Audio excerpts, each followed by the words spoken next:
Ladies and gentlemen, we are back and trackside at the Gundy, sort of like 500. The 2026, she's been a year already. It always is here in the beautiful Malapunya country here in southwest. We're almost getting to southwest Queensland here. The Gundy 340, I reckon. Yeah, it's a quick bath. Not bad at all, but I tell you what, it's going to be a cracker. And right on cue, the big answer here is the information is you're seeing the 813. They have fixed it. And due to the situation, they are back in the hunt. Oh, the trophy truck boys, you'll be happy. You'll be happy. You got a gimme. Come on, Alec Cornick. You know you got it. The 813 is back, and they've sorted that out. And listen, we are fantastically pumped that is back. The big Mason all-wheel drive. But up and down the list, this has worked out well for a number of people. Unfortunately, probably didn't work out quite so good for our reigning, defending, two-time champion. But that dust gap, the way that they've organised it with the two, that worked out pretty darn well yesterday. It's going to be Bo Robinson off the line, then Clayton Chapman, Jason Richards in the 91 of Sheila, and then the number 9 of Josh Howells, and then Brett Comiskey, 5th off the line with the 4-3-4. Josh, very, very excited. Yeah, absolutely. So a little bit of a revamp to how Gundy's going to run today. We're going to do one lap, then have a service break, and then we'll do 2 laps, have a 45-minute service break, and then 1 lap to finish it off. But that 45 minutes is all part of your race time. So if you don't make the start line after 45 minutes, if you're 47 minutes to the start line, then that 2 minutes counts towards your overall time as well. So pretty exciting. It's basically, the way we'd like to call it, is an endurance race. They have to continue all their work time, everything like that is considered part of the race. So that's cool. That's something exciting that Gundy are doing. So how that'll operate, these guys have a rally safe on their dash. When they cross the finish line, it will start counting down from 45 minutes. And when that countdown hits 0, you need to be back at the start line and off the start line as well for your next lot of laps. So, yes, definitely back to the old school enduro-style racing as well. So, while you've only got 45 minutes to turn the car around, the driver and Navi also only has 45 minutes to rest and relax.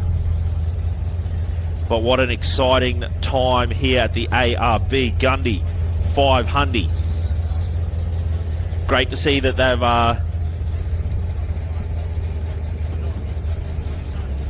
battled, overcome, improvised, adapted, overcome, changed to a little bit of a different format today to make sure that it's still enjoyable racing. Now, for those listening along at home, don't go anywhere. We have 7.5 hours for Section 2. 7.5 hours for Section 2 to get it done. And that will be commencing in just over 6 minutes. So 6 minutes time. Grab yourself a coffee. Get yourself to the start line. Get yourself a comfy seat in front of the TV if you're following along on the live feed.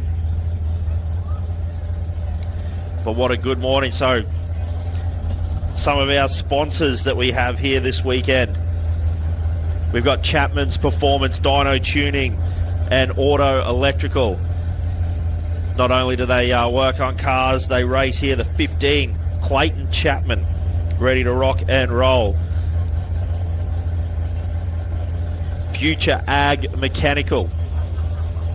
If you've got any mechanical needs for any ag machines, I tell you what, plenty of ag machines floating around. Gundy had a good look seeing them all this morning. Windy Tyre Services, the local Gundy boys. What a place to be. Bulmer and Co. Earth Moving. I reckon the boys have probably shifted a little bit of dirt to make sure this event happens this weekend. MR Trans, Mason Race Transmission. Mason Race Transmission. Mason, is he? He building a few Masons these days, is he? Mason, you're absolutely right. And the Mickey Thompson Tyres boys, huge sponsors of the event, Legendary Off-Road Tyres. Raceline wheels, if you want yourself a decent set of race wheels, bead locks, all the stuff, they stand the test of time. Raceline. SFM. They put stuff together. That's what they do. They make stuff happen. I think it's QSFM, isn't it? But you understand. So a good run there. And again, big thanks to all our sponsors that are making this racing happen. Cannot happen without you guys. And again, big shout out to the ARB Australian Off-Road Racing Championship, Aurora. All the people out there in the vests, the officials, safety, the ambulances, everyone that get behind it. The Hawks Club, just enjoyed a bit of a brekkie, sang myself. Make sure you get the hash brown on it. I tell you what, it is an absolute banger of a brekkie bite. You don't buy brekkie in town. Come on out and get yourself a Hawks feed. There is no complaints here. It's a bit brisk out here. You can probably see the breeze blowing, coming directly off track towards us here at the Gundy. Coming from the coast, as you might say. And now, the big bad WA Fire. Joe Gibbs motor. Fascinating to know what went on there, because we were under the impression that they had some pretty terminal sort of motor issues. That has to be incorrect, because I can tell you they didn't change a motor. So, well, I don't think they did. But she's back and racing and ready to go. And again, claw all the dirt with that four-wheel drive. Unusual. Again, something that I'm sure everyone's working on. The hashtag is make Class 8 great again. Sandy Bowman would be proud. But the 813, Bo, very happy to race just for outrights, not looking for class here. But this is an outright competitive machine. And again, these Masons, a few of them starting to come into Australia. A few four-wheel drive vehicles. And again, Andy Brown would have been loved to have seen his all-wheel drive Lumicraft here this weekend. But the Brown boys obviously tied up doing the other things that they do in life. Always pretty busy being the head of ARB. But again, the Lumicraft prepped, ready to go. Hopefully we see it conquer another Gundy. And then behind, Clayton Chapman, the Danzio racer. Jason Richards, 91. Comiskey, Josh Howes, Aaron Havey, Craig Corg, Jamie Knight, the 121 of Mitchell, Jay Mitchell, the 434. Sorry, I applied to the 439. That is Jamie Knight. Then we've got the side-by-sides. We've got Kent Battle, Seaton Battle. We've got James Zacher. Now, the noticeable one missing there. We will not have a Zacher 50... I think it was the 53, wasn't it? I'm sure it was the 53 car, not on the line. It broke a top A-arm. Ali Howells I can see in there. Swinglehurst in there. Bowie in there as well. So again, this is all the starting order without the couple of breakages that happened yesterday. Now, I will make another announcement. We can confirm that the boys involved in the accident yesterday, they're A-OK. You know, there's going to be a road to recovery. It was a serious accident, obviously, to stop the race. However, it's not life-threatening or anything of that at this point. They're stable and in good condition and talking, all those sort of things. So just want to make sure everyone understands the Gundy Club did the right thing, made some moves and, you know, understood the time constraints. They worked with the emergency services, all those sort of things, and that's where we got to yesterday afternoon, where they decided there just wasn't an opportunity to clear and race and sort this out. Better opportunity by Jamie and the crew.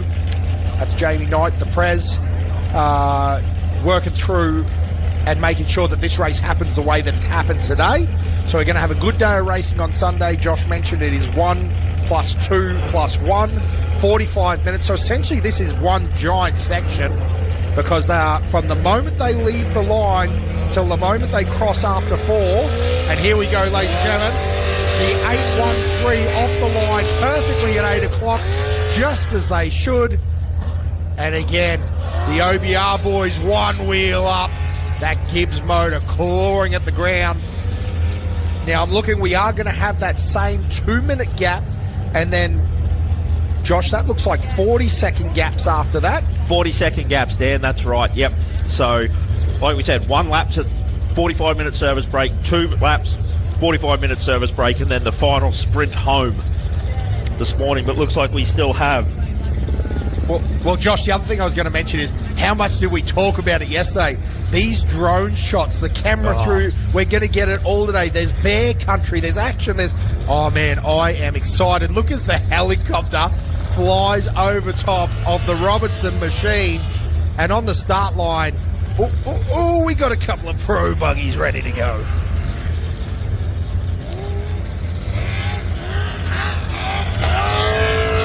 Gee, nice line there by Bo. Yeah. Just got it on the inside of that apex of the corner and just drove it around there nice and neat.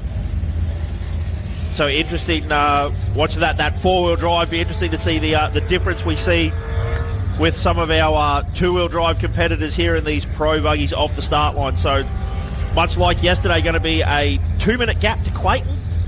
Now that's due to them prologuing with the exact same time. So trying to make it as fair as possible, and then it will be into 40 seconds. So action thick and fast. Yeah, it's going to get pretty crazy here in a minute. We got some real guns hoping to chase down the dust of the 813 machine. Beautiful morning here at Gundy. Yeah, the dust isn't sitting, is it, Josh? I mean, it's going to get thick when you're in 20, but yes. Right at the moment, this isn't going to be a disadvantage for Clayton Chapman.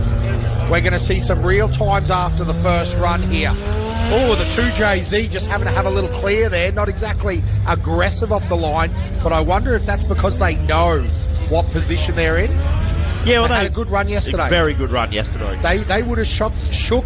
Not that Clayton would get nerves too much, but they would have had the shakedown, right? They've done the lap in the race car.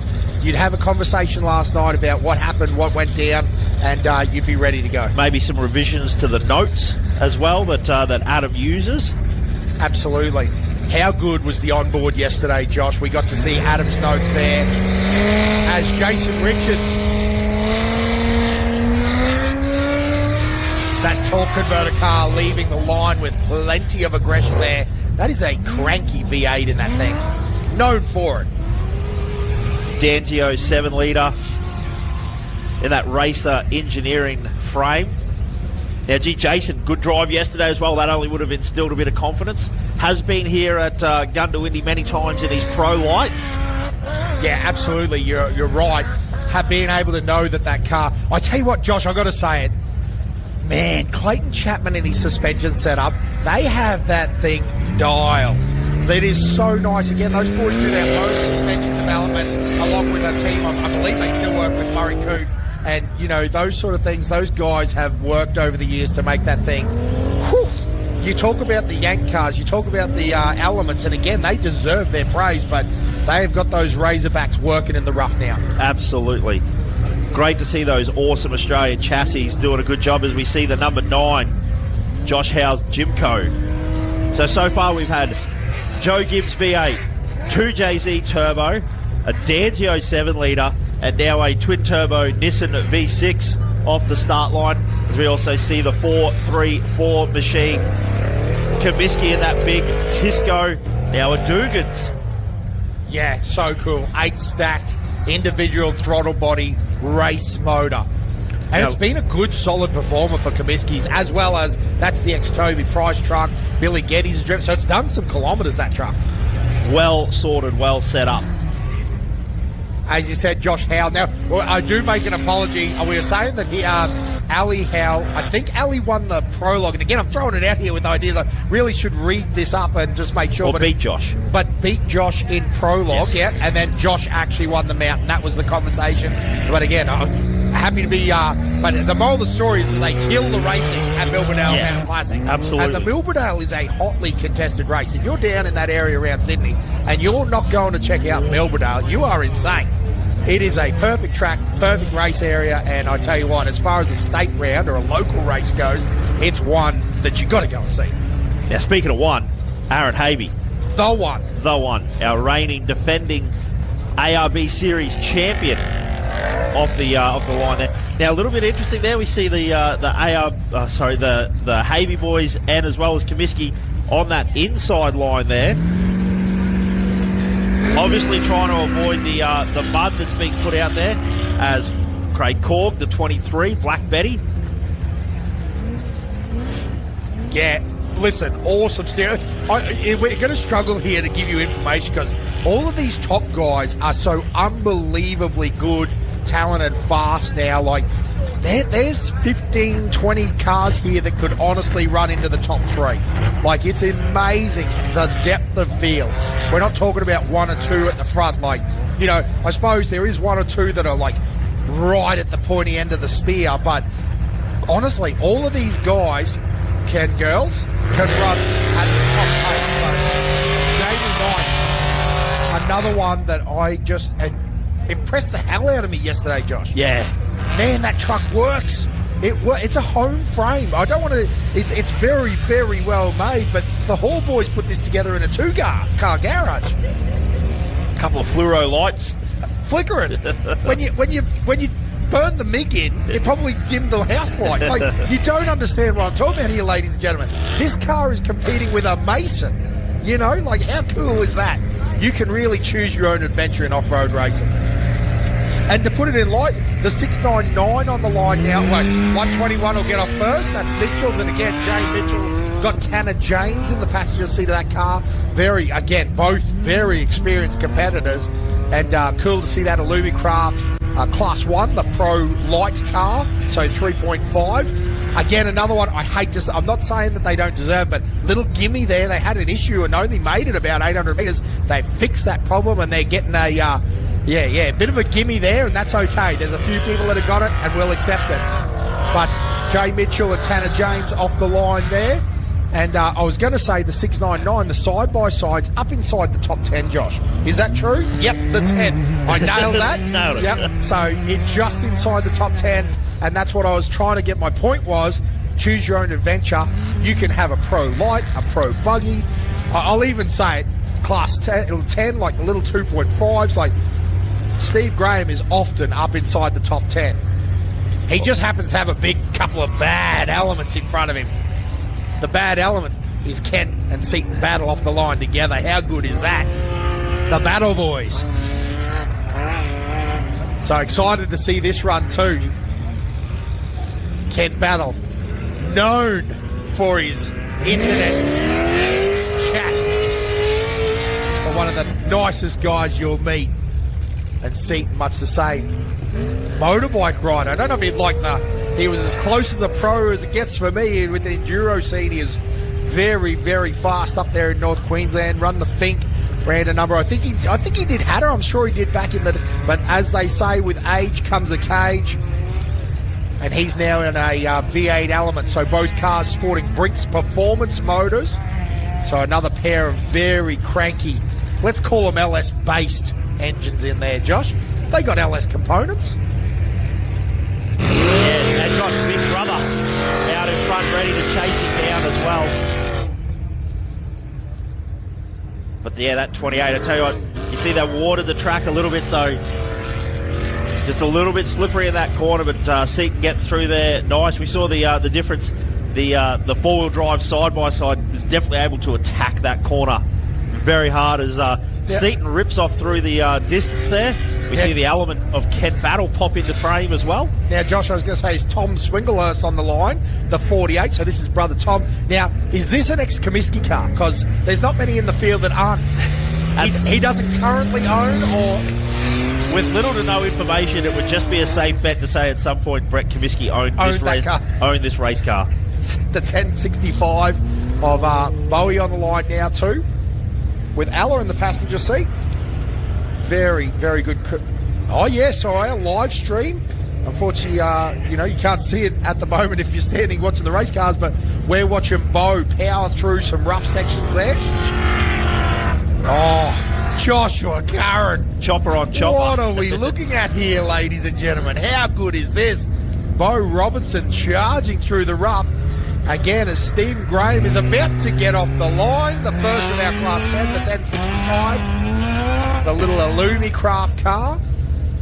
And again, ridiculously fast. Look at that car to push right up the order here. Again, when the going gets rough, Steve Graham puts his foot down. That's what happens.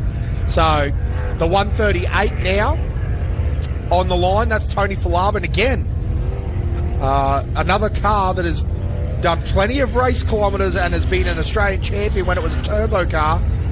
Now moving into the pro life. It has been a pro life for a long time. Gee, it's been a pro life for 15 years now, but how good is that?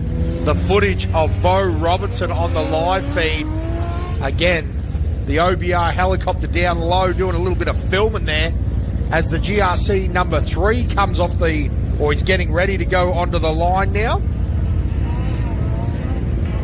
Again, that'll be Lachlan Campbell, I do believe, with Greg Campbell in the passenger seat. Again, running the 3 because they were the national third place getter. Not just class. Yes. Third overall in the national championship last year in the ARB Australian Off-Road Racing Championship. Again, brought to us by ARB and Mickey Thompson. This race brought to us by Raceline. And again, big shout out to all of our sponsors here as we get another car off the line and Lachlan Campbell on the wheel. Greg Campbell prepping, building. Again, if you want a side-by-side, you got to go and talk to Greg there as Clayton Chapman makes his way. I didn't have the stopwatch out, Josh. I don't know. But it looks like they're on pace. That's what I'm saying. Yeah, I think that's a fair call there, Dan. It's probably been about 2 minutes. Looks with your micrometer, is that what you're saying? Yeah, about 2 minutes right there.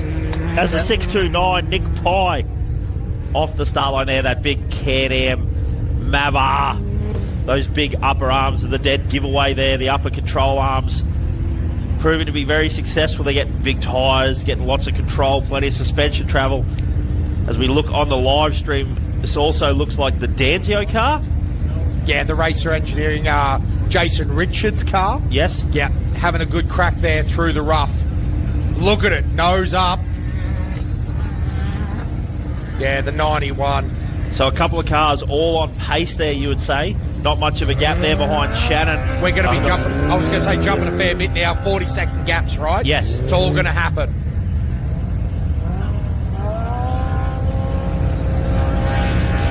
So, sorry, yeah, Nick Pye off the line with Pride in the seat. That's a trick there, isn't it? PYE, Pye, with PRYDE, Pride, in the passenger seat. Yeah, it's a that's a bit of a challenge. Yeah, that's as close as it gets without being the right name. So hold on there. But anyway, Luke Brandon was off the line with Darren Brandon in the passenger seat. The 651 of James Zacher.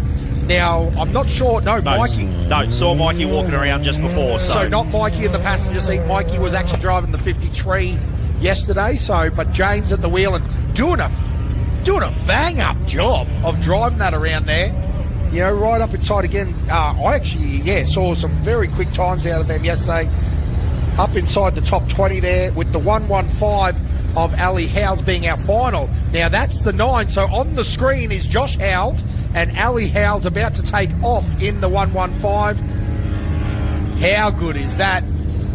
The brother-sister combo, the siblings. How good is that? How good is that? I do like it. I like it a lot. Someone's got to look after me, mate. The 627 of Ryder. Justin Ryder and Stephen Teese on the line. Right up beside them is going to be that. I'm sure it's a Jimco single-seater little car, and it's Brody Tickner. We also just saw on the live feed a little bit of Brett Kaminsky as well there, so just a little bit. Just a little bit. Not a lot, just a little bit. About 15 seconds of it. Just enough. But love it. Kaminsky still moving. Still going. Lock it in. Kaminsky on the charge. That's our top 5. Still charging hard.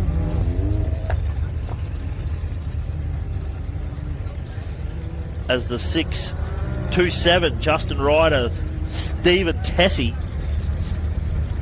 Hey, Josh, just so as, again, I will say OBR on the screen. No. I was just going to say, as we're getting some side-by-sides, and again, all our side-by-side family out there, if you're listening, remember that we did mention that it was a side-by-side that had the incident yesterday, all okay.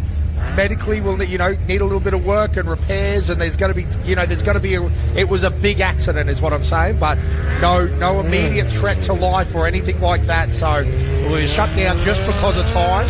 But again, I do want to say that everyone's okay. Again, A-OK is a big call. They're probably feeling a little bit worse for wear.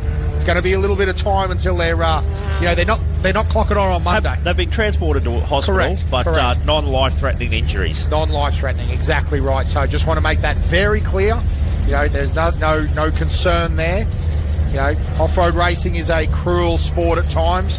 We don't like to think about it. We like to put it out of the brain and just get amongst it. But it is a tough sport with serious consequences.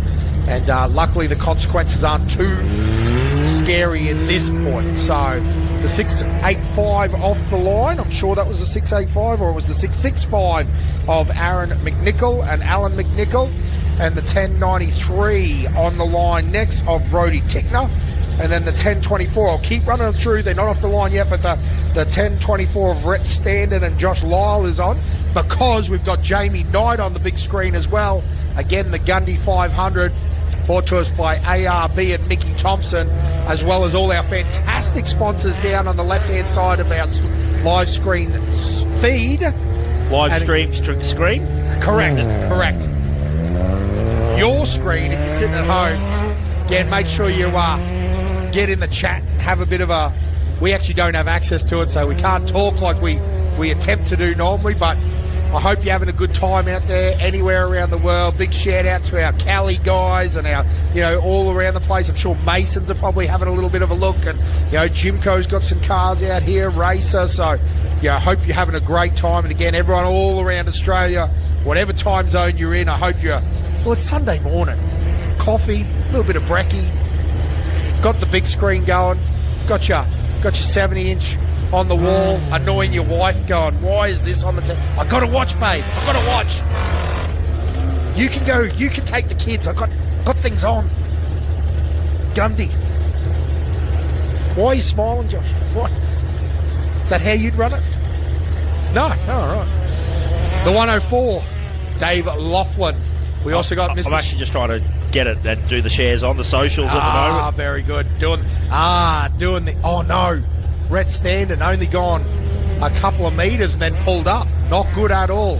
Hopefully they get that sorted. But again, the Tickner machine looks like it's out of the way. This machine, Michael Ranson, off the line in the first of our Class 5s. And listen, good for him, mate. He's actually picked up a position straight away and a little bit of a dust gap there. That's what I was about to say, other vehicles, Dan. Sometimes you win, sometimes you lose, right? Navigator out of the car, Josh, looking at that standard machine. None other than Kent Battle, the internet sensation, Mr. Nortrans.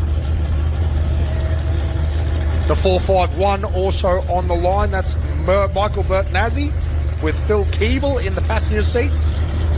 So again, it'll be Dave Laughlin off the line first in the Honey Badger, the Luke Ursig engineering rig. Those things, that's another car. They are built like a brick. Toilet house. They are unbelievably tough. I reckon he's made time. I reckon Seaton looks a little bit faster through that section. Well, even standing still, he's better looking, more intelligent, he's funnier. Wow. Little brothers. Stop it. But great to see both the Battle Boys there running as well. We say a lot, but again, I'll tell you a battle story really, really quickly. We have power steering pump. Kent was prepared to pull parts off his car. On Friday night, there was a thing that happened, and Kent was prepared to pull out of the race so Aaron Havey had parts. That is Kent Battle. That's what I'm telling you. Don't let him fool you. He's a big teddy bear.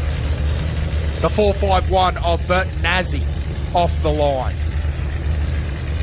So just with just with that Class 10, made a little bit of a funny noise as it left the start line, whether it dropped the cylinder or something. Did something fall off? Not sure, but both of them out with helmets off. Yes. That's a problem. But it definitely did get a bit of a misfire. Yeah, definitely. Yeah, I guess I'm saying it's not just a lead off. No, yes. As the swindle hopper on the screen hops through there. The Saint. Racer Carbon off the line with the big 7-litre. This was one of the first cars that came in with a 7-litre legally. It was one of the first ones that raced with a 7-litre legally. Oh, is this sounding like... Is the mic on? No one listen. Anyway, listen. The 451. The 451. Oh, I cracked myself. God, I apologise for this. It's early on Sunday. Hey, Swigglehurst on the line. On the screen. But now the 669 off the line. That's Josh Weidman. Keep a good eye out on Josh Weidman and Levi Turner as they absolutely have the pace to run at the front of that class. So, Weidman off the line.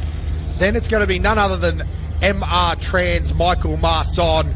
Again, if you need a gearbox looked after, again, there's lots of great people in the off-road racing scene, but that guy right there up in North Queensland, if you're in that area, catch up with him, especially if you're an Albans man, knows how to get you hooked up and sorted out. And again, such a nice guy. He's hard on the gearbox too.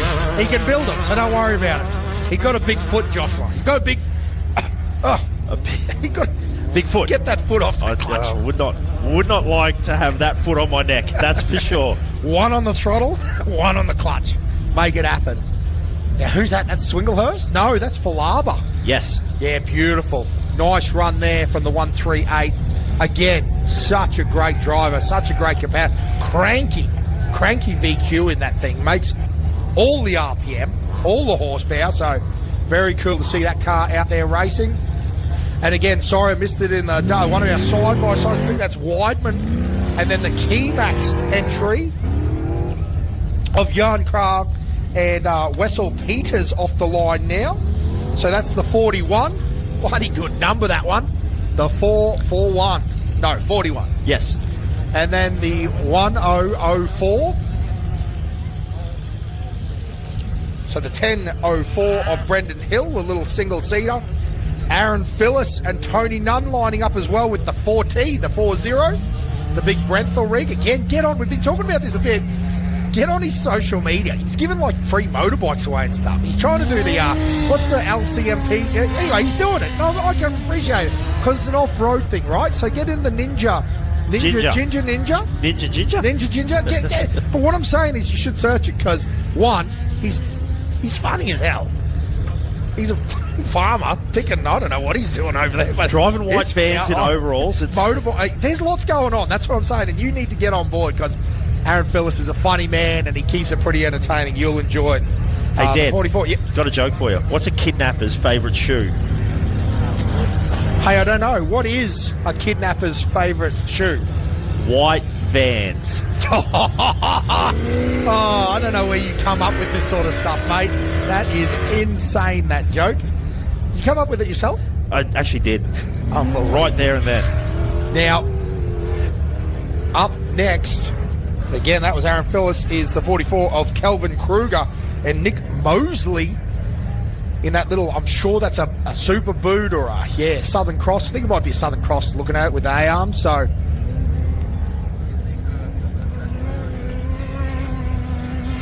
We apologise, team. We've got a fantastic timing list, but we actually don't have so we're doing this by eye, aren't we, Joshy? We're throwing it out there. And we're throwing it out there and letting it hang too. So I've no doubt we're wrong about a few of these things, but this is all the old 40-year-old noggin up here. Tyler Human in the Razorback frame, although built by them. So does that mean that Chapman's now build trucks as well? Can I buy a truck for... Where's Rob? Find Rob and ask him if I can I buy a Razorback truck from them? Good answer. I'm not Rob. No, just say yes. Say yes. Absolutely. Get onto him. Get onto Rob and you can buy yourself a trophy truck. That'd hurt them, wouldn't it? Just welding a truck together. It's like a freaking trophy truck thing. 10-15, Darren Orr and Stephen Orr on the line as well as Tyler Human. Again, talking to the boys there. You know, they've done a lot of work to this truck and had to make some changes. They work up there closely with the Chapman's tuning and bits and pieces. The old twin turbo, the TTTT, twin turbo trophy truck. It's a single turbo. Singleton. It's a 2JZ. 2JZ. Yeah, you know where I was going. Yeah. But yeah, the Chapmans actually, they've done a fair bit of development there of those 2Js, which is excellent. Hey, now, Josh, driving this rig back in, the little Class 10 car, so it's obviously running, but unhappy, right? Maybe the noise was gearbox related, Josh, I hate to say. Possibly CVs.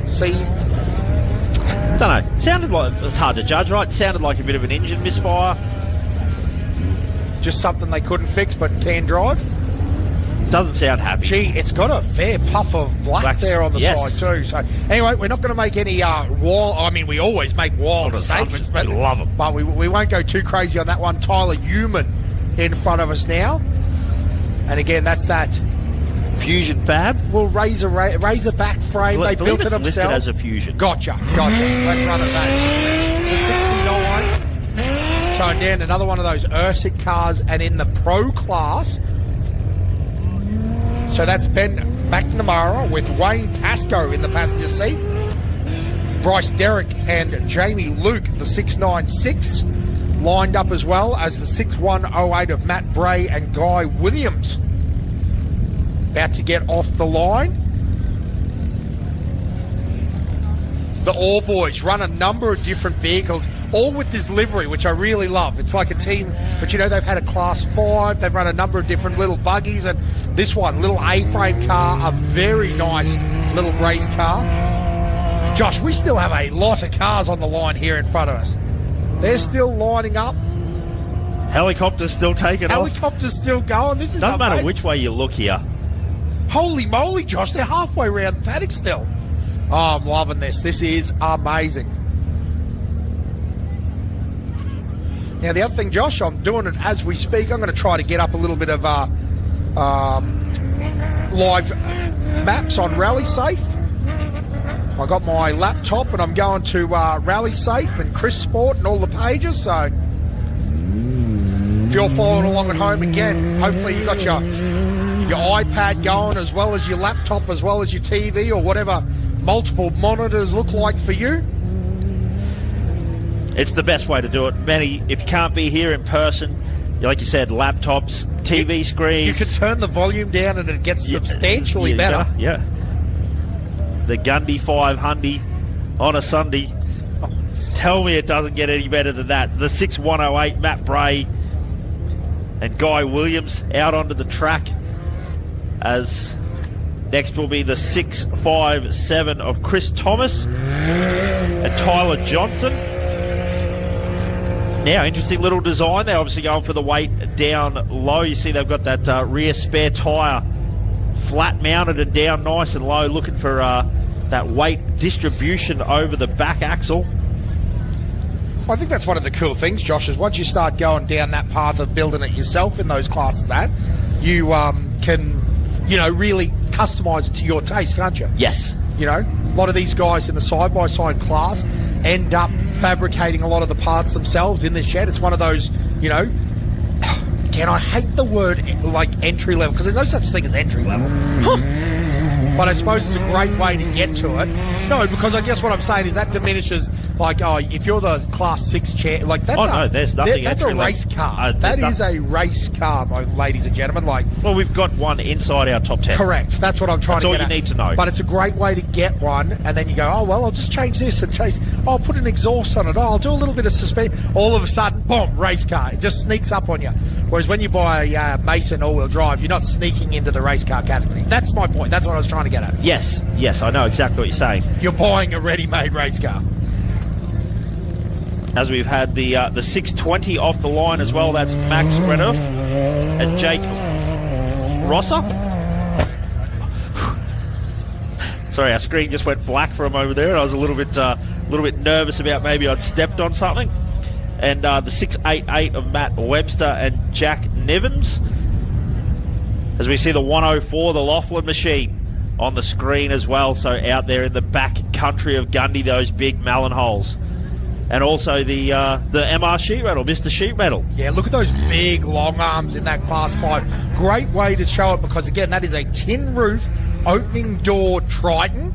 Yes. But lots and lots of, again, I love it. It's the door slammer trophy truck. Getting a bit loose off the start line there. The 650, that is Matt Stampley and Taylor Strickland. Yeah, Starting to see a bit of a dry line form up on this first corner. Yeah, even the dust just sitting a little bit. Not bad. You can see straight through it, but it's different to 20 minutes ago. Yeah, and the breeze picking up as well, which is a really great thing here for Gundy.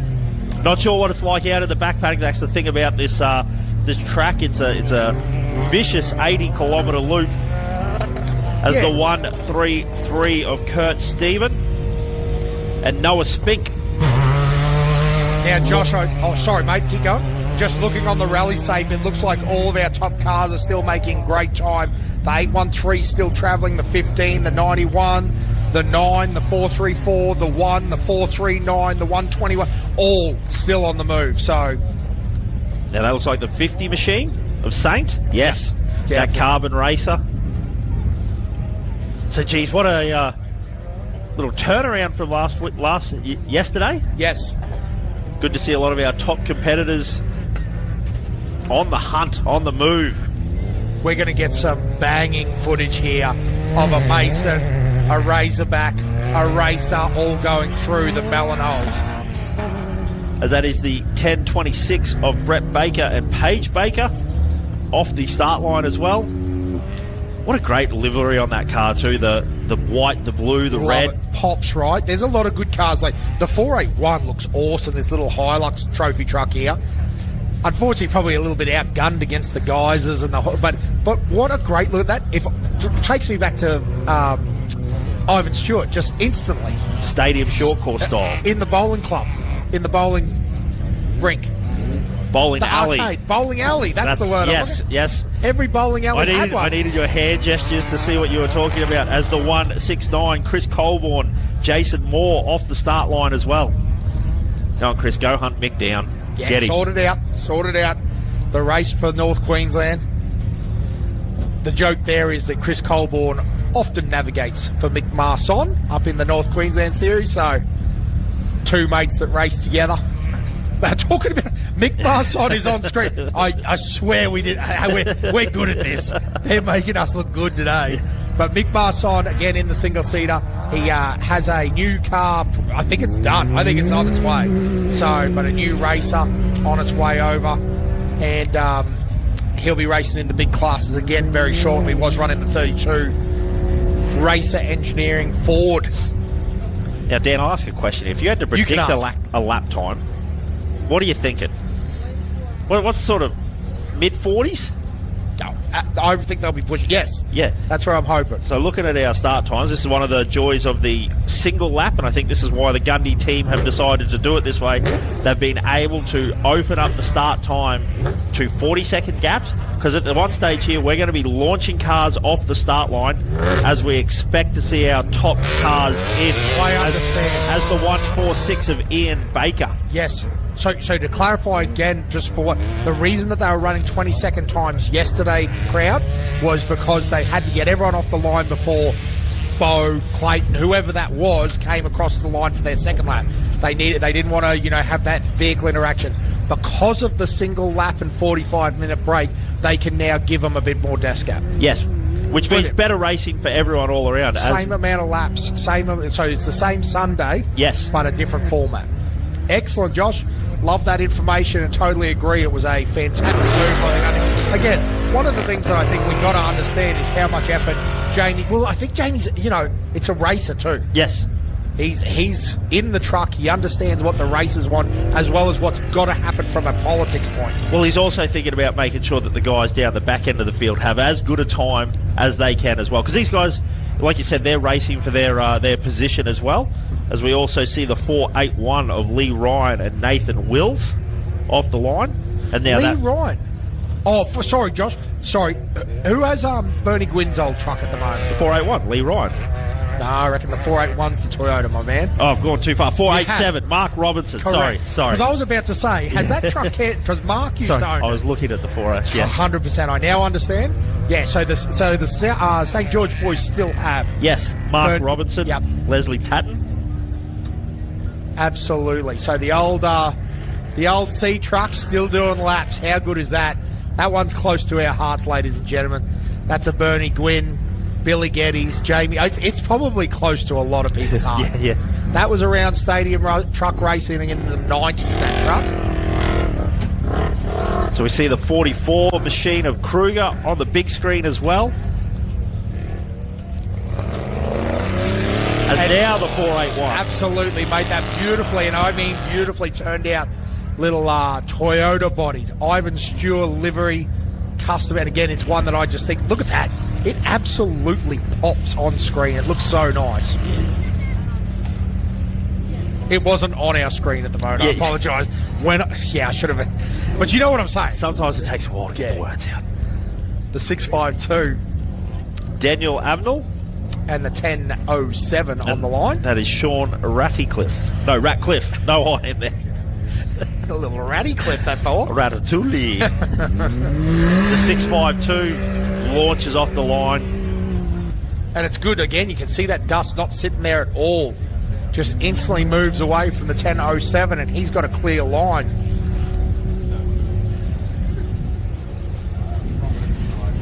The 124 rolling up towards our ARB off-road racing banner. How good is the banner, the old ARB banner?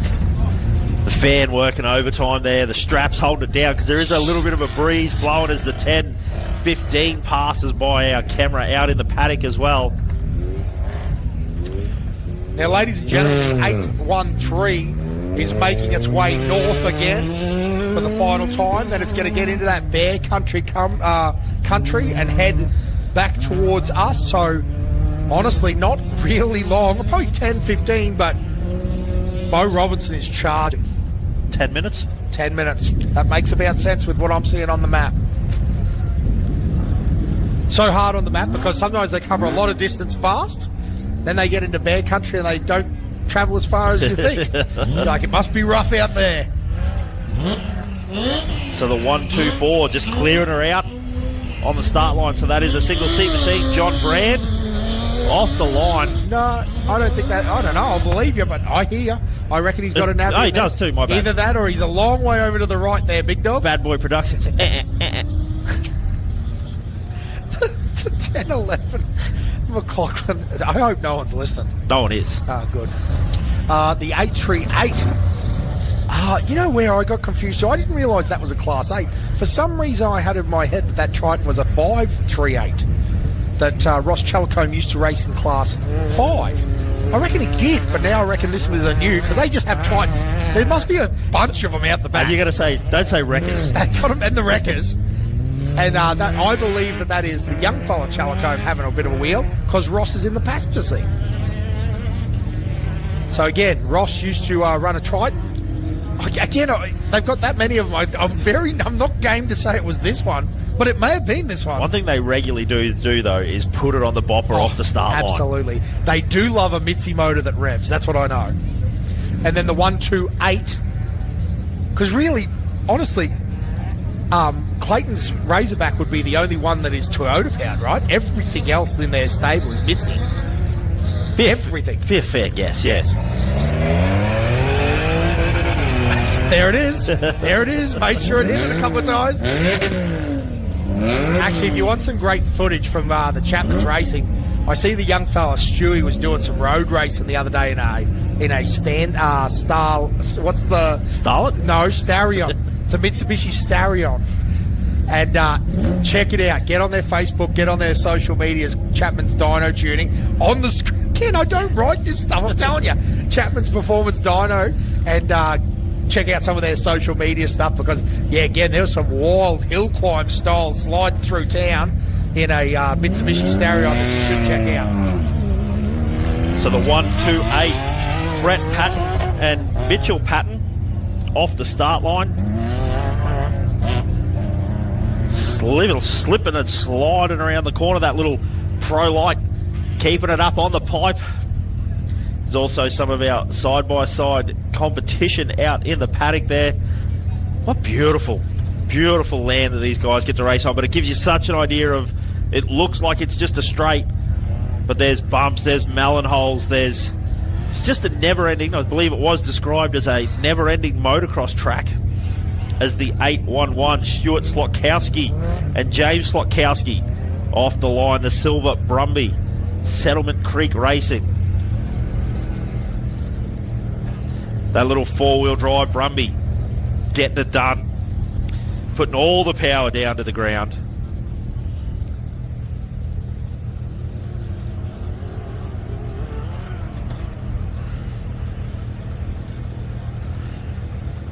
What a racetrack. What a shot. Beautiful Sunday morning here at Gundy. Just enjoying it. The sights, the sounds. The 682. Kate Swinglehurst, Lincoln Smith off the start line. So a great team here, the Swinglehurst Motorsport team.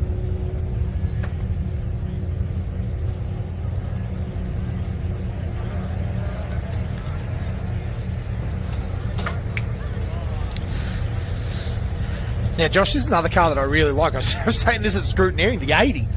It's a cool little car, that Jimco. It's not little, it's big. I should just say, it's a cool car.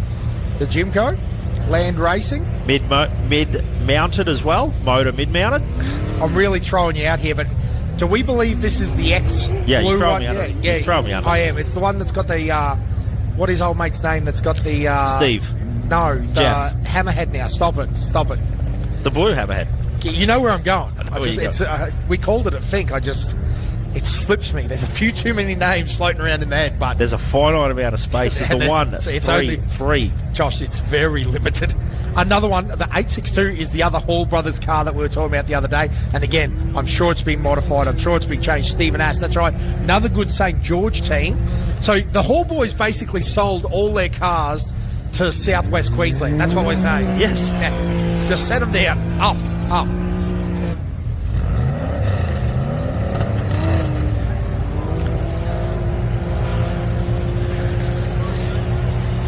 So that's the 6119, Michael Lesk and Matt Cowie.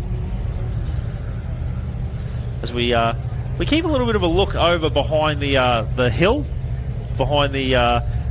On my map, there's going to be fence line dust soon. Well, it looks like a little bit of dust. So that could be a... That could be the out, Josh. You'll Yes. believe it or not. Yep. That could be out. I reckon we're looking more to get down the fence line. I know you couldn't see me in the comment. No. I was pointing for Josh. I wasn't even looking at you, so... Good answer. A smart man. I was watching the start line to the 862, Stephen Ash, Deborah Ash, and then the 544, Tony Butler. Who? C-Butts. C-Butts in the house. C, but T. everybody sees butts. And Travis Luscombe. So the second of our... Luscombe? we just make it up. The second of our Class 5 competitors here, like you said, the Door Slammer Trophy Trucks. Yeah, long is trailing on arms. the start line. Big fiberglass panels, A-arms, all the good stuff. Got the V8, Turbo 400. Just looking after that one a little bit, Josh. In the Courier. In the Courier, exactly. He didn't like that, did he? It could be a Ranger. It could be as we get a quick shot of the 169, Chris Colborne. And next up on the start line, the 664 of Michael Schneider and Sophie Schneider. Oh, the Schneid dog, ready to go and do some laps. Yeah, have we got a car missing, or they're just comfortably waiting to roll up? No, we are. Oh no, the 874, Luke Peterson. So he is sitting back a little bit. No, 874, 878. Well, that's 878. Yep. Just 40 second dust gap, I guess. So got plenty of time. a little bit less intense than yesterday. Yeah, it is. It is. It's amazing how much that difference it makes. But again, as you were talking about, we're going to see Bo Robinson come into the fence line run very shortly here. Again, as Tony, lights blaring, the Ford Ranger, extra cab. Got them suicide rear doors. Just for access. Yeah. Yeah, you never know when Keep you Yeski behind the back seat. Yeah. Nothing but waters. Yes. Waters, soft drink, but T-butts. So the eight. I was going to say the man behind a lot of excellent off-road racing footage around the country. Off-road promotions, in case you didn't get the connection. Now he's made the change to driver. Hung around enough, he said stuff, and I'm going, He was Conflict Films. Just oh, yeah, correct, Conflict Films. Correct. It's the same product identity. yes. Good team. One production, one film. One can do, one can... You know, that sort of setup. Yeah. Got to have the team. It's like me and you, mate.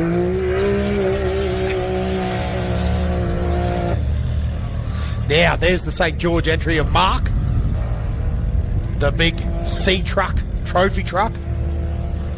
Bernie Gwynn, he's just like something good's happening right now. Yeah. Can feel it in his left knee. Yep. Bernie, if you're having a watch, mate, we miss you. We're ready for you to go. Well, he was a Fink. He's a Fink. Yes. So good. Navigating for his niece, I believe it was. I just had to put the connection together. I was going to say cousin. No, it's not a cousin. Niece. So they're having a good time out there. They're doing the speedway thing and all that. The Alice boys. So the 6-5-3-2, that is Paul McCulloch and Mark McDonald off the start line. Hey, Josh. Helicopter and dust. I see helicopter and dust, my man. We're going to see an 813 in the house very shortly here. Yeah, that's a fair call. That's a... yeah, you can hear that. I can hear the RPM somewhere. Oh, my goodness.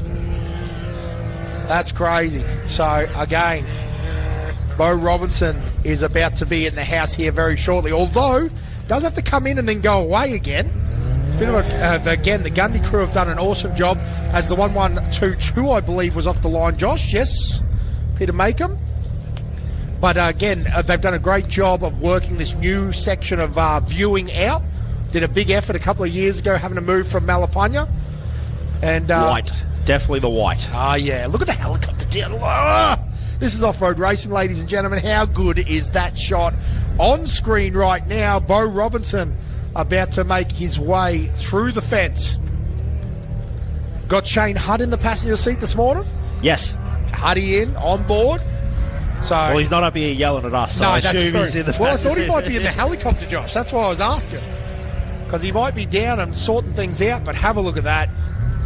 Great run there. On the live feed, we'll go picture in picture as best we can to get the cars off the start line, as well as our race leader, our current race leader, coming in to complete his first lap.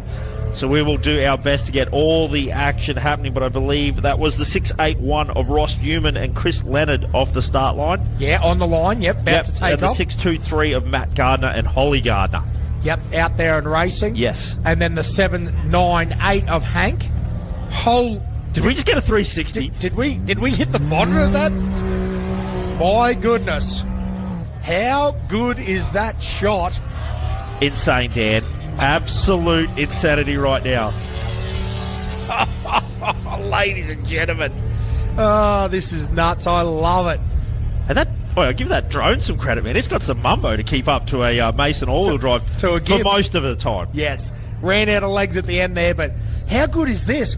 Not only do we have the Mason all-wheel drive, we've got Hank Parker on the line. Two dedicated race cars. Pretty much the same thing. Virtually identical. So that is the 798, correct. Geez, now who are we chasing here? This looks like a buggy. Is this? Oh, well, it's Clayton Chapman is in the house. Yes. Whew. Whew. I haven't got my stopwatch out, but the boys are on a charge. They got that 2JZ wicked up, boys. The 15 is making moves. And also on the start line, the 660, Timothy Mapuza. Josh, he's out of the stadium area. He's flying. C. Chapman. Oh, my goodness. We also keep an eye out for Jason Richards as well. Yeah, the 91. You're absolutely right. That's going to be here anytime. Interestingly, the 19 is about to get off the line that was the 660, wasn't it, Josh? Yes. 60, yep, Timothy Mapusa. And then we've got a few cars out of order here. I think we're missing the 849 of Tony Holt. Yep, yes. That's right. Yep. So the 659. That's what I was like. Yes. That's not a Class 8 car. That's what I can tell you. Well, we got the 659 on the line as well as the 19. So Warren Ward should be the next car to go in the 659. And again, the helicopter and dust giving us a good indication of where Bo Robertson and Shane Hutt are in the 813. Man, that thing moves some dirt. Naps, put him on the books, mate.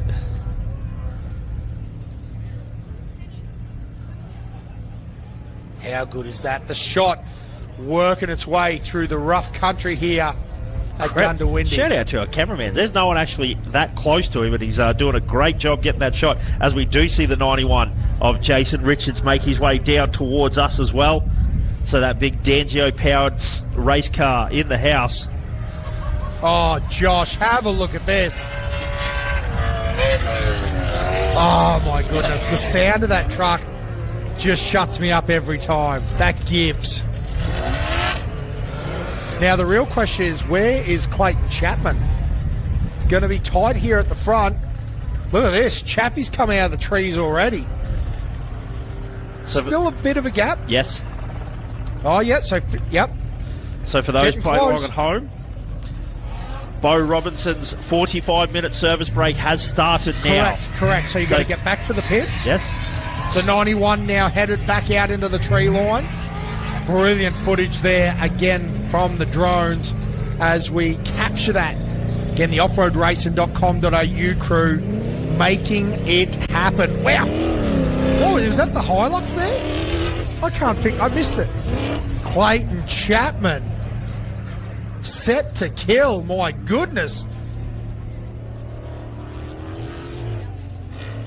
Get that thing slowed down, son. My goodness, that is a crazy fast run. So we're seeing Craig Turnbull and Ashton Kemp off the start line. We have the 662 of Gary Taylor and Paula Fornance. Joshua, I got some information off my Chris Sport. Yes. Bo Robinson, Yes. 50 with a 32. Yes. Clayton Chapman, 49 with a 24. 1 minute faster. 50 seconds, I think it is. 50.35 seconds. Yes. Nearly a minute in it with Clayton Chapman. That's silly. The boy's silly. Yes. Two-time. Holy moly, ladies and gentlemen. Remember Jason Richards? Listen, what I'm trying to say, Jason Richards is insanely fast. He's in third. He's gapped him. There was a 40-second gap. Like Clayton Chapman has just put a little clinic on. Holy moly. Boys, this is how you get around Gundy. And the last of our cars, the 6629 Darren Foxcraft and Eric Foxcraft off the line. So that is everyone out.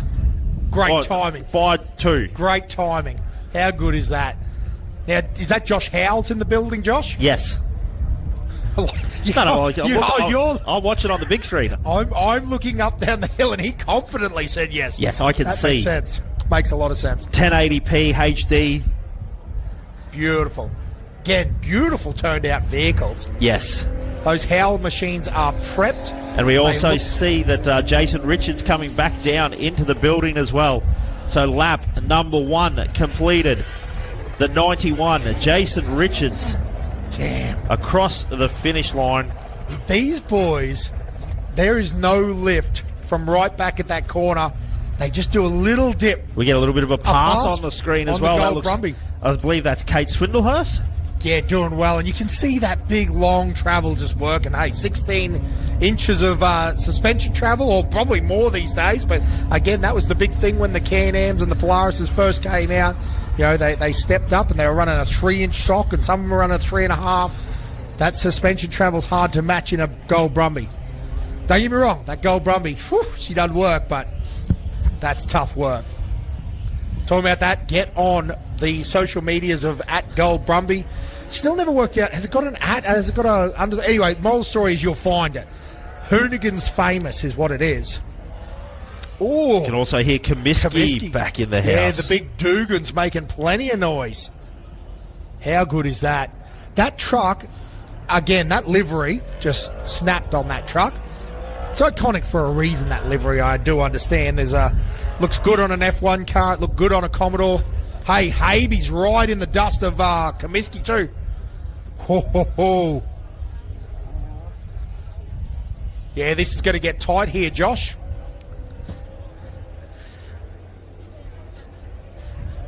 Yeah, we got Habe right there as well. Like you said, you'll see Habe in the back of the screen as well. Hey, little shout out to some of the people listening along at home. As always, the man that is one of the most dedicated off-road watching, Lee Wells. Hey. Shout out to the big man at home. Whole family of mad off-road racers. Lee, come on, mate. Gundy, come on back up here. So that was the Class 8 Patrol Ash. And then we've got Tony Butler in the Class 5 on the hunt as well. Is that Black Betty coming back in? Yeah. Getting a little bit wide there, throwing it up on two wheels, but the 5-4-4. Now the 1, Aaron Habe. Our series champion for a reason.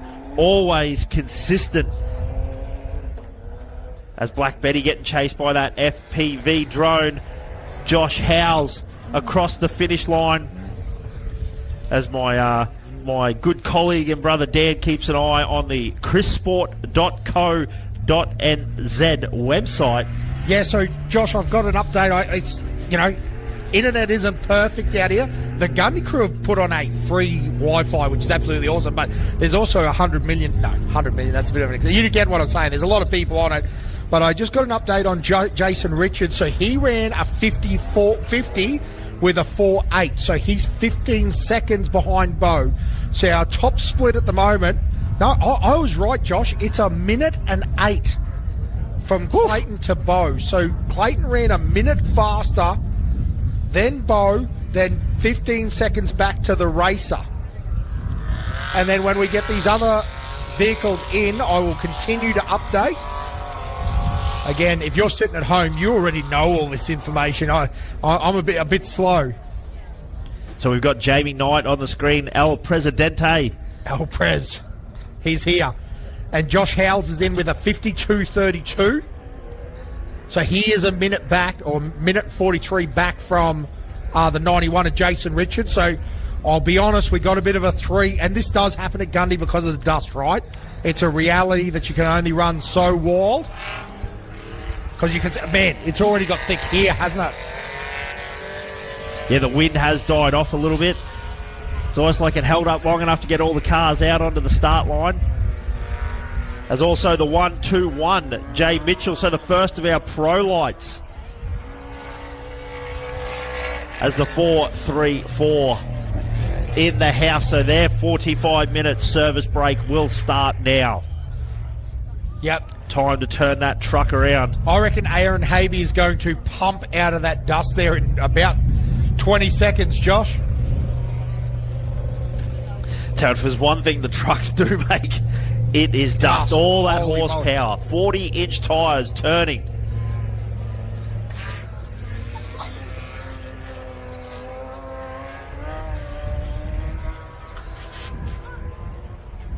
There it is, Aaron Habe. So, yeah, Josh, Brett Comiskey a minute back, or 1 minute and 6 back to Josh Howells. Sean Harris in the passenger seat of the 9. And as you said, it was motorbike rider Chris in the passenger seat of... You're looking at me like I'm done. I love it.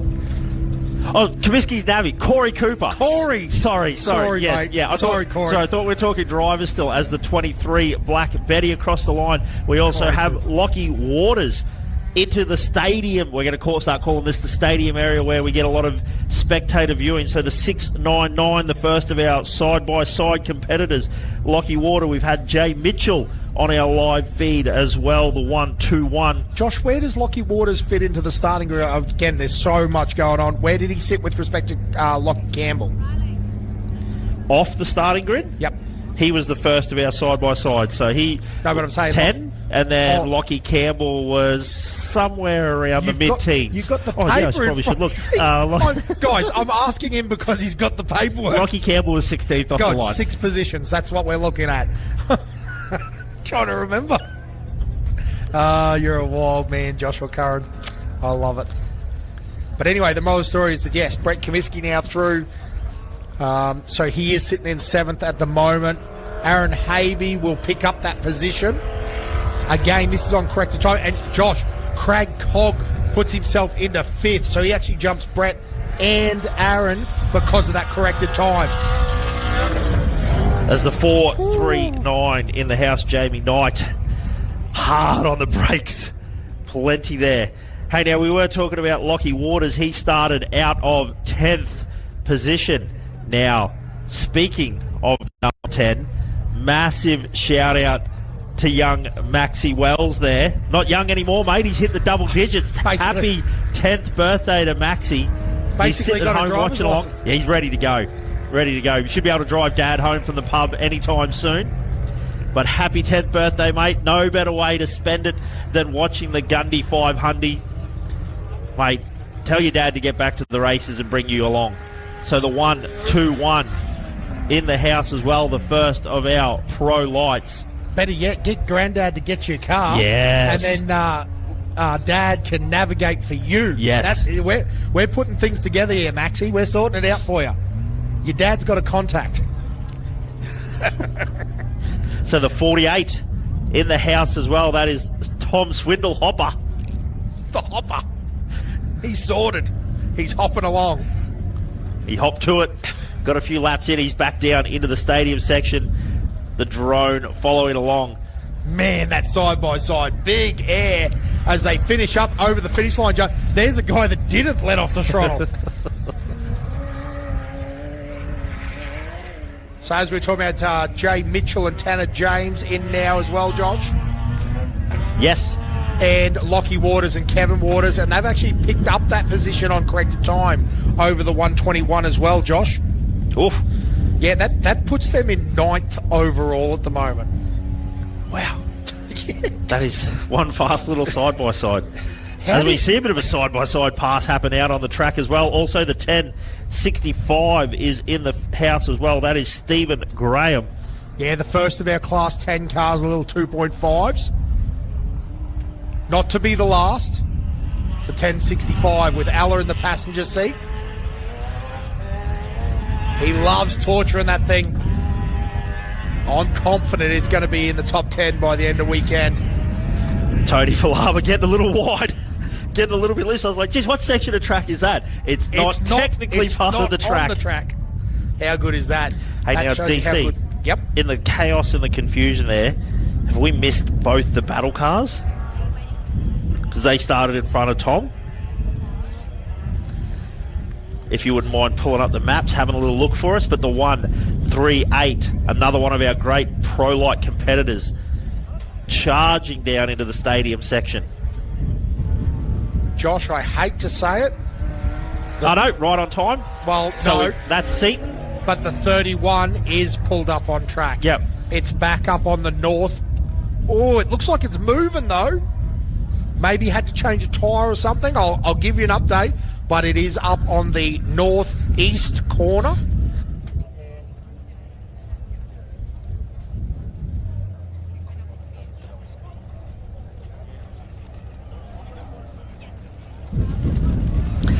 So, little brother.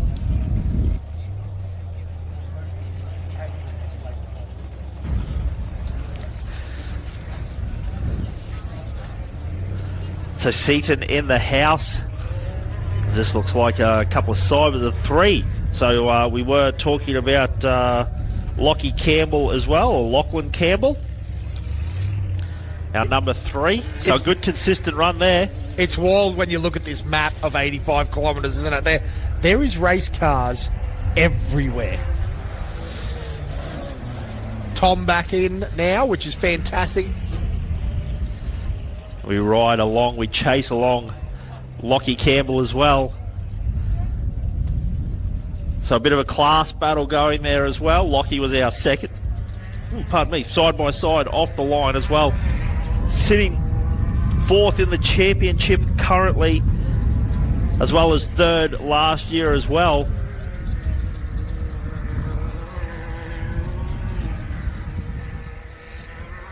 So now this is where all the chaos and the fun begins. Like we said, for the moment these competitors cross the finish line, they have 45 minutes to start back onto the track. Now that looks like the 1065. Bowie back in the house as well. That's the first of our Class 10 competitors. So far we've had Pro Buggies, Class 8 trophy trucks, Class 4, Side-by-sides. Josh, Seaton Battle slid himself up into 11th overall at the moment on time. Then Thomas Rigolos. We'll wait until Bowie's time comes through, which is right there. So now sitting in 13th place. So a good little race there.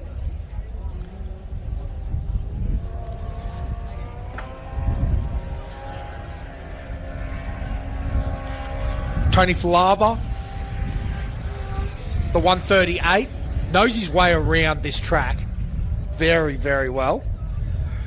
Must be a bit of a sneaky little top corner there, because I did just catch out of the top of my eye on the live stream as well. But it's one of those ones, right? Once one set of wheel tracks goes a bit long, you're watching that. So there was another little side-by-side off the course as well. At a 6.51, so that is the Zaka machine as well, one of our great side-by-sides.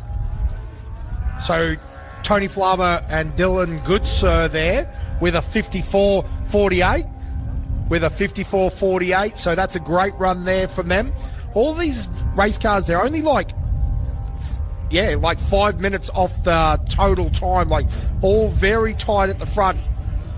Running under, again, Clayton Chapman and Adam Maguire, the current fastest, the 15 with the 49.24. So a great run there from them. And again, our map, lots of vehicles circulating. I do hate to say it, that 31 looks pulled up as well. You can hear the breeze whipping up. Yeah, the breeze has just picked up. It's definitely picked up. I've got the hoodie on. Yeah, I'm actually thinking about going and changing my jacket.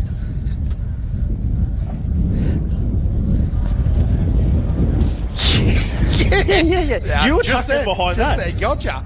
It is freezing. But that's good. No, there's a bit of a breeze blowing, so Lockie Campbell has had a little stutter there as well. Yes, and Greg in the passenger seat there again. If you want any side-by-sides prepped, looked after, service, get onto Greg. And right behind him, is that the 629? Yeah, 629, Nick Pye. Yeah, great run. Nick Pye and Ree Pride. That the old switcheroo. I know who we're talking about. You know that I know that we know. Yeah. You've stitched us up. But yes, so a great battle happening there, side-by-sides. The GRC Motorsport team, now they build and prep these side-by-sides as well. So if you are sitting at home thinking, I want to get into this, I might be going out a limit. I believe they still do the rental ride? The rental rides I was just thinking that. I was like, I don't know whether to say, but I'm reasonably confident that you can rent one and have a drive. So that's the 627 Justin Ryder. Now, talking about rental rides, is that also true of Brett Comiskey's program? Can you rent that? Yeah, but I mean, you need deeper pockets for them ones. I believe if you can drive and you got enough money. Yeah, how good is that? Unbelievable action here around as we get to see all the vehicles. Now, I will say, unfortunately, Josh, that 31 still sitting up in that pocket where I didn't want to see it. Bit heartbreaking, but that's off-road racing, right? Again, unfortunately for Kent, it's bitten him a few. He had a great run. He come off a Don River Dash, win. Not just Clark, outright. Beat everyone. So he's had some highs and lows of off-road racing, as we all know. So that's the 613 of Luke Brandon, the Polaris Pro R. Do they have R's in them? Simon Evans is going to just punch me in the face next time. I've never been able to get the Maverick R's and the Pro R. Anyhow. Yeah, it's an R. Yep.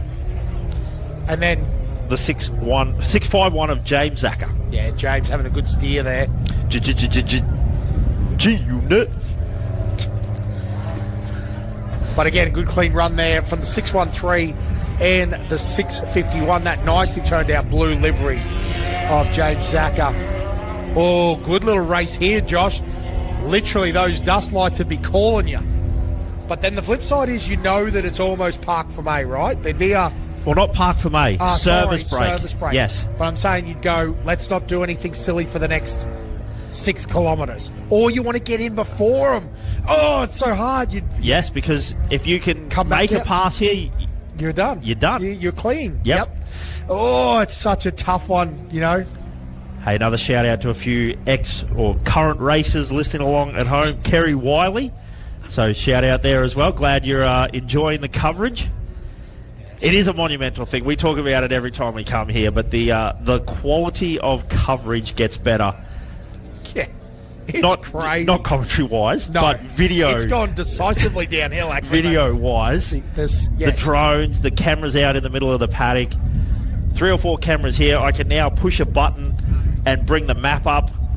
Which has all come as part of the growth of offroadracing.com.au, right? Yes, absolutely. So, again, fantastic shout-out to everyone involved. They've made a real dedicated effort that they're going to continue. Because, again, it was born off the back of great work with offroadracing.com.au. That's been acquired, and then they continually kept moving up. And, again, footage, live coverage, doing a lot of events now. They want to, get back into, Facebook, like as in the race car marketplace. So, it's going to be the place to go. There are lots of information on racing, lots of updates, as Ali Howell is now across the line with Sarah in the passenger seat there. But, again, I'll just try to get you to... It is worth getting onto offroadracing.com.au. Put it in your favourites on your... Colin, I'm really struggling now. What do you do when you tin it to your favourites? Your taskbar. Tag it to your taskbar. Your what bar? Your taskbar. Yes. And lock it to your taskbar, and then make sure that you click on it when you're at... you need a 5-minute break from work. You click on it. Don't have it on your... Not if they... But not if the boss is around. You know what I'm saying.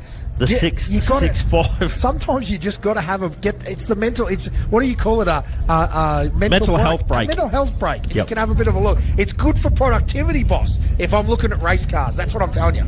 CQE tick approves. Make it happen. It's part of the rules now. I like it. If you ain't looking at race cars, is that the? I was about to say, that's the Tickner entry. 1093, yes. Good run down there. And the Jason Keane in the single-seater right behind them. Wow, Class 10 battle. Did that shuffle there, Josh, from the starting? Or because that's the 2 cars that I was saying they were right in each other's dust? So is that the 1093 and the 1024? Yes. So that's off starting position? Yes, but you would say in the dust, 40. There's less than 40 seconds. So Jason Keane's definitely made up position there, but didn't pass on road. No. So this is where it will become interesting, because the 45-minute start time, they will still start in that position. So there won't be a reset, obviously, on starting position, because it's an enduro-style race. I love it. So they will physically start off the line, come out under that banner in essentially that position again. Yes, 10 seconds behind each other. Crazy, it's not even... I love it. I love it. This is how it should be. The Laughlin entry. Perfect. The 104. Perfect. The 104, the Honey Badger. And Mr. Sheet Metal right behind him. Michael Rancid on a charge. He's running Rancid. Does that work? Is that English?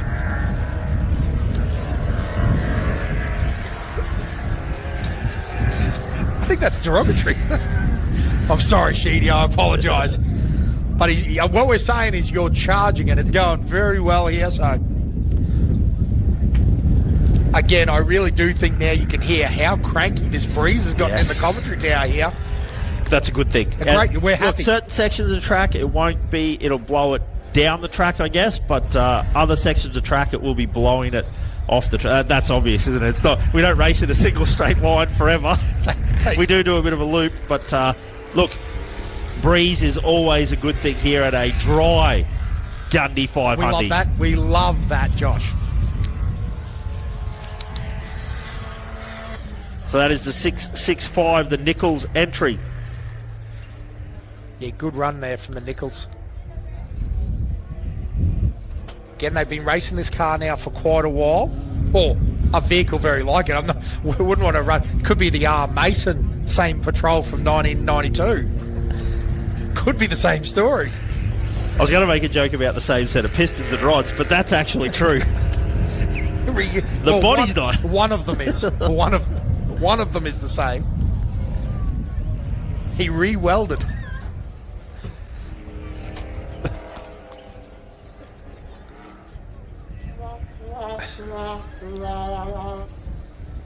Who gives me this stuff? It's so good. Cracking ourselves up a bit. But how good is this? Like you said, we got the map happening here. So this is live off Rally Safe there. So it's a wonderful feature. There's the 104, the Honey Badger. Again, Makes these final turns into the finishing straight. I was going to say, if you're looking along and you're like, hey, I haven't heard my guy, or the info I'm chasing, all the specific information is on Rally Safe. You go through there, click the Gundy 500, then you look at the map. You can see it as much or as little as you want then. And same deal with the Chris Sport, so CHRIS Sport.co, C-O, not com, .co.nz. You go up to the left-hand side, click the Australia, then it'll take you through to the events, and that will get you to the Gundy 500. You'll have all the information that we have. We won't have to give you an update. I'm not happy to give you an update, but yeah, you can chase your specific competitor as well as watching all the other action. Josh, how crazy it will be when every car's got an onboard camera, and Off-Road Racing lets you, .com.au, when Huddy lets you click through what race car you want to be involved. When's he doing that? Oh, that should be easy for him to organise. Can you just sort that out, Huddy? He doesn't have much going on today, but we did see the 10:32 on the live feed as well. He just popped into the bottom corner. And Perfect. the 451? We're going to go out on a limb? Yeah, yes. Bird and Azzy. Yes. Good run there from the 451. Excellent work. So, yeah, just once again, that 45-minute service break underway. So, a little bit different. The cars won't then have to present to Parc Fermé and sit there untouched. Actually, after 45 minutes, they will be released back onto the track. And away they will go. Yeah, and it's a great concept, to be honest with you. I didn't realise that until I woke up this morning and checked it out. Ian Sate in now in the Carbon Racer. But yes, when we read the format, I went, that's actually genius. What a great way to do it. They get 2 breaks, they do the 1 lap, get to gather the thoughts, get the thoughts bundled up and ready to go again. 2 good laps where you can really get into a groove. Get another little 45-minute check over, and then it's for all the sheep stations for the last lap. So, big fan of that format for an adjustment. Obviously, I'm a big fan of the original format, but seeing as that was no longer an option, great way to achieve it. Yeah, let's just have a look through some of the information, like class position. So Stephen Graham is in first in that Class 10. We've got Jay Mitchell and Tanner James in first in the 121. Again, I will throw it out there, just that luck fell their way with what happened this weekend and the fact that they didn't get off the line. Yes, they only made it about 200 metres. Well, they're winning the class now. Same with Bo Robinson, to be honest with you, with Shane Hunt in the passenger seat in Class 8. Not only are they in second overall, they are first in class there. And again, they actually didn't finish the first lap yesterday, but sometimes that's the way the cookie crumbles. That's racing.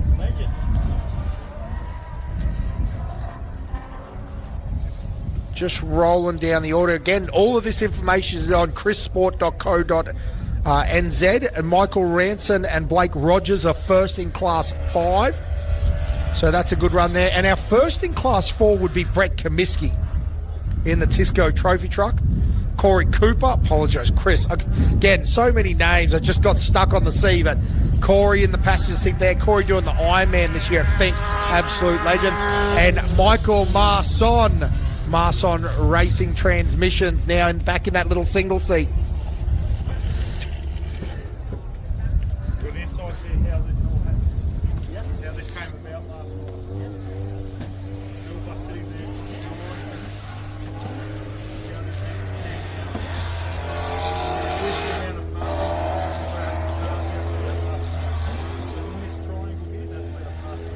Yes. Back mark, front mark, catch the back mark. Yes. That's how it's always second gap and 2 service breaks. Yeah. So we're mucking around with 30-second breaks, 30-second gaps, and 45, so 30-minute breaks.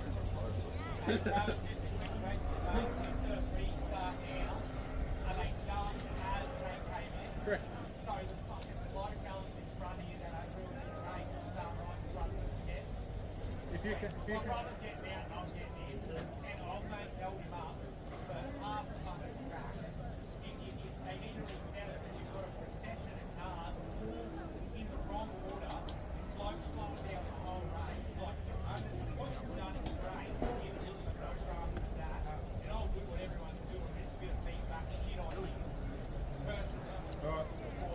No worries. But isn't that hard? Like, it's where that prologue. Yeah, that's right. No, I know. I Yeah, got yeah. run yesterday. Yeah. And it's a big lap. And it's like, it is right. No, it's like this day. Yeah. And you can see with the dust cap. Like, It's hard though, 'cause I hear you. I just think that would have been But then that means they've got to stop the whole. Yeah, because it cuts.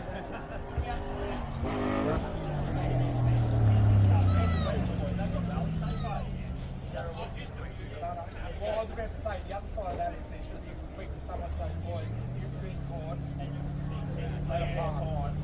Someone's 20 seconds behind you.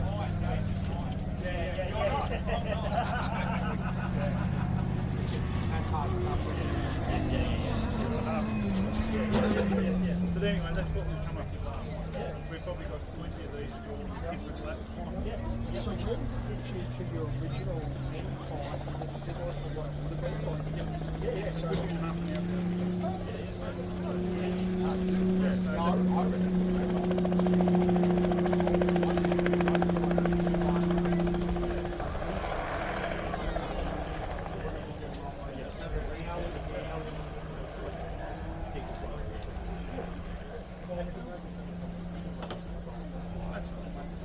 Those guys list a different driver who follows the car, so we put them in a different area. But I just heard you talking about what's going on with the show explained to you how it came about. No, it's good. Good idea. I like it. Thank you. Right, oh, well, we just had the officials, which we definitely appreciate, come up and have a quick chat and showed us the, there's a bit of drawing and a bit of action, and the way that this is laid out, essentially the idea is that we should have a lot less lapped vehicle interaction this way. And so again, there's a safety side of that, which is absolutely fantastic. And they just said not if it all works out with the section times and the ability to run and all those sort of bits of information before sweep, it'll actually run within 15 minutes of what it was going to run anyway. So it essentially makes no difference. They get this different service interval. Well, they'll get essentially 2 service intervals rather than 1.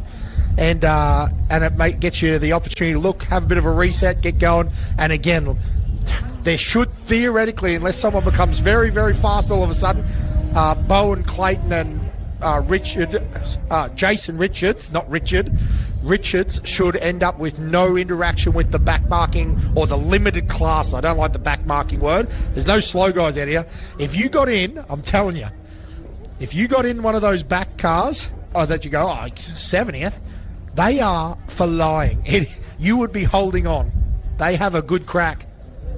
You're good there, big dog. Did the big eye rub there? Can't put the headphones. Everything's happening. It's just a bit chilly. It has got a bit chilly. I think I'm going to duck down to the car and get the windbreaker. Yeah. I'm only rocking me thin little method race wheels pull over, I guess you'd say. Might go for the big Puffer. ARB hoodie that I got. The jacket. I understand what The you're Gundy saying. might step up to the Gundy 500 hoodie. You do have a Gundy 500 hoodie. I do. It's a good one. I got an 09 one floating around somewhere, Josh Curran. I've got an 08. Oh, my goodness. Yeah, I Black Panthered you straight up there. Yeah, you did. That's okay. Talking about that, Josh, back to some of our awesome sponsors that make this event happen. I will be back. I'm going to go change. ARB, he's done the runner team. It's cold up here. ARB 4x4 Accessories, the Australian Off-Road Racing Championship, ARB. Mickey Thompson Tyres and Wheels. It is the Raceline wheels. If you want to get yourself a great set of wheels, grab yourself a set of Racelines again, particularly the competition spec. Do street car wheels as well, but those guys have got the bead locks. They've done the Ultra 4 stuff. Raceline. Make sure you get yourself a set of cool wheels. AASA, the AORA, the Gundy Regional Council. Now, it's all inside the off-road racing booklet that you would have got. The Torridon, Pollux Road. You can scan all the details there on the front. There is a QR code. Got plenty of information, all our awesome sponsors. Make sure you support them because Gundy really gets behind this event. Every time they put something in the water, I tell you, I just keep wanting to come back because every time Nida rings us up, one, we're surprised he invites us back. Two, we can't get here fast enough. It's an unwritten rule. Don River, Gundawindi. Lock them in. Think Desert Race. Is there any more that you'd want to do on the... No, there is. There's lots more, but what a great bunch of races to do on the off-road racing calendar. I tell you what, desert racing is alive and well. It's crazy to think not so long ago she was fringe. The advent of social media, we used to mail in our entries not more than 15 years ago. How crazy is that? Now you're sitting at home, we're freezing in the commentary box. No, that's unfair. It's actually beautiful. But anyway, it is cool in Gundawindi in August. And where was I going with that thought? But the moral of the story is that this has come a long way, this off-road racing, and I love it. Get talked to in the shops in Yeppoon. Off-road racing. Think Desert Race. Gundawindi 500. Don River Dash. Such a good place to be. Talking about that, the Don River Dash. Start of September. If you're floating around, if your race car's still good, you're mad. If you don't head that way, if you're not continuing your Australian ARB Championship. Wow, nice and low down with the 1026 there.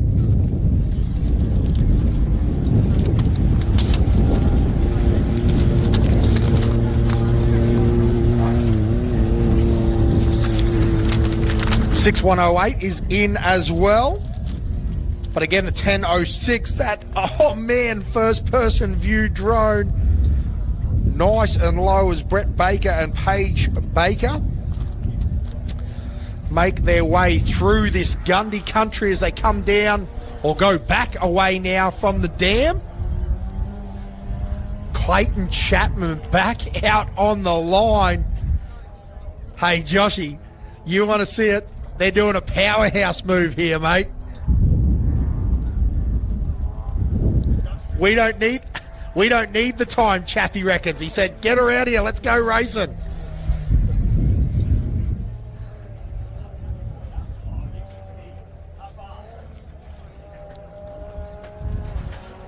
That's a power move, Mickey B.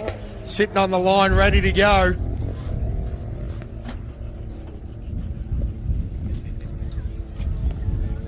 Doing it for us buggy dorks up here. Hey, hey, bunch of dorks on the line. I love it.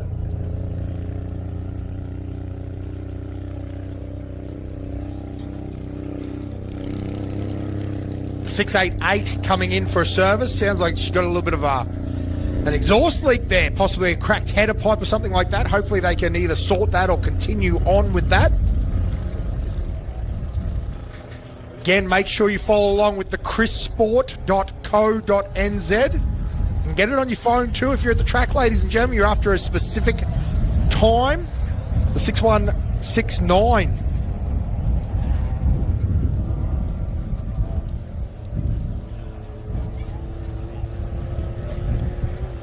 Might have been the 6108.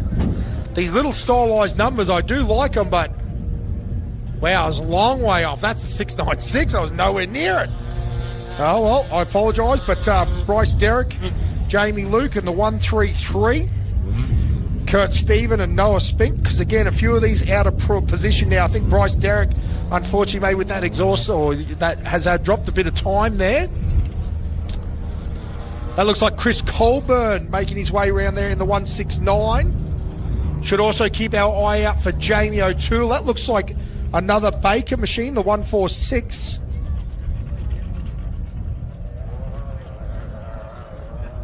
So again, Brett Baker in the 1026 right in front of the 146.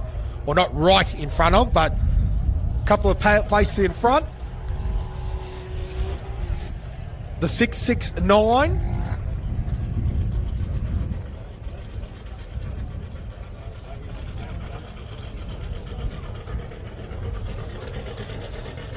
Again, Ian Baker, I believe it is on screen there. Little beam car. And again, Brett Baker, great time flashing the lights on the Razorback coming across the line.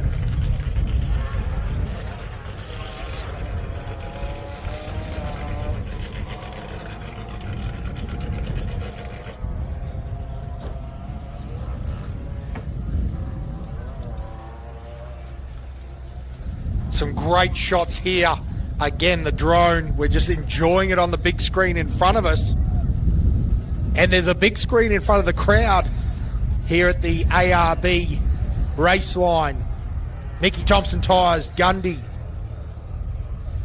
500. What a great combo too. Get yourself some ARB suspension, race line wheels, Mickey Thompson tyres, Josh, sorted. Tick, tick, tick. Get yourself a winch, bull bar. Yeah. Oh, I'm just enjoying the off-road racing inception that we have. We got screens, drones, cameras, cars, the Hawks down here. The Hawks are putting on a feed, I must admit. Helicopters, you're right, Yep. Everything's going on here. So good. I got my warmer jacket on now, so Yeah, got the old Baja Designs on now. beautiful. Perfect. I am a bit of a whore for a free jacket. Wowzers. You said it. You said The it. 1168. You know the other car that we should be expecting to come in, the giant killing gold Brumby. The Brumba. The Brat. The Brumby. Should be in the house soon as well, which will be very good to see coming in for that. It won't need a service. They'll probably hose her off Yep. for the Instagram, for the gram, and then probably a few photos, a few models, post a few clips, back in and go again. That's the way they operate. The Settlement Creek Racing team. Stuart Slakowski. Slotkowski. Yes, I you said it. nailed I it. said You it. nailed it. Give me a high five, Parker. 1 for a million. Yeah, once. And never again. Chris Colbert in now as well in the old Joey Bulmer car. Came in a lot of years ago. Not trying to be funny, it's still a great race car, but that was cutting edge technology in 2000s, Josh. Yes. That was the tip of the spear past the tip of the spear going Yes. that way. Amazing how it changes, right? Now it's Joe Gibbs, dry sumps, 4.5-inch shock absorbers, 7 tubes to turn. Big cooling fins. You can see on the reservoirs. There's the 146. Yeah, Ian Baker. Yes, Is he now? the Ramus Rover team. Is it Ramus or Remus? Remus? Ah. Pretty sure it's Remus. But you're right. Is it's it spelled- Slotkowski? Say it confidently.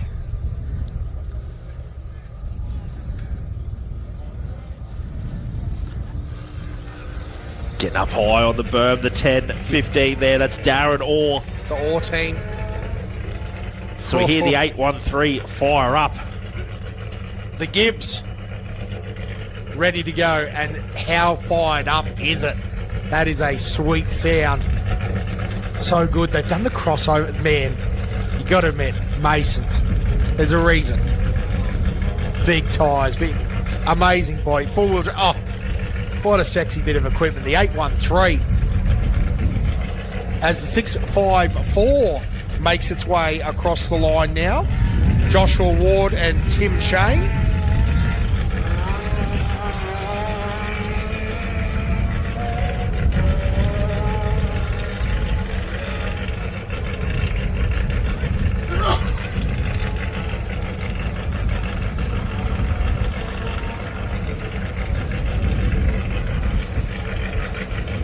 For that big. Sorry, I was going to say, Josh, I was just clicking my map back up to try to get some idea. Now, I will say on the rally safe, it looks like the 838 is probably out. The 650 is out. The 44, unfortunately, doesn't look like it's moving anymore. Bit hard to tell with a few of these. They're over halfway round.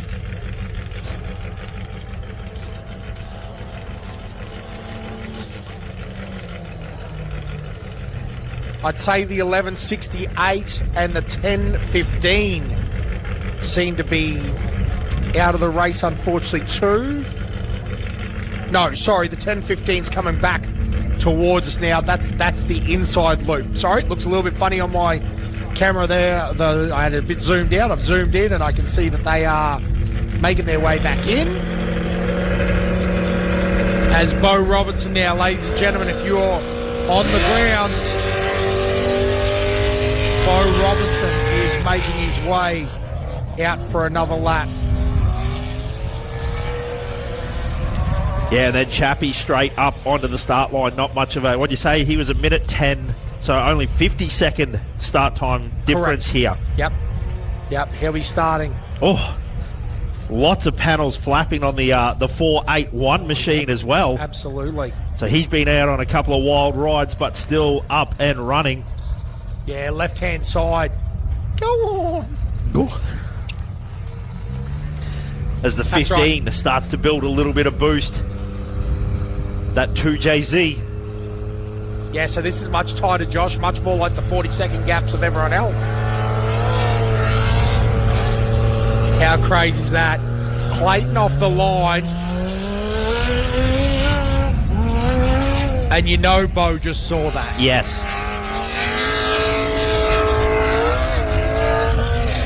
They know they're on the hunt now.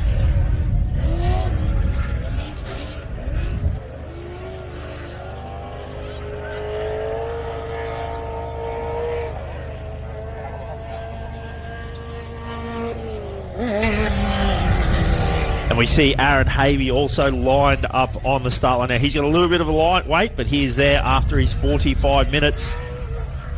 Ready to rock and roll to those element cars. No prep needed, you reckon? Well, and I'll tell you what, if it's going to get some prep work, it's the right man to do a little bit of prep on it as well. The 10.15 in now as well, Josh.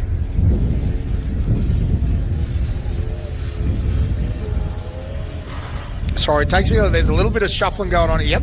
Oh! Lothringer.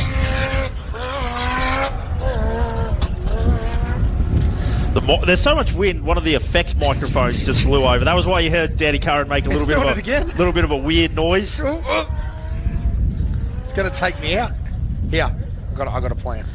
Hold on. You got zip ties. Mute. So that is our first two cars back out on the track.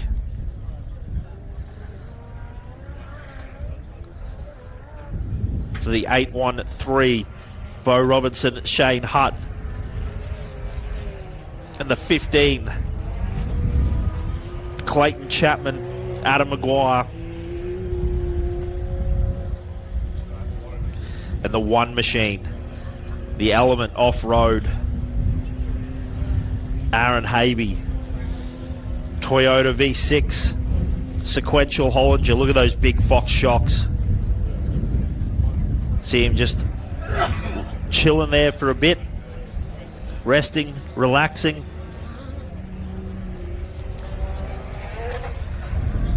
Jamie Knight also lined back up.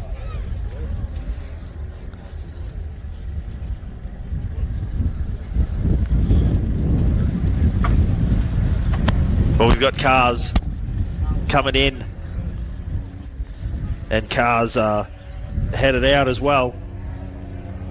What a great, sorry. We're just trying to manage a few things here at the moment and keep the talking Cars to the left of me, Jokers to the right.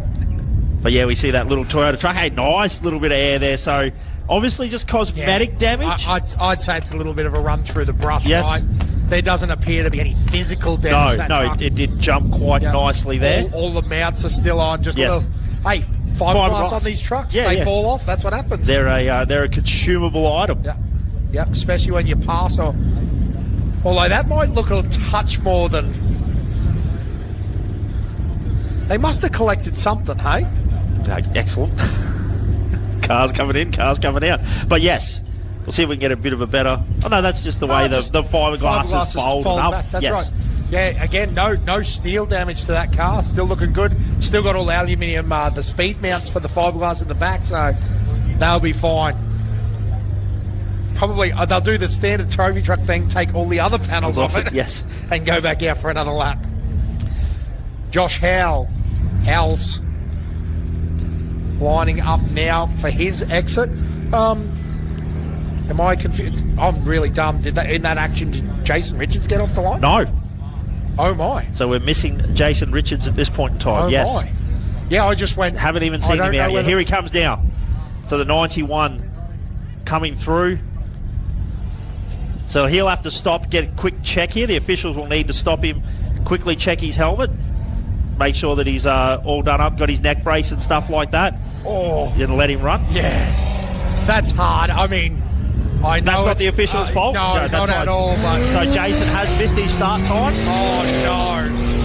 Oh no. Anyway, that is racing. That is the game. And listen, Jason they are the Richards, safety checks that need to happen. And no, but I was going to say, and Jason Richards, he lost time there because of pit. So I mean, it's not like he got a free pass. It's just a tough hand for Josh Howells, right? Yes. Just means he probably starts his lap earlier in the dust. Yeah, you're right. If you're going to get that dust anyway, and that'd be the plan, right? And this will be the hard look part. Can Howells stay on him? Use his dust light. And use the horsepower. Yes. Because let's call us theoretically, Josh Howells should have the turbo horsepower, right? Nah, it looks like unfortunately it's just making so much dust. Yeah. I tell you what, that gap's not. Look at this though. When it blows the right way. Yes. You're right, Josh. Maybe this might be all right. There's no issue there. That's not slowing Josh Howells down, right? No. Oh, what a race we've got in front of us, ladies and gentlemen. Gee, and this is 2 laps as well, this section as well. So the 10-11 in now. Can you hear that in the microphone, ladies and gentlemen? It is howling across here. Yes. The wind and the number 9. So again, the 10-11 now making its way. Drew McLaughlin and Tess Power, as well as the 124 of John Brand, does have a passenger seat. That's actually a position that Drew McLaughlin has picked up there. Black Betty, the Razorback, Craig Corg getting lined up and ready for position. Aaron Habe on the line, ready to go. Remembering that Craig has actually made up time on Aaron on corrected. But whether that was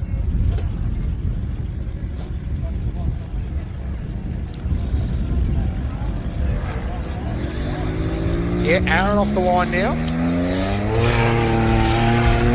I'll throw it out there. That felt like a very long 50 seconds from Josh Howells to Aaron.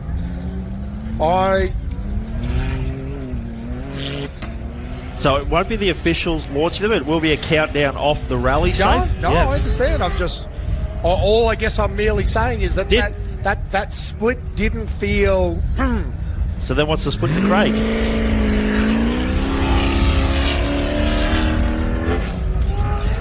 14 seconds. Anyway, unless I'm reading a T. Anyway, I'm sure.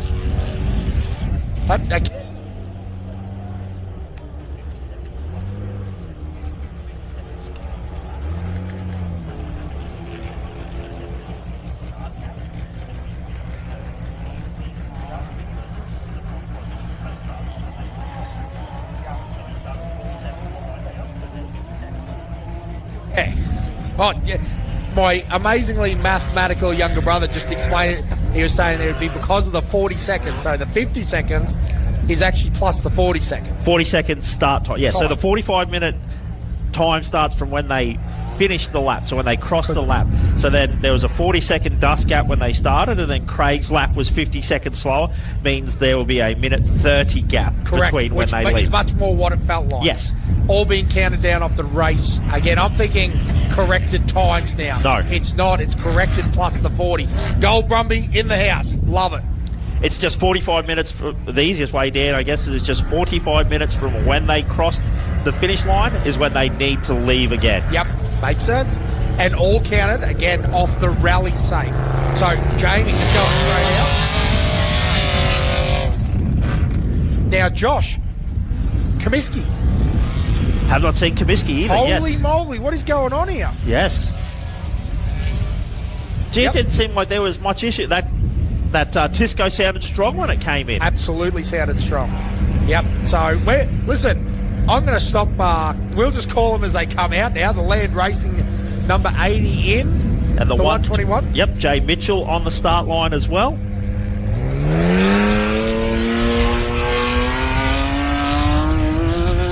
So that little pro light sounding strong, whatever was the issue that stopped them short after, say, 100 metres yesterday and required the tow back in. Obviously, they've got that. Probably a little electrical gremlin or a little bug there. But great to see the 699. That's Lockie Waters.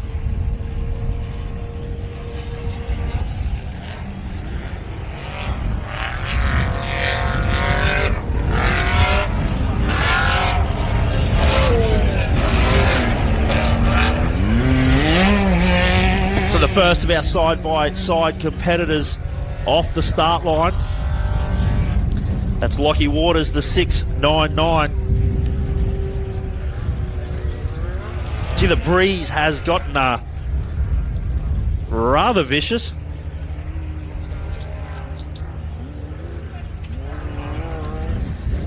I tell you what, our drone boy's doing an excellent job. That's the 878. Flying these drones in the dust, in the breeze. So Jay Mitchell off and racing. Now we see the 28. Seaton Battle on the start line. The big V8 Element powered car. She's back in black. Nice simple livery. Black with that iconic or easily recognised yellow and green Nortrans Transport logo. So Lockie Waters heading back out the other way. He's about to get two laps this time.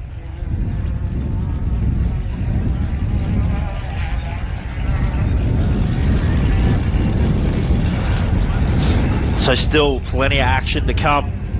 Today we are only a quarter of the way through.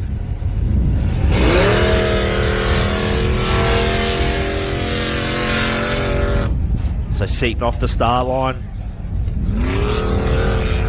Big V8 sounding nice and healthy. Plenty of torque out of that motor. Unlike Kent, which usually has plenty of torque out of his mouth. Not wrong. Not wrong.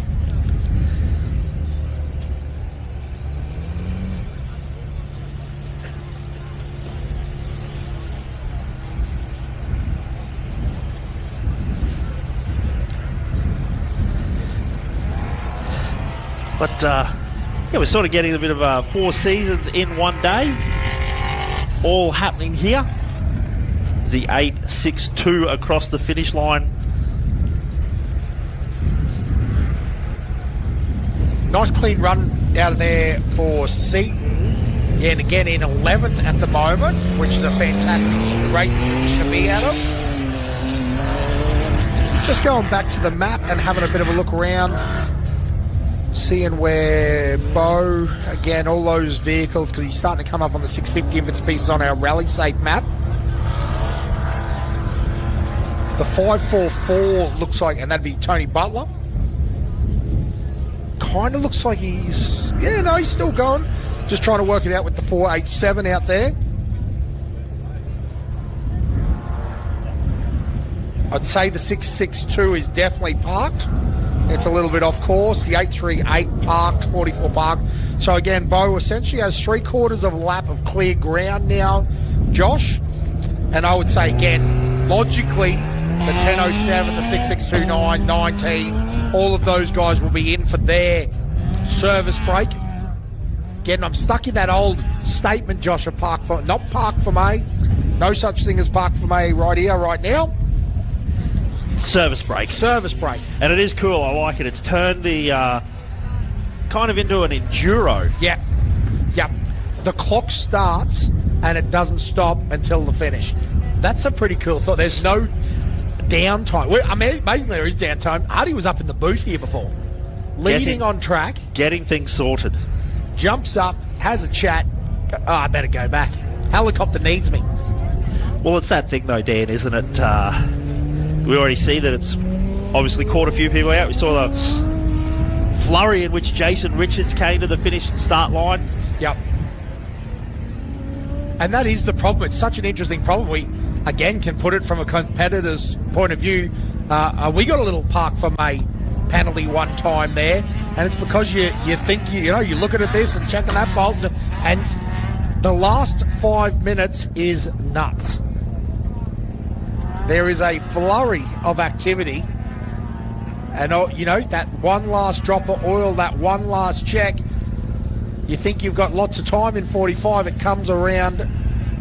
Probably even how long it takes you just to get in the car and get buckled up. Absolutely. Just fueling the race car. Again, that, by the time you go to the right spot, fire extent, all the stuff that is required, again, time slips away.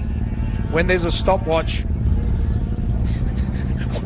when you're at school, yeah, 45 minutes feels like forever. When you're trying to prep a race car, 45 minutes is never enough. Now again, bro, I'm saying that Comiskey, 434, has not left the pits yet.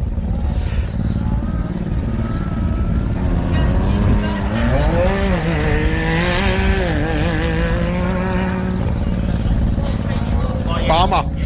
Just got the nod from the officials. They are out. So, hey, now there's Sheila coming through that rough section again. Jason Richards. This will be one to keep an eye on because we want to know where Josh Howells is.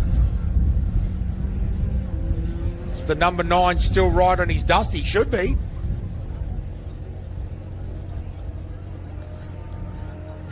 Now, it looks like Mikey Zaka in the seat of the 651 from what we understood was going on.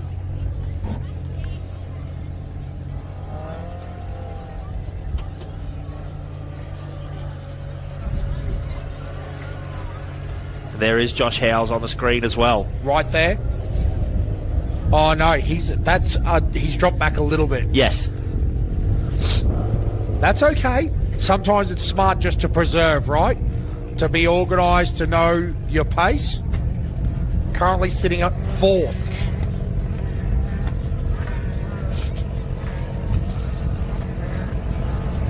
Now watch this. There's going to be a bit of a drag race here between the 613 and the 651. We might see a pass early on. Right in the stadium area, absolutely. Because again, we keep talking about this. There's going to be a sense of urgency before you get out in the tight stuff. Like there is some sections here where you're essentially between the trees. It's almost sandy out the back there in spots, Josh. And you want to make sure you're out of the dust for those sections if you can be. The operative word is if you can be. Yes, easier said than done. Way easier said than done.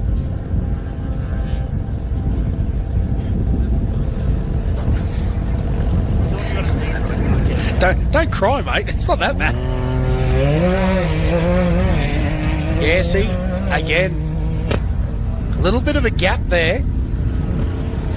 So it's not going to be as easy as I was thinking. That was a little bit closer than what it actually is. So in that time, we see the 681 in as well. And we also saw a couple of drone shots of Hank the Tank Parker. So good. We love seeing the Hankinator back in the stadium area. So 681 Ross Newman. And again, the officials, what a fantastic job they've done because, Ross was right towards the back, so their timing's been pretty much spot on. They can't account for everything, that's reality, but with the times.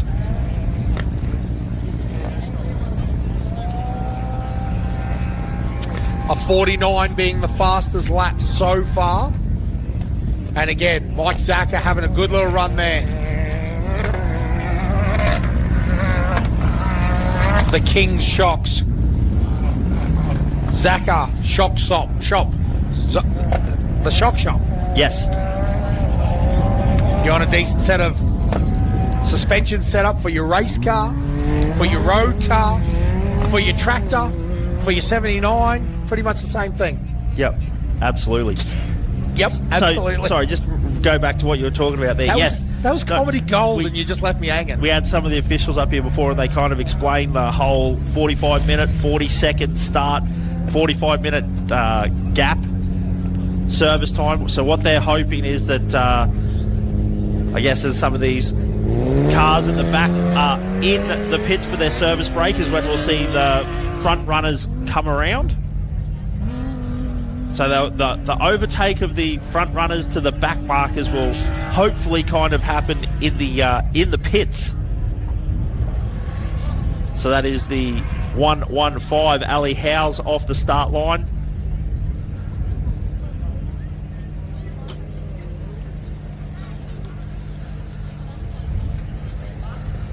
As our class 10s. The side-by-side over the side there, Joshua, a long way off the track. He made his own run through Gundy. Man, they're so wild how they spit anti-lag between the whoops. Like, yes. Some pretty legit sort of race cars these days. As Ali Howes, again, there must be a bit of a kicker over there because Ali a little bit wide on that track as well. How good's this Ticknut and JK Jason Keane race going on here in these single seats? 2 single seats, 2 10s side by side. Very close to each other as we see the Niter on the big screen. How good's that? Hey, the fastest class 4 at the moment. How good is that? Jamie Knight. We don't say that because we love Comiskey. We love all. It's great. We love Class 4. We love playing Greg Gardner. How good! But it's just cool. Something about a guy that works on it in the shed. I suppose Jamie's got a little bit more of a setup than the average. Let's call a spade these days. But again, home built, phone frame by Luke Hall back in the day. As the Cruiser makes its way across, Hank. But you guys know what I'm saying. There's some level of big fish, small fish racing going. It isn't a geyser. It's not a Mason. And again, we love all of those things. We love a Tisco. But when a guy's flying MIG welding it in the 2-bay, damn, something about it. Jason Keane, he would be keen. Having a look just there, so close. The 659 now across the line as well. That's his first lap. You'd be looking at those guys going out and going, I've got to go and work on this thing now. And that's Warren Ward and Chase Sheen. Gotta try and tuck him behind this better. Block some of that wind.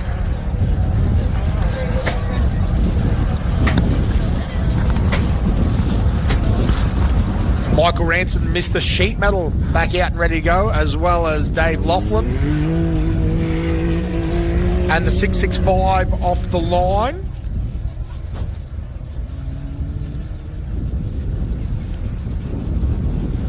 Again, that's the nickel entry. And also the 19 making their way back in. So Turnbull back in the house.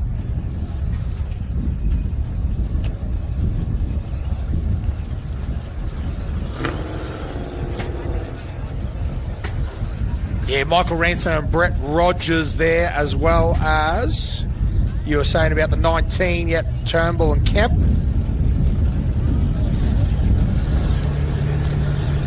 Michael Burton Nazi in the 451.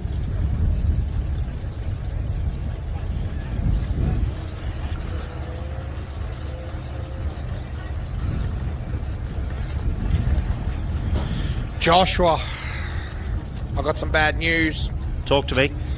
I reckon not. Unlike the exact area where they were pulled up last time, the 813 is stopped.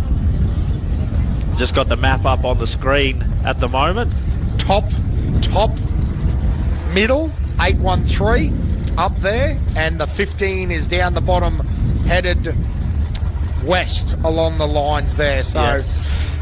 the 91 there as well. There is the 23. Now, the other car that I'm missing, Aaron Havey and the Craig Cogg seem to be like parked on top of each other. I can't see the Joshua. Was that a few? Spits of rain? That's a few spits of rain, my man. That is rain. Yeah. My goodness, what a race we are having here. But I was going to say, Josh, the car that I don't see is the 9. Oh, Josh Howes, yeah. So that is the Class 5 of Michael Ranson off the start line. And he's out there. I'm just being... I cannot find him. I've got the 91, I've got the 1, got the 23, got the 439, got the 121. All of this makes sense. So Bowie on screen, as in the top box we see the Bertonazzi Class 4 entry. Power off the start line, getting ready for his 2-lap stint before a service break, and then we get ready for the 1-lap sprint, as Danny Curran just shows me his phone screen, the dust on his screen, the harsh juxtaposition of a few drops of rain. That is spits of water, ladies and gentlemen. Unbelievable here at Gundy. Every curveball being thrown at us. As the 50, the Saint machine, off the start line. Now, it doesn't honestly look like enough that it's going to make any real effect on this race. Even with respect to settling the dust, I think it's going to struggle. It's it's the mouse fighting the lion, isn't it? Yes. The dust is thick. But I can tell you, on our floor there is spits.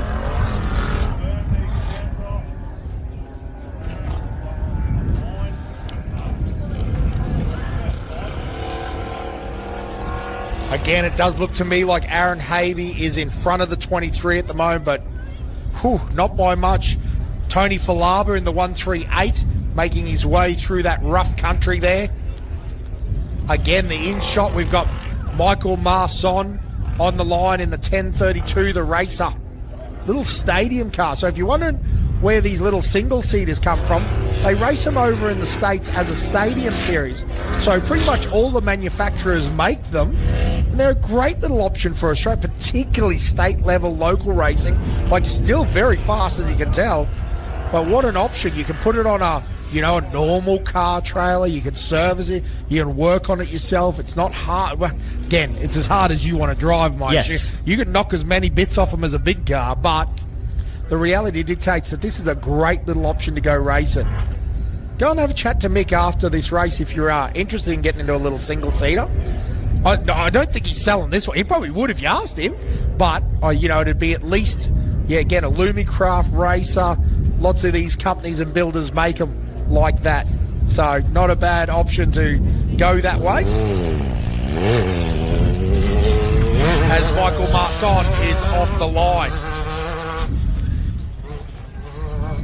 Oh, we're joined at the commentary booth by, is it the man, the myth, the legend, the Facebook Marketplace King? Yeah, the scrutineering Marketplace King. I actually wish I wasn't here with you. Yeah, to be quite honest. True. no. That is true. That's a heartbreak one. That one. Yeah.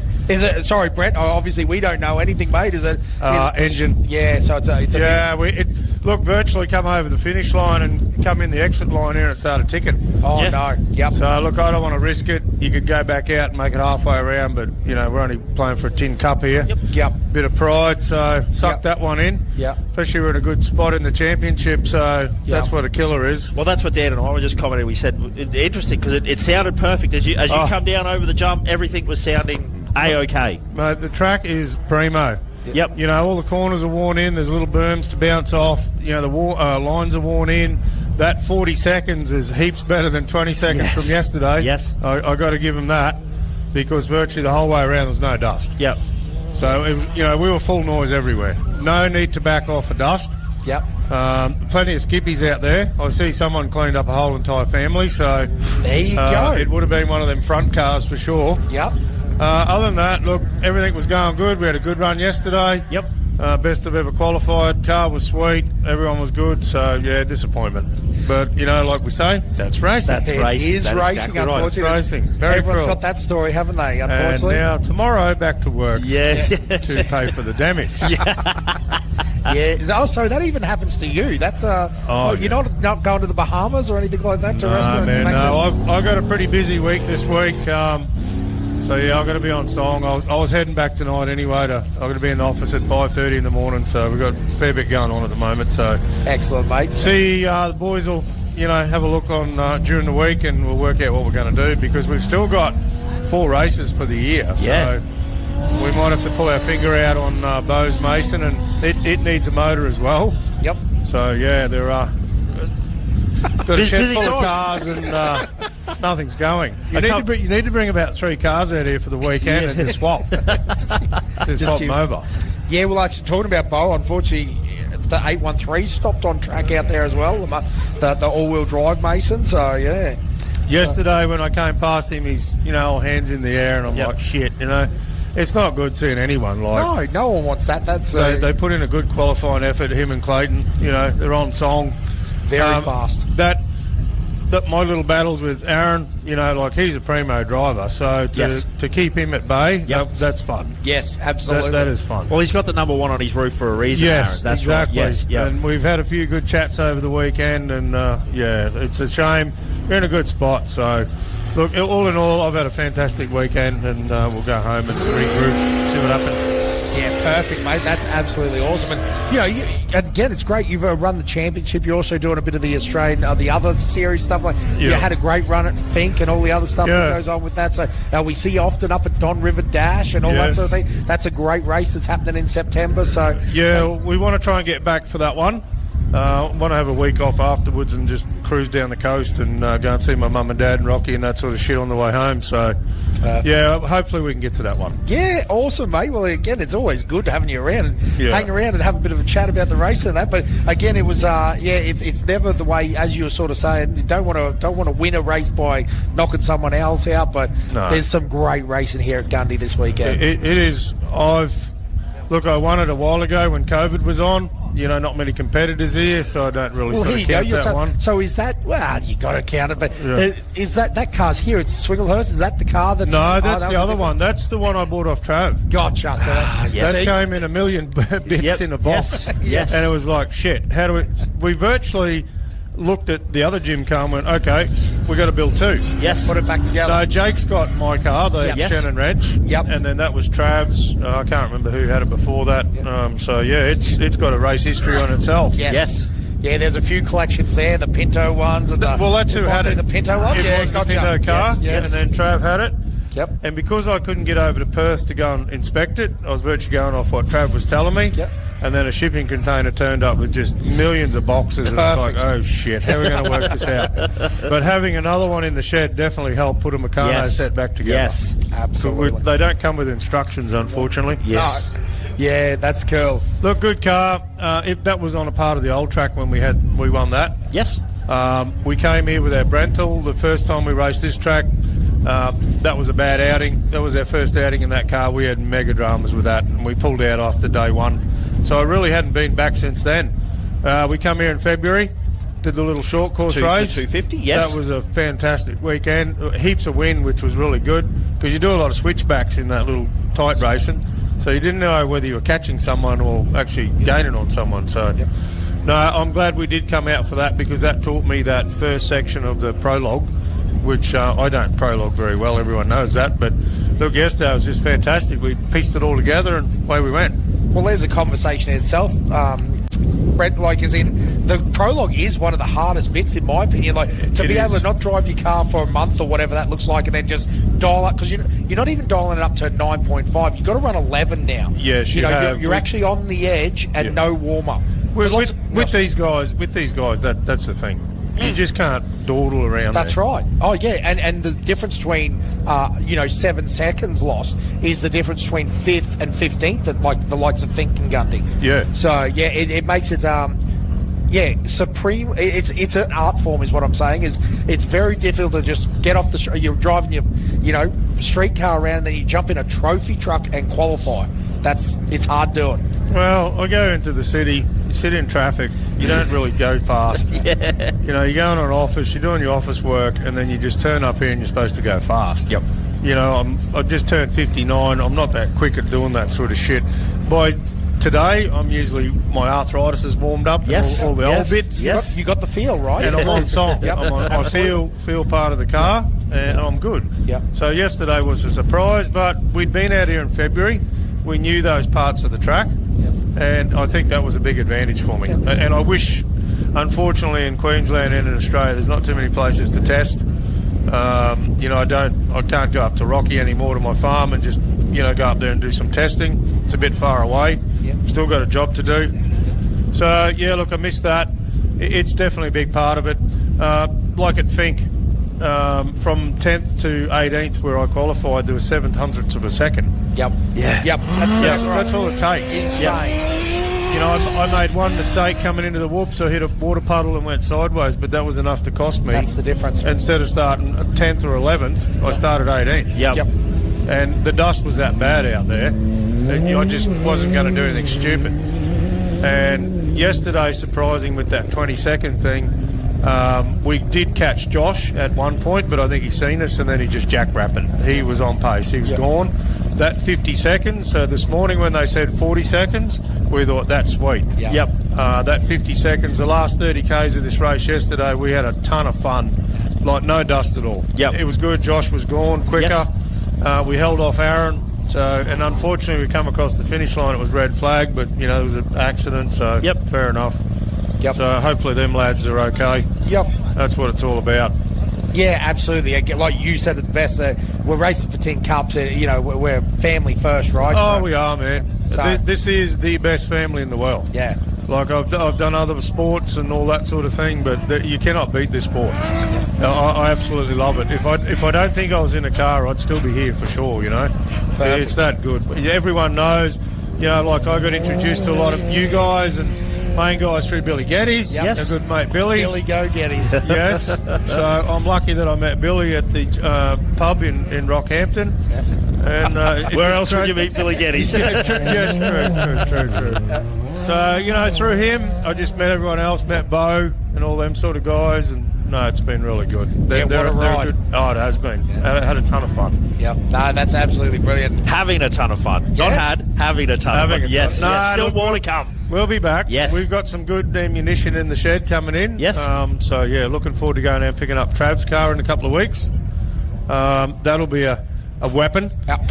That it is. Yes, Yep. and even Bo's Mason. Like Yes. I've sat in it a couple of times, so I'm looking forward to seeing what the difference is with the Tisco that we've got. Yes. I had a few yarns to him the other night, how it drives from the rear, not the front. So it'd be different. It'd be good. Sorry, mate. You can tell me if you haven't got this far and you're planning yet, but you'll run one car in one series and then one Yes. for fun.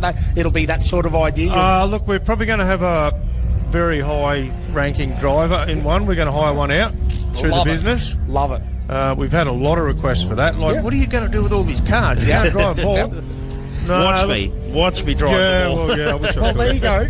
Brett, we actually talked about that. We were actually out racing, and I said, because we were talking about Greg Campbell, you could rent a side-by-side through him. I said, if you ask Brett Comiskey nicely and prove enough, you can probably rent one off him. Turns out you can if you've got the right requirements. Obviously, they're a bit different to a limited class car. It's a trophy truck. So well, look, there's Brenthal have got like 25 of them in the US that they hire out. unbelievable. And I need to do something with my motorsports business where it's got money coming in, not just going out. Yep. Sounds logical. I And, like it. and to bring some new people and blood into the sport, Yep. that want to give it a go.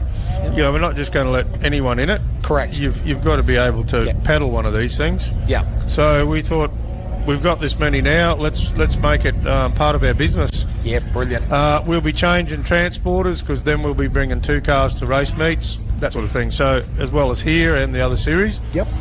It just won't be my car. It'll be 2 cars. Yep. And the teams have revolved around that. Yeah, so we're going to have to change a lot of dynamics to make it work. Yep. So Dan and I have been spending a fair bit of time nutting it all out, costs, engines, parts, everything. Yep. So, it's part of my business. I run 180 mining machines, logistics, nightmares, Yes. whatever, people. Yes. Well, we're going to bring a lot of it into our business, into the motorsport business. It's very and, cool. and try and pull it off. Yep. Yeah, absolutely. And give someone else a chance to do what we're doing. Yeah. No, that's an awesome opportunity. There's no question about that. Yeah. So, So look forward to that. Hopefully we can get him at Don yes. as a one-off for this year to give it a pedal. Yes. And then next year it'll be a full season. Oh, so there's the potential that we'll have the driver in this month, like end of the month. Yes. Yeah, Hopefully. unbelievable, mate. That's Yeah. exciting news. And again, listen along. I assume you guys will announce something later will. when it's ready. We will. And Don River, obviously, you'll know that information on the Don River website and all Yeah. that. So Yep. exciting times ahead. It will Brett. be. Yes. All good. Yeah, so no, that's absolutely awesome. And again, how good is it? We were just saying the other side is we got some spots of water Right. on the middle of Oh. it's crazy. Walking up to you, the spit started. Yeah, isn't that This amazing? is like Melbourne weather. What you know? a race! What a race! You would not have guessed that when we were blue skies yesterday. No way. And look at it out here now, like you've got clear track. Like I was flat to the boards that whole lap. Whereas yesterday, excuse me, you're on and off the gas in a few spots, Yeah. especially that thick red dirt. Yep. So, Yep. And the good. track, they've made a few changes, done a few things. Every year Gundy's iteration of last year's race, isn't it? Yeah. But better and better. oh, look, I've like I said, I've only raced it twice. The old track and this one. We sort of went away last time, but definitely when I came out in February, I'm like, no, this will be really good. And being part of this series, and we committed to the whole series, I was looking forward to coming back here. Yesterday it wasn't fun in the dust. It's not safe, especially at the speeds we're doing. Yep. Some people with bigger kahunas than others can take the risk, but today was an absolute joy. Yep. Little berms are formed everywhere. The lines are clean. You know what's ahead of you now because you did yesterday. So no, it was a ton of fun. Corey and I were having a joyride and a half. Well, I think the one of the amazing things about Gundy, and again, every racetrack's different. It's all got like again, we talk about the Bondi Whoops and the Don River Dash Sand. All of them have their highlights, but Fink is like an interesting case where there's one big hit in the whoops, isn't there? And that's scary, right? But Yes. Gundy's like this weird.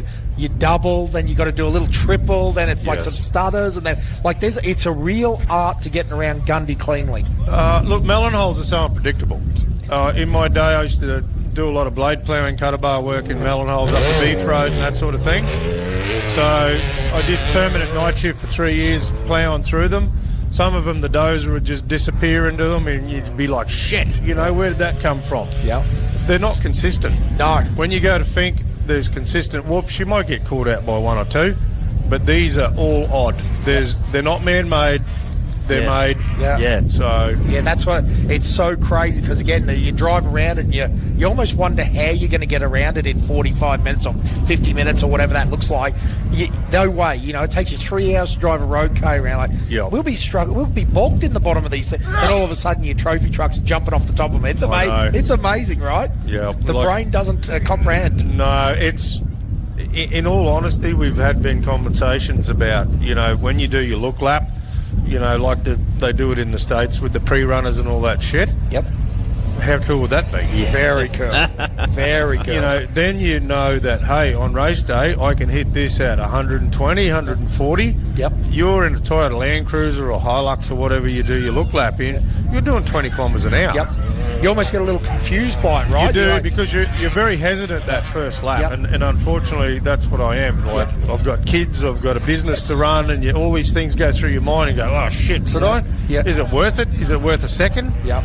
But you got to do that out here with these competitors. Yes, absolutely.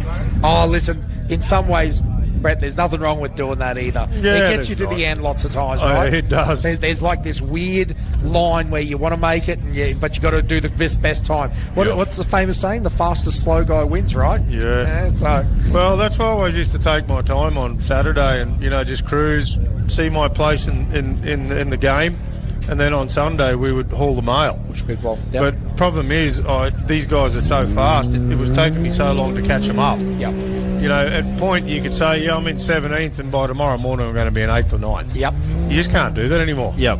The other probably, I'll call it because I'm good enough mates with them, but, there's probably a point too where, like, say, Clayton Chapman, you'd push him along a little bit and, they'd probably have some sort of, like, little mechanical issues. Well, they're not having mechanical. So he's not only fast, he's not only got the horsepower, they also have it's like it's the perfect storm, isn't it? Like, Yeah. so again, it's like, it's one of these weird things where, you might have been able to catch them and just menace it down but that's not happening anymore. No. It's crazy to see these young fellas how fast they are now. They are. One of the first time we did Baja, we talked to one of the guys we were buying UTV parts off, and he just said the only way to win it is you got to have a clean run. Yep. Because it is so competitive. So many people are on the same page. It's Yep. not just one fast guy. Yep.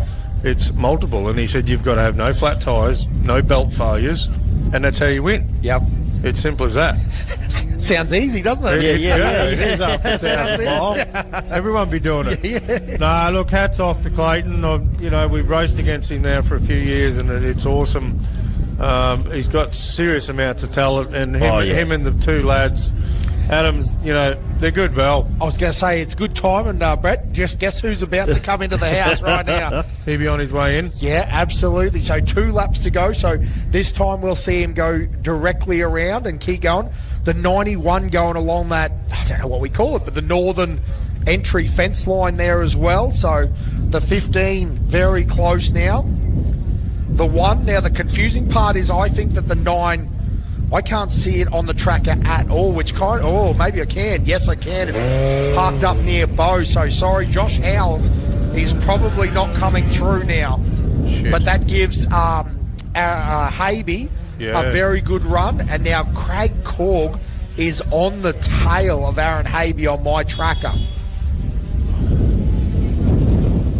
I think that car that come through the gate's not travelling the quickest either. You're right. But the dust going along the fence line Is that... Okay. I reckon that, you're That's right. Clayton?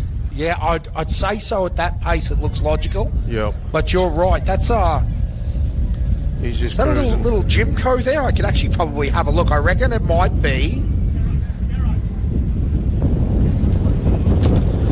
Kind of looks like Chris Colburn's car. I hope it's not.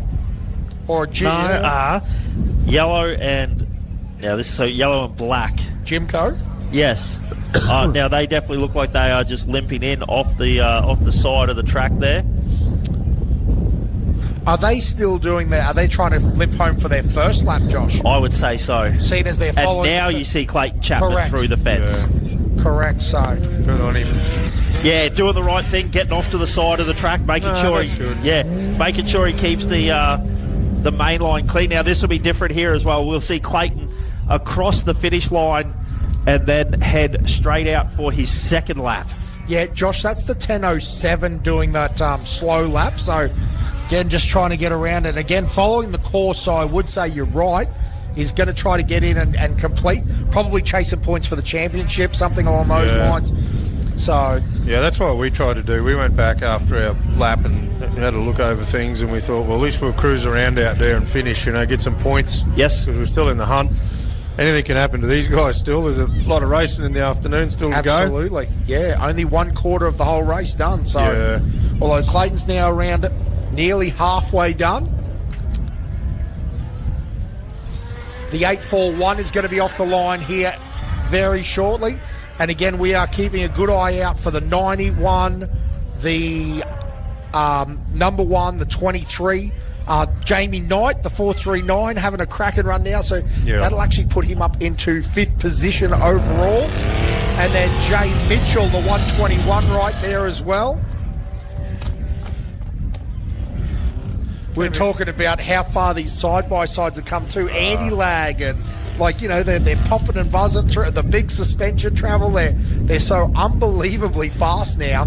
Well, look, I got into them in 2008, 2009, and they've just come leaps and bounds. Yeah, you guys, like, it's crazy to think that, I hope you agree or don't. You can tell me you don't agree, but, you know, you guys were doing the full custom chat, full, Yeah. and, you know, now an off-the-shelf, slightly modern one is probably faster, right? Yeah, they would be. Insane. They'd blow the doors off us. Insane to think that what was essentially a Class 10 hand-built race car, and now these things are there. We turned up at Laughlin and we'd got some tune parts and bits and pieces, and we hit 101 mile an hour. Yep. And we just thought, we were like, how cool is this? Fastest thing in the world. Now they're doing 170 straight out of the box. Insane. Yeah, that Vegas Torino is that right? The Pro R won it outright or whatever it was. Like, just insane. Yep. No, they are so fast. Yep.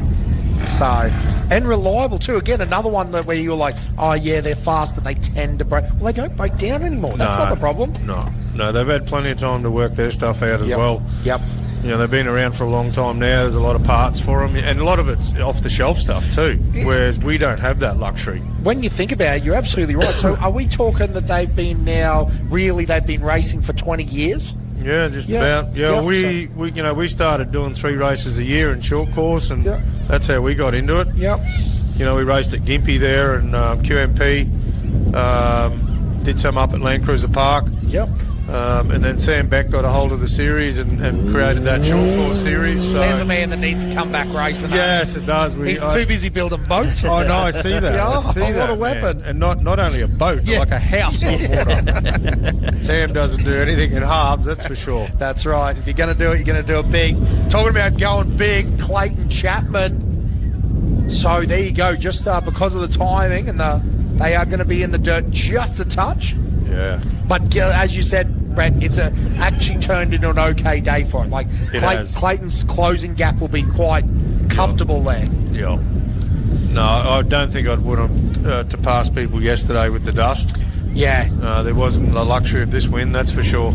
Yeah. So no, everyone will be good. They'll get around. Yeah, hopefully it's good now with the transponders and all that stuff. So. That's what I was just saying. Hopefully when they see the 15 pop up on their rally safe screen in front of them and behind them, they realise that's Clayton Chapman.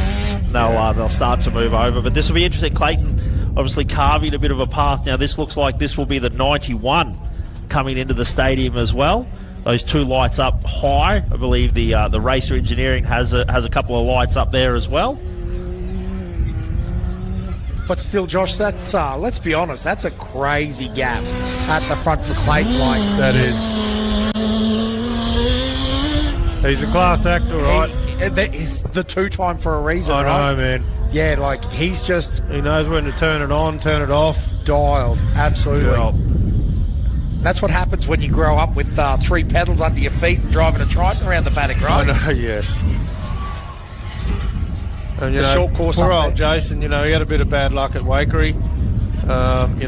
Put him out of the points, so he'll appreciate this if he can finish in this position, that's for sure. We'll get him back in the hunt. And it's cool to see a good old car like it's a classic one, that one. It's iconic. Yeah.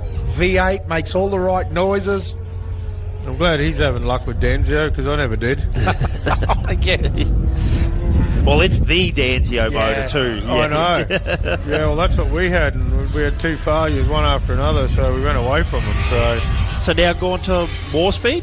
We went to War Speed. Yep. Really, Troy down there at Sydney really did a good package for us, and look, we had a good year last year with it. Unfortunately, this year we went to Pooncarry and it snapped a rod. We were on song with it. It was really good for that all-wheel drive car. Yep. Heaps of power. So it was a good package, built in Australia. Virtue in that we had that failure, week and a half, we had the motor back. Yep. Full rebuild. And the one in the Tisco's at Dugan's? It's a yes, it started like the Dugan. Yep. Wayne Sonner, WS Engines out of Kingaroy, he's been doing all the work on it. He'll be down there having kittens at the moment. Yeah. We'll put shit on him during the week. we'll want warranty and everything else. Yep. It's so hard what we put them through, right? It is, man. The on and off loads and everything. Yeah, and then manufacturing faults, like just a valve spring issue, we were talking about it literally on the drive down. You can do the best engineering ever in NASCAR and they still have crazy little valve spring and retainer fails. Yeah. And they do the analysis on it and then they work out that it just had a little air bubble in the manufacturing process in the steel. Like, what do you do? Racing's cruel. Look, I'm lucky with what I do with earth moving because I was just telling the boys on the way down, one of our 793Fs, $1.05 million for a motor. Yeah. You do Sorry, what? $1.05 million for a motor. We just clocked over. Masons are cheap. 25,000 hours out of it. Yep. And you get 1,000 hours out of these things. Yes. So, look, I don't like failures and anything, but Yep. sometimes it's just like, what, 80 grand? Yeah. It doesn't even register with me sometimes. And sorry. No. Sorry, people, that might sound a bit, he's got money and all that stuff. I work in comparison. It's just Yes. scales. Yeah. Like I deal in millions every month and I freak out. I have big bills, I have failures, I have transmission failures. Yes. It's a good day and then it's a shit day. Yes. You got to No, ride the highs and lows. Doesn't matter. you do. Racing, business, everything, Yeah. life, everything like that. Yes. Yep. So, look, it might sound like I'm spoiled or something, but it's just the levels I deal with. You Yes. know?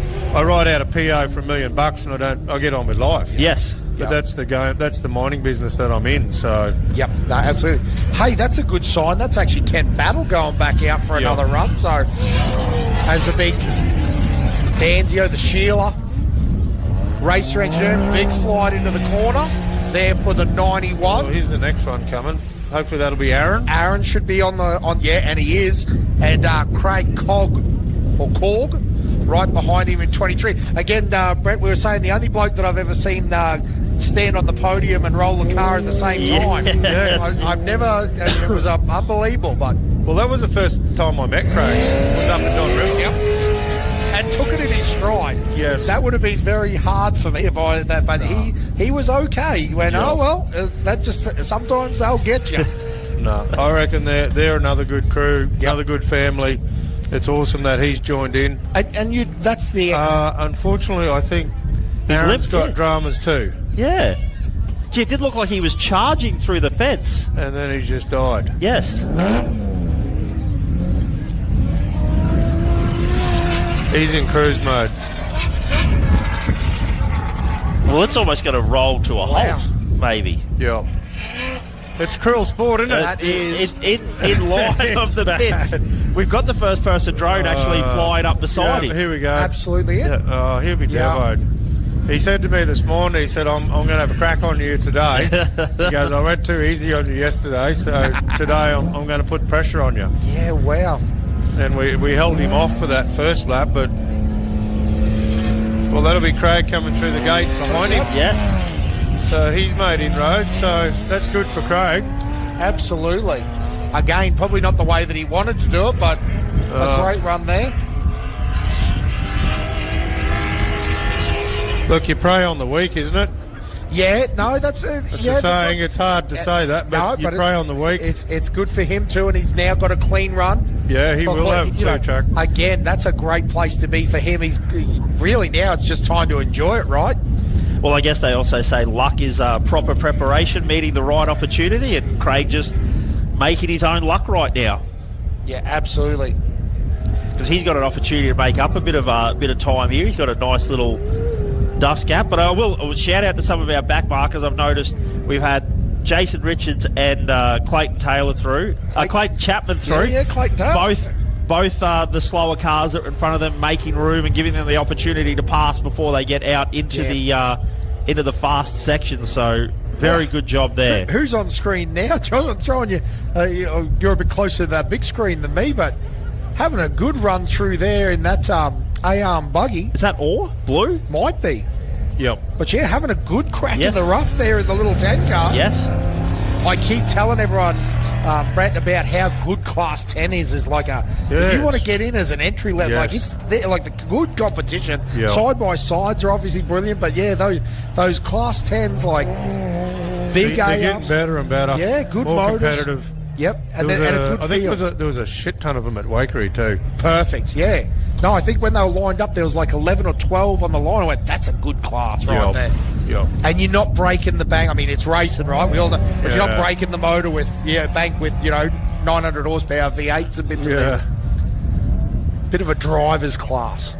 And the 878 about to get off the line as well. The I believe that's a 3RZ turbo powered. It's got like all Wallet Nissan bits, and it's a bit of everything, that one. And the 623. Good to see. Yeah, you make your own race cars, right? Yeah. And then the 623. Now, who else will we have? Because do you know what just happened weirdly, Josh? Is that the 9 that's just popped up on my screen? Near the 48? Yes. It was parked So that's over there. Jamie Knight? No, No, the coming 9. towards us. Oh, There's 90. yes. That yes, will be the absolutely. 90, yes. Sorry, now I understand. Yes, Yes. absolutely in front of us. Someone right behind Well, I him. think the 121 would be right there, right? Jay Yep. Mitchell? Yes. Yep. I'll take it back. The 9's in the paddock. So I'd say that yes. they're transporting it Yes, back. that's why what's it's happening. moved. I Yep. was like, man, that's back in the race. Yeah, so that'll be Jay Mitchell and Tanner James in that. Then right behind them, again, well inside the top 10 now, is the 699. It's crazy. Crazy. How do they do it? Just put the old ear on, boys. Does it sound like Jamie might have a little bit of maybe a cracked header or something like that? I think he came in with that Yes. this morning. Yes. It did sound like that. So Craig Korg across the finish line there for lap number 2. So he will continue on his way out for lap number 3. Hey, Josh, did you see the flames and the black soot coming out? Yes. He did the 20% trim this morning. Yep. He definitely said set to kill.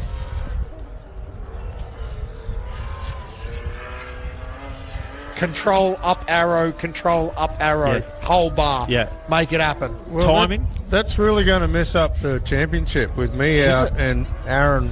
Yes. Yes. You know, Aaron was the front runner by, I think, 20 points over Yes. Clayton, so after Wakery. So Of course. that's really going to shake up the tree. Wow. So you might see Now- a couple of new people in the... Well, I was going to say, and Clayton actually hasn't won the championship there yet, has he? No, So he's won races. So leading into this, Clayton was our first place, Aaron in second, Yep. yourself in third. Then we got Lockie Campbell, Brody Tickner, who's having a good battle. Yes. Yep. So Ben McNamara's here, Dave Laughlin's here, Jay Mitchell Yep. is on a good charge as well. Wow. He's currently sitting 10th. Yes, he's right behind- 10th in the championship. No, Yep. but and also sitting right beside Jamie, behind Jamie. Yep. Yes, yep. So Jay in a good opportunity to. We won't put the commentator's curse on No, him just yet, it's but the Jay in a good opportunity to bounce up a few see- places. Yeah, it's going to be You wide might see some open. shakers. Yes. So we're going to get ready for the last round. And I've never been to Millicent. Yeah. I've always wanted to do Wakery, always wanted to do Millicent. Yep. And every time something happened and kept us from going. Yes. Yep. So this is the year. Like Toddy Lehman's like, you got to come down, man. Yeah. You tell me every year you're coming down, and what happens? You know, we have dramas or whatever, or work, or you know, we're broken. So I'm hoping we can get going really quickly and go down there. I'd love to see the Pines. Oh, absolutely. Yeah, it's one of those must-dos, right? Yeah. Might be a bit of a shock to the system going straight from Don River, the beautiful, I know, the that's beautiful what with Sundays. Hopefully by the time we go down there, the weather might be. Toddy's told me. It won't be. The last time It I won't went, be? no, the No, last time I wishful went thinking? to, the last time I went to Pines, it was cold, wet, and windy, Don't tell me that. but it was still a good time. Good time, a very yeah. good time. I cannot handle the cold anymore. I really can't. Definitely pack your jacket. That's what Yeah, I know. I've turned into a bit of a wooz as far Yeah. as the winter's on. Yeah, that's okay. I froze down at Wakery. It was like, my God. Yeah. What a great track that is, though. Big berm corners. Man, and, I had a ball. Yep. You know, when you go out there and you see all the rocks, Yep. you think, this isn't going to be fun. This is going to cost me like $4,000 or $5,000 in tyres. Yep. We had no flats, lucky enough. Brilliant. Tommy Swinglehurst Yes. coming in. Yep. Good to see Tom back driving again. Yes. It's good. Yep. No, absolutely. Now Jay's got around Jamie. Jay has absolutely got around Jamie. Yep. So I'd say Jamie. Yeah. Well, probably got close enough that there was some buzzing, right? Yes, and Jamie being the gentleman and the excellent competitor that he is, he would have said if Jay's caught me, that means I'm holding him up a bit. Well, probably. Would have done the right thing and got out of the Well, I way. was about to say, probably, and I'm not being funny about this, but probably a bit hard to stand up in the drivers' meeting and tell everyone they got to follow the rule and say, if you won't, right? Yes. So I'm sure Jamie's saw that and went, nope, that's a 40 seconds up, no dramas, mate. But also Jamie running his own race as well. The last thing he wants course. to do is drive stupid to try, like you said, jackrabbit a bit, drive a bit stupid, drive a bit outside your comfort zone to keep someone behind you, and all of a sudden your race is ruined as well. Yeah, so he should have a pretty good clear track for a while in Class 4. Yes. It was him and I out sort of a long way away from the other lads. Yes. So hopefully if we can stay together, he'll take this one out. Yes, absolutely. I had a good ding battle with him in February, so... That was a great race, little 250. Yeah, Perfect. that's good fun. Yep. It was good for the start of the year, that one. Yes. Now this looks like the 1065 as well, making his way in. So Bowie, great, on the way in. So into our stadium section, so the first of our Class 10 competitors as well. As 90 heads out for that second lap. Absolutely, and the 1099 across the waters, because it was Lockie Waters. The old brain trick. But anyway, across the line, Lockie Waters and Kevin Waters. 699. What did I just say? Anyway, I think you said 1099. Sorry. Correct. 699. We see Jason Richards still moving on the big screen as well there. How cool is that? Chopper footage, drone footage. Through the rough, working. That suspension using all its travel. Jason Richards, great car to be in.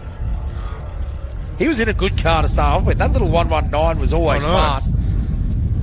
The little Shenny, but can't beat a big V8 racer, that's for sure. So, very cool to see it just run against the helicopter. And an old beam car. Oh, grasshoppers. Yeah, still making its way through. Is that a Ticna car as well? Sticker up the side, but anyway. They are the true off-roaders, as far as I'm concerned. Yeah. Like, we drive limos. Yeah. We seriously do. We're very spoilt what we got. Yeah. And these poor buggers, what they go through, you think, how do they do that? Yes. Yeah, they work hard. Combi gearboxes, they must be crying. We'd have to have the massage parlour set up in the Kenworth. Hey, another business idea right there.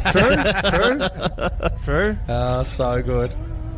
But yeah, again, that Dale Dundell built racer engineering car. How good's that lad? Dale. Yeah.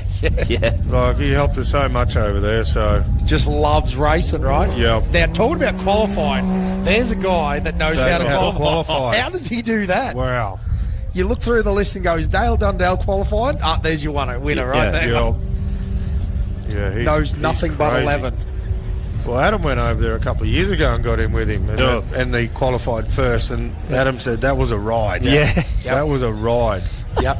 Like, he was really good. He come out to Barstow and helped to set up that all-wheel drive truck of ours, and I got him with him, and it scared the shit out of me. Yes. And he's a dude that can just go fast straight off the bat. Yes. No warming up. Yep. He's full noise. Well, just so you feel a bit better there, Brett, Mick Marson told us exactly the same conversation about his last dude, because he's going over there for his run. And he said exactly the same thing. He goes in, he got in there on the fourth lap around Barstow, and he said, holy crap, I've never been so scared in my life. Failed on it. And that's from seasoned racers. He can pedal. Yeah, seasoned racer to say, that guy's wild. That's cool, though. They got a bit different attitude. Like, when I went over there, I was after seat time. Like, we would fix cars and get going and fix everything. Just, it's a long way to go. Yes. We learnt by seat time. It's no good packing up. But their attitude is, they're only an hour or two from the racetrack. Dale's like, if you're not leading, pack up and go home. Yeah. Like, the first time I met him, he did a brake rotor, and they were back on the trailer. Like, why don't you get it? And he goes, why am I going to go and waste fuel, car, components to finish 10th? Yeah. Yep. And it's just like, wow, that's a bad attitude to have. Yeah. But they've done it before, right? That's them. That's their mentality. Like, they're so close to all the tracks. They do so many. There's so many series over there. Yes. They can pick and choose what they want. Yes. Yeah, we can go out next weekend anyway. Whereas we were just starting to learn, so we wanted every lap we could possibly get. Yes. Yep. Like, we fully rebuilt a car at Baja just to finish. So, Let's get going. Yep. Yeah, just different mindset, different attitudes towards racing. Absolutely. Mate, talking about Class 10, there's Bowie. Yeah. Our leader He's a good in lad. Great, He's a and good he lad, does man. hold it on. Yep, he does. And another leader in Class 7 on different laps, but Hank Parker having a good run around too. Hank the Tank. Hank the Tank, he's running. I'd want to take an esky with me. Yeah, that thing. That's the only thing I'm like. Are you sure he doesn't? That's for sure. He's cool. Angle centre console. Yeah. Yeah. No, He's a weapon. Yes, so good. Hey, there's talk about weapons.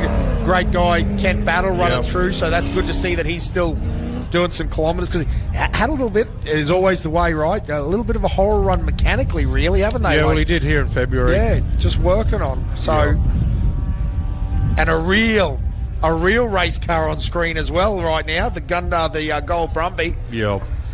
Because there's pretty much levels, isn't there? Like there is. You know, Masons and trophy truck, then the Gold Brumby at the top. Like that's the next purchase. That's the next purchase. Yeah, no, I don't think so. I broke down next to him in my first big race. Yes. Yeah, there you go. Yeah, that's how we met him. Yep. So the Settlement Creek boys, they have a good time. Yep. And then a guy turned up in a Nissan Patrol, and all he had in his esky was Scotch and cola tinnies or something like that. And I don't drink that stuff. At that point, I wasn't. And he gave us one of them, and we got to know the old mate in the Brumby on the side of the track. So brilliant. No, they again, off-road racing family, right? Oh, they are, mate.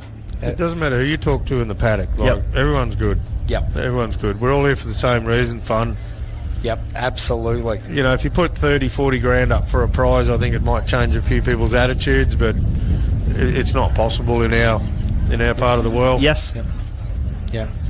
Tony Falaba having a good run there too in Class 1. He's back out cutting some laps. Again, another team locally out this way that have been around or racing in the Southeast Queensland Series for a long time. Another ex-championship car. Yeah, well, he's part of the furniture, isn't he, now? Yeah. Yeah, you'd be shocked if you come to Gundy and Tony wasn't here. Yeah, he wasn't. He'd be like, what's going on? Where is he? Yes. For sure. And fast, and again, run right up the front. This looks like the number 3, so this will be Lockie Campbell. Yep, Lockie and Greg. Good kid. Again, we were talking before about the rental program that they run, so you can get yourself in one of these side-by-sides. Go and see Greg. He's got his trailer down there. Obviously, don't go and see him now. It's hard to talk to him. He's a little busy. He's got a few things on the move at the moment. But, yeah, go down there and have a chat to them and see how you can get involved if you want to get your butt in a race car. Well, I'm going to go and help my crew pack up. We appreciate Thank you so much for giving us a bit of time and having a chat, mate. Good appreciate commentary it. with you guys again. Appreciate it. To catch up with you. Yes. Rocky boys. Yeah. Yes. You pooed, mate. You pooed. No, sorry. No. We're Rocky. We are actually Rocky boys. Really? Yeah, just move to your poo, mate. Oh, okay. Yeah. So, but cool. no, really appreciate it, mate. Thank Always you. a great time, and we appreciate what you do for the sport too. Yes. I know you, but you put your money where your mouth is with series and championships, sponsorship and racing and everything like that. So we thoroughly appreciate it. Yeah. And thank you. Like you said, you've got a car down there that needs packing up. You've got to get back to work. So we appreciate you taking half an hour to come and hang out with us. Very good. Thank you. Everyone have a good weekend. Yeah, so good. Awesome to have the Comiskey team here. And what a great little chat there to just find out a little bit of what's going on behind the scenes. Again, I suppose, Josh, we'd heard a few little rumours. But that pretty much confirms that there could be a big face-up at Don. And then the bit that What do you mean? We're going to be there. Yeah. Don't tell them not to come. No, but what happens is that where it's gone, the big stretch there was it could be more than a one-time little drive. Yes.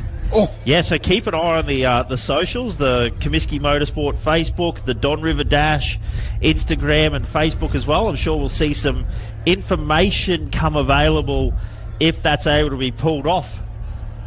Say what? Yes, if it becoms more... Becomes a reality. It becomes a reality. Because, again, I think the reason no one's trying to be purposely shady, but it's just not locked in. There's no yapping until it's actually a deal. That's what we're talking about.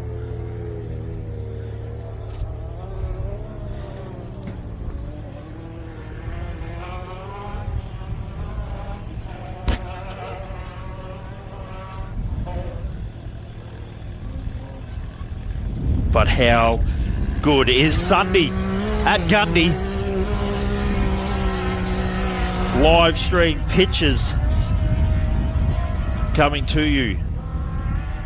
Thanks to the team that worked tirelessly running the production, the computers, the links the screens, the generators, the cameras. It's a busy weekend for these guys as well. They do a lot of work behind the scenes. Then also afterwards, I can see the thin layer of dust that's sitting on all the equipment up here that needs to be cleaned as well. So, oh yeah, gee, I didn't even think about that. Shout out to our cameramen, production crew, drone operators. You guys do an incredible job all weekend. As we see Jay Mitchell, top of the screen. And also Mikey Zaka, the 651, off on his second lap. Now he has moved up a few positions there. But Jay Mitchell, the 1-2-1. A little bit of dust there, so I'd say that's making his way through the field as we follow along. So that is the 28. So that's Seaton Battle coming back in to complete his second lap of the of section number 2. So the second lap of section number 2. So Seaton Battle. Seaton, indeed, amongst it. Hey, don't forget, ladies and gentlemen, if you're here at the ride, you know at the race, because what I was going to say is the very best place to get a view of one of these race cars. It's pretty good on our, it's excellent, but the peak is in the helicopter, Josh. I'm out of here. Do not forget, ladies and gentlemen, if you're here, and you can't do this is why you should be here, is you can go and grab a ride in the Robinson. That's one of the brilliant things. Not the Robinson race car. You'll get me. I would pay money to sit in that passenger seat. I hope he doesn't get me later, but you definitely can't ride. Oh, yes, true. But anyway, the moral of the story. Well, maybe when Brent has it. Yeah. But the moral of the story is that you can get a helicopter ride here. So go on over. How crazy! The weather just had a little stop there, but sneak on over, have a look, have a chat, book a time. Particularly, listen. If it's free in about 20 minutes, get yourself in, and you could possibly be in a ride in the helicopter when the big dog Clayton Chapman makes his way in. Down. Or you've talked me into it. I'll be back. Okay, there you go. A winner chicken dinner. But again, make sure you get on over to the helicopter and have a ride as the Tigna, the number 10. The 10 class car goes through for a second lap. Now, Josh, we've got all of our... That's actually the... probably the 12th through now, I think would be that numbering. But long story short, we'll run back with the top 10. So Nick Pye in the Can-Am. The 629 is 10th. 9th is Tony Falaba. 8th is Jamie Knight. 7th is Steve Graham. 6th is Lockie Waters. I should clarify too, this is for this section only. I'm not talking about it. I haven't done the math on it. I'm just talking about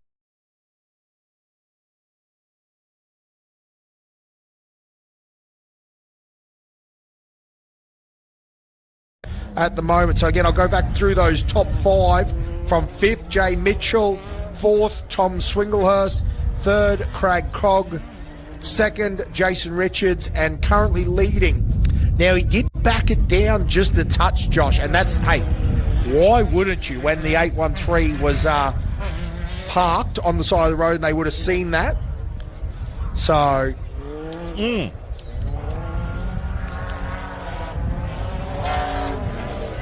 Yes. Very interesting. Yes. So we're just talking about...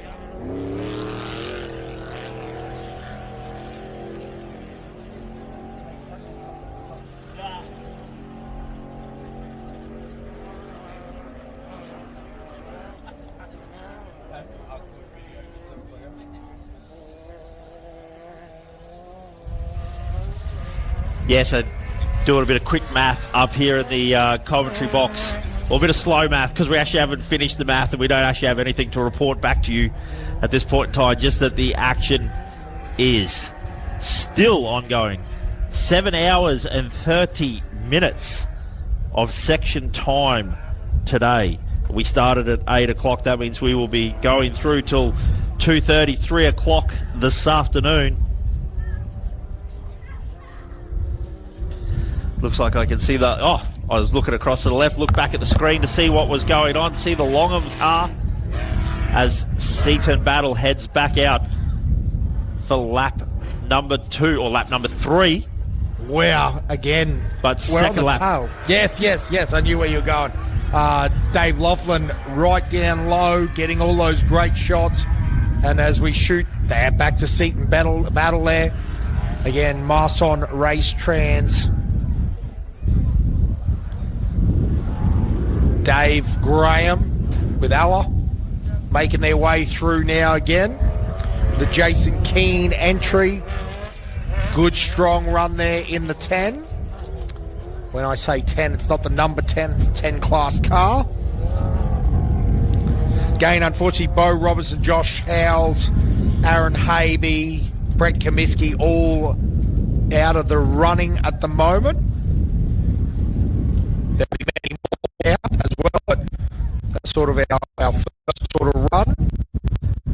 Sitting running a 1:05 that lap, so not sure they obviously had a stop because they ran a 54. So, 11 minutes down on what they'd run previously. So, unfortunately, I'd say a stop out on track there. And we did see Kent Battle get going again. So, both Nortrans cars out and racing. And again, that's the sort of time they'll want, both seat time and development time. These Elements, beautiful cars that work in the rough. Ali Howells has gone through with Sarah. Corrigan in the passenger seat, the 115. Damn, consistently fast laps. 56, 52 and a 55, 38 at the moment. So again, a great run there and pushing themselves up nearly into that top 10 at the moment on corrected time. So hopefully they can make those positions count. And that'd also put them third in class at the moment, I believe.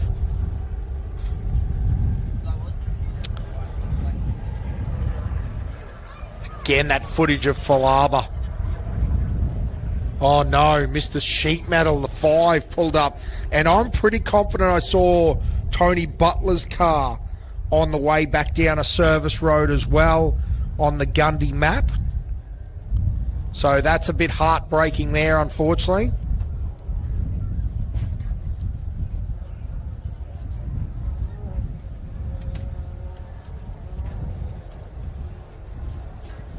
Again, I'm looking at all the Rally Safe and Chris Sport websites, trying to keep up to date with everything.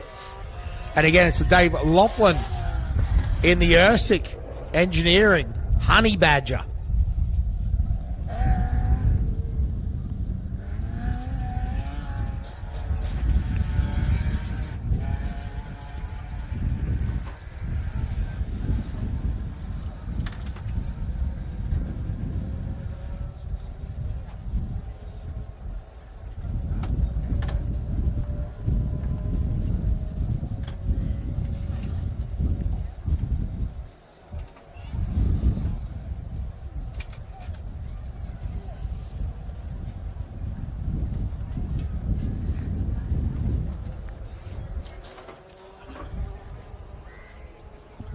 Yeah, I reckon that. Hope.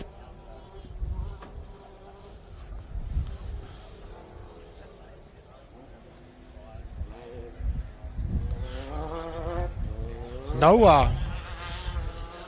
it might be right. I was thinking that it had a little exhaust leak over their little 10 car, class 10 car.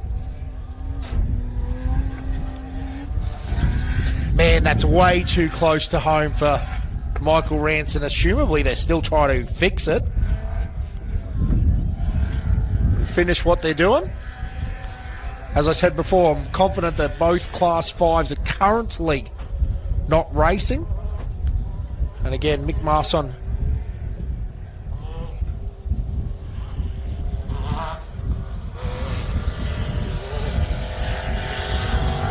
Ian Saint in the big carbon racer. Again, Racer Engineering. pro car.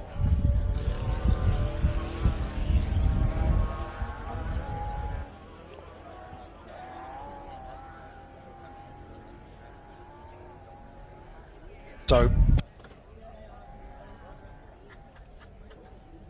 when it hits your lips, so good.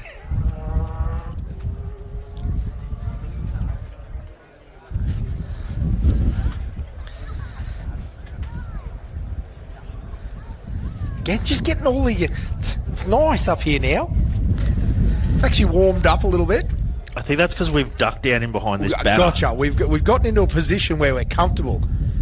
Nowhere near as comfortable as Hank Parker is running a 76 series through the Malinoles. It's unusually comfortable. Leaning back, grabbing a Powerade, charging up. Maybe it's because he knows that there's gold cans in the spectators' vehicles, not in the pits, in the spectators' vehicles outside. And the sooner he gets this done, the sooner he gets the prezzo. That's a great shot, though. It does show the different country and the train. Like, a lot of it you sort of feel as it's, you know, we're out in the open, right? They've done this for a reason. It's brilliant. Gives us a lot of, you know. Josh, the answer there is, yeah, they did it for farming. Yeah. Anyway, No, I think you're right, though, Dan. It's one of the... you think that all of it's like this, but it's not. Sometimes you're down literally in the scrub, right? in the scrub. Are you paying me out? No. Oh. No, it's they've done an excellent job. It's this little stadium section, couple of switchbacks on itself, couple of jumps, couple of humps, couple of lumps, couple of pumps of the throttle. Might go down by the bay. Rolling the hay. Make things out of clay, I just may. But Gundy, always a great time. What is going on up here? Do you need a mic?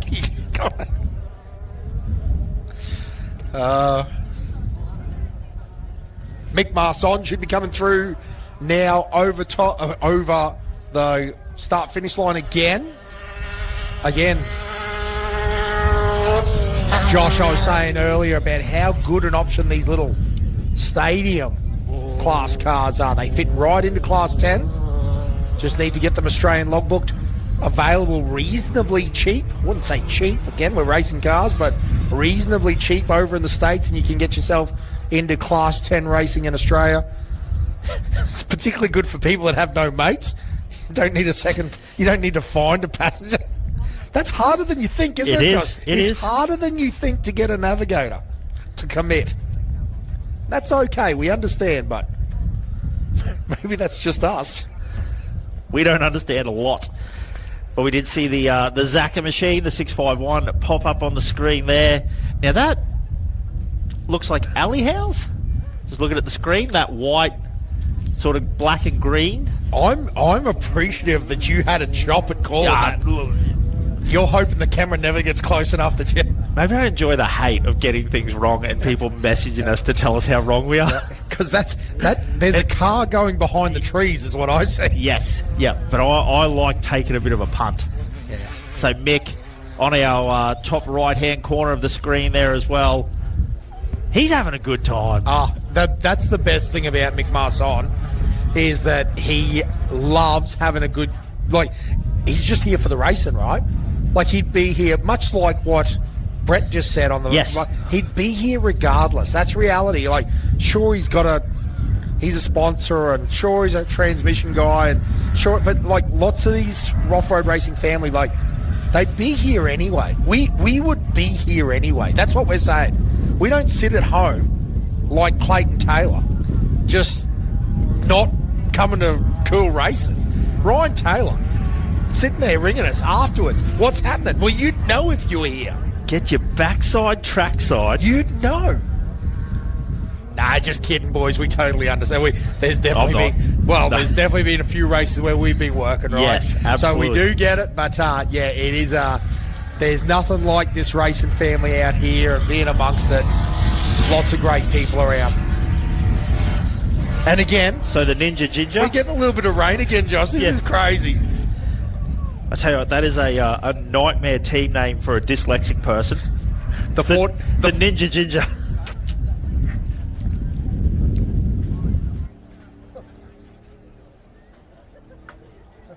just cracked herself up. It's gone quiet. Craig Crobb. Jan Kraj and Wessel Peters in the 41 has now gone across the line as well. We're out for their second lap. And again, was that... Which little single-seater is that, Josh? Was that Brendan Hill in the 10.04? I think it might be. Yep. So he's actually picked up a couple of positions on road. That's why I'm looking at it for his start time, which is, again, this is third lap. Yes. So we've had some shuffle of positions where now a couple of these guys are over halfway through their racing day. What we were talking about, you're starting to get in a groove, particularly the single-seater, Josh. You know, you must really start getting into a... Mate, those guys are superhuman. Yeah. Drive, navigate, watch the rally safe, keep an eye on who's behind you. You know, it's that's a big weekend for them. It is a big weekend. You got to manage, like you said, managing the rally safe and, data like that. That's an interesting one. Hey, now, Seaton Battle, and I was just saying, I don't know if you just nipped out for a second there, Josh, had run, it basically was about 11 minutes down from his first lap this morning. So I would say had a stoppage out on track.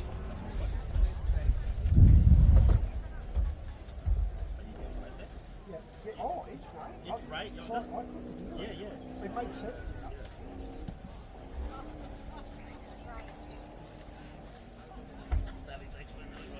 I'm so confused as to what you're actually doing.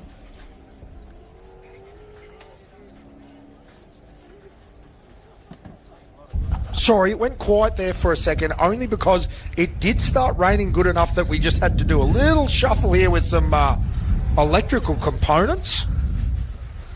Wouldn't be real good if we, be great. Probably good for you guys Great at home for you not having to guys. listen to us. But we're sorted. We've moved into a little bit of an area. The laptop's right again now. But again, we were talking about... Sorry, so getting back to my conversation there, our Seaton Battle had about 11 minutes on track, Josh. Yes. What I would call unaccount. Now, it might just be the way it was, but probably doesn't make any sense other than the fact that they had some time stopped on track. Kent Battle definitely had some time stopped on track, so hopefully those guys can remedy whatever was going on and just get back down to business. As we do see Aaron Phillips through and out onto lap number 3 for their section. So when we talk about section 2 of racing today, all 4 laps are considered part of section 2. The 2 45-minute service breaks also considered part of the section as well. So not like a race where you will see the cars line up and then a reset of the field based on their finishing time from the laps before. This is all considered one section. So definitely an endurance style race happening right now.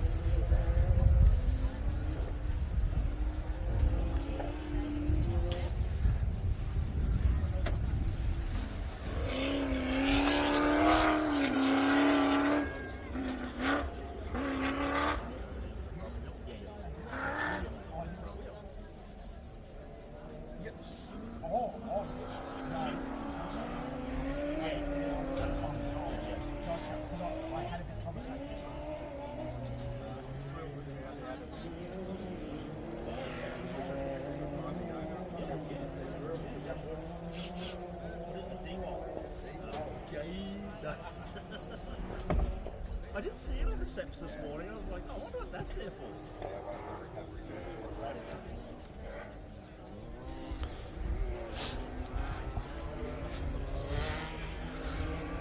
Right, we've just got a little bit of order of business here, Josh.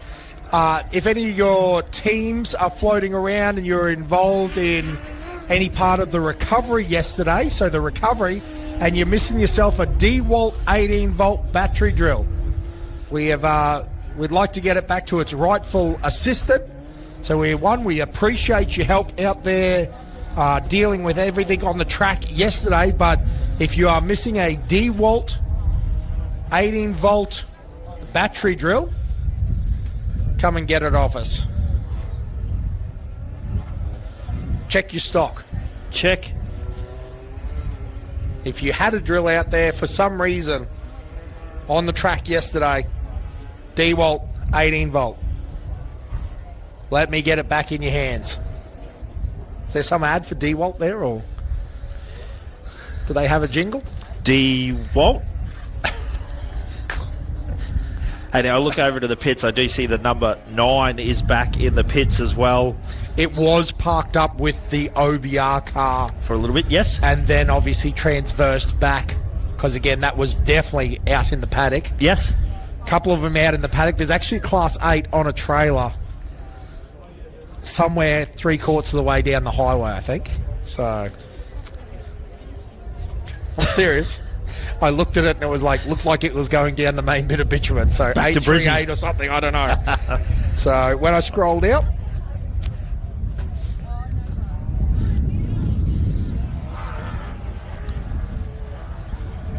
So that's the 1026 making their way into the stadium. Oh, a little bit of limiter action there. hey, we love a little Limmy.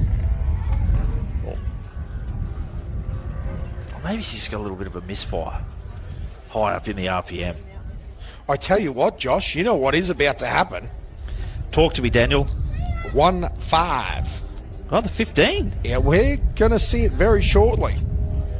Because I only saw it because I saw where the 91 was and went, well, if the 91's there, where's the 15?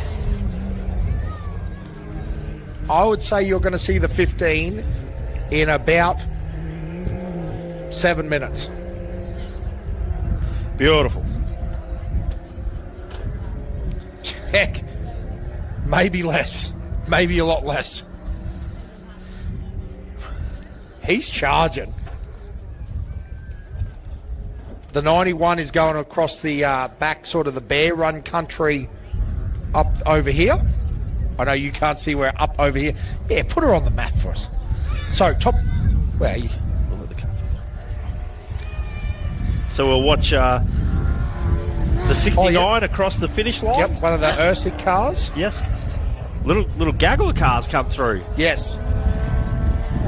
So we'll get... So that's the 688.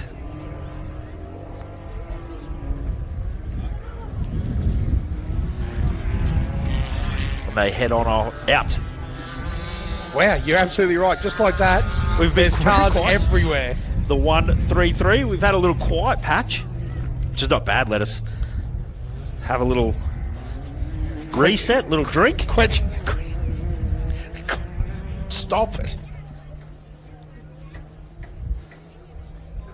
Let the creativity just flow back. But it is 11:12 on the rocket clock. And we're all, just so you And know, it is all happening. I was going to say, we're all looking up here to the north and just trying to keep a bit of an eye on, because we think that we're going to see a red car very shortly. Right. In fact, I'd almost say, like, I would say that he's potentially passing cars right now and going to be the next car through after Chris Colburn. But there is three, just so you know, there's 3 cars in one location. Yeah, so the 169 on the screen now, Chris Colborne, that little Jimco. Yeah, how unbelievably good it is. He steers it well too. Had plenty of time in the passenger seat. Loves a Queensland round or two. Does. All 3. Absolutely. A Gundy, Burdekin, and Don River. Specialist. Yes. Yeah. If you're looking for a good navigator to show you the way around a track, Yes. I tell you what, all the way around a gold can after the track. So again, I reckon, Josh, that would be Clayton Chapman coming back in. Dan, I think... Again, I know I've done a big call there, No, but the yellow lights at the top. logically, yep. Yes. And the speed. Yeah, he's got it going. So Clayton Chapman having a great run there. And again, remember that he will come in now for another service break. He's got a 45-minute service break. Behind Clayton, I think there's the 146, the 654, then the 1015, which will be that all car. But remember, the next car on track to come into the service is looking like Jason Richards.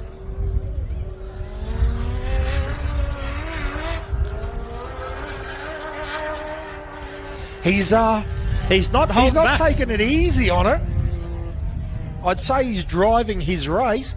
We talk about this all the time. It's very interesting, as you'd agree, Josh, is that sometimes there's something in that, right? You don't want to break out of the groove too much. You don't want to push, but you don't want to, often mistakes are made. Driving slow, yes. Yeah, you almost get out of the groove. It's a funny game. Well, I suppose the suspension is set up to take hits at a certain speed. Cars react a little bit differently. What a great shot. Oh, absolutely. And they'd know, they'd have a good feel for where everyone is. You know, they saw Bo, they knew their times. I feel like they're probably in a great headspace too, right, in the car. They're a team that have done a lot of close. They know the risks. They know that what can happen. They've been here before and something's gone wrong, right? That's always an issue, but I reckon Clayton's feeling pretty good right now.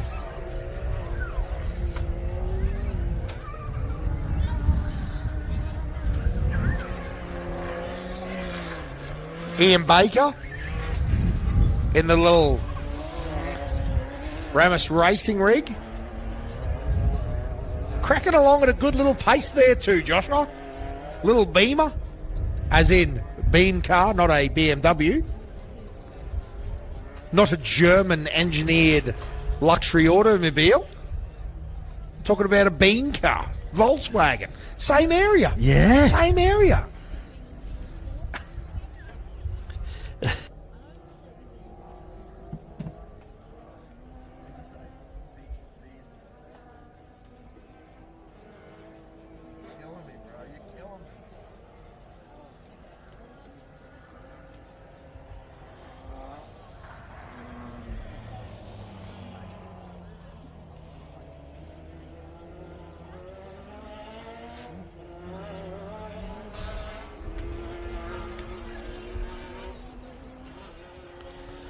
So again, next car in, Josh, will be, in my books, Clayton Chapman. And we're keeping a good eye towards that because he is our first on road and first on corrected time. This will be the all car coming through the, again, we've dubbed it the stadium area. Maybe the Gundy boys have got to get out there and make it like a bit more like a Mint stadium area. Yes. A few, although Josh will back me up on this. Man-made jumps, always, there needs to be some thought put into it, but they nailed that man-made jump. So I'm sure the Gundy boys can sort it out as Clayton Chapman in the 1.5 comes on in for the service break. Just having a look to see, wonder if there's a flurry of activity or everything looks pretty calm and collected.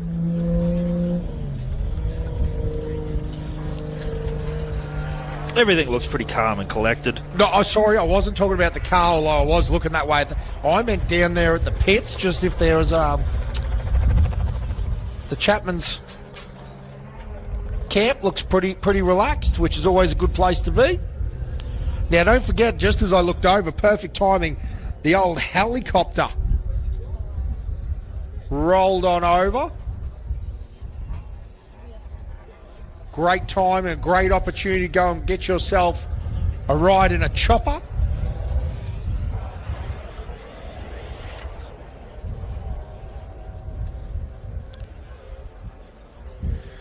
I believe you can buy them in sections, Josh. You buy, 20 minutes or your 30 minutes. I'm just selling them. You can buy an hour. Just going over. Tap the card. Tell them that Comiskey said you. No. Yeah. No. He's probably got Comiskey's card on file. Bo.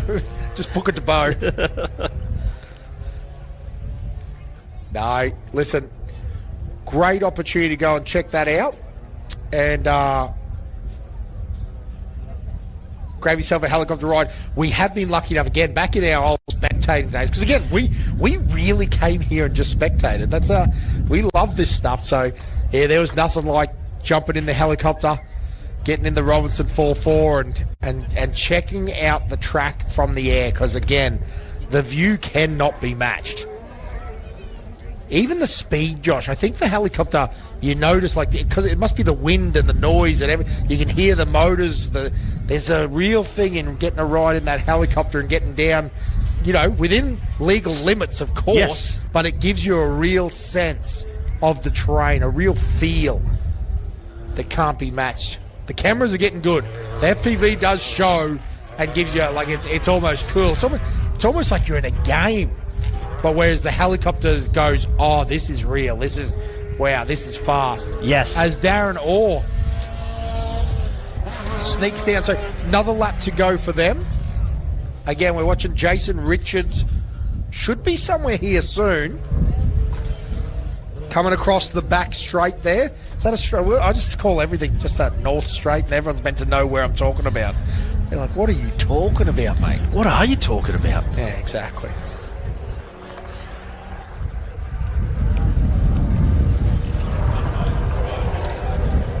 Helicopter flying in the background. All the noises, the sights, the sounds. Where else do you get it?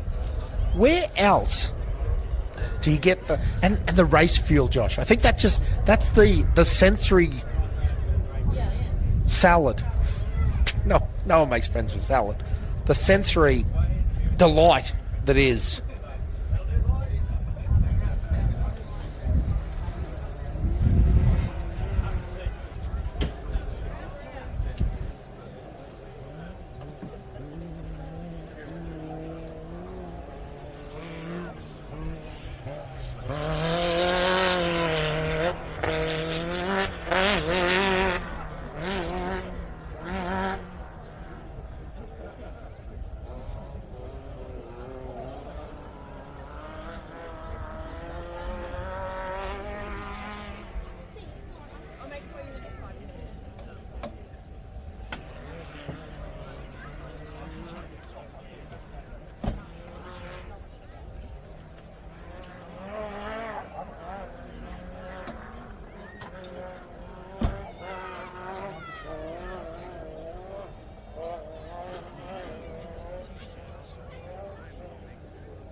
So we ride along the drone, the 682, that is Kate Swindlehurst. So coming in to complete her first lap of this heat of Section 2.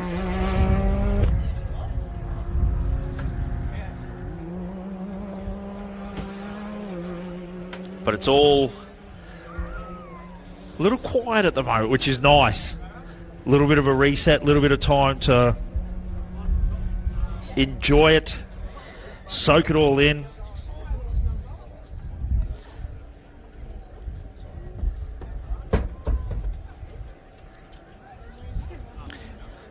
Not a bad time to head over to the Hawks, grab some hot chips, steak burger, a drink or two.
So having a little bit of a look at the maps at the moment as well.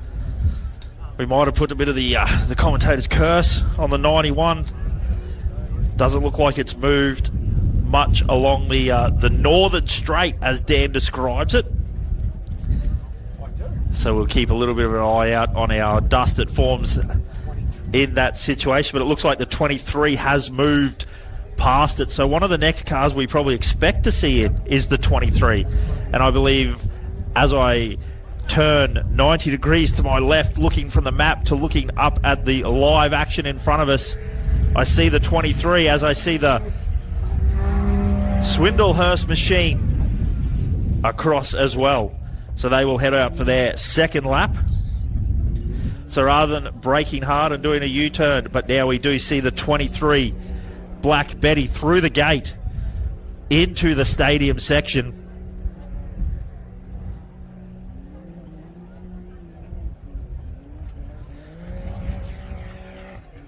Craig Corg driving that thing beautifully.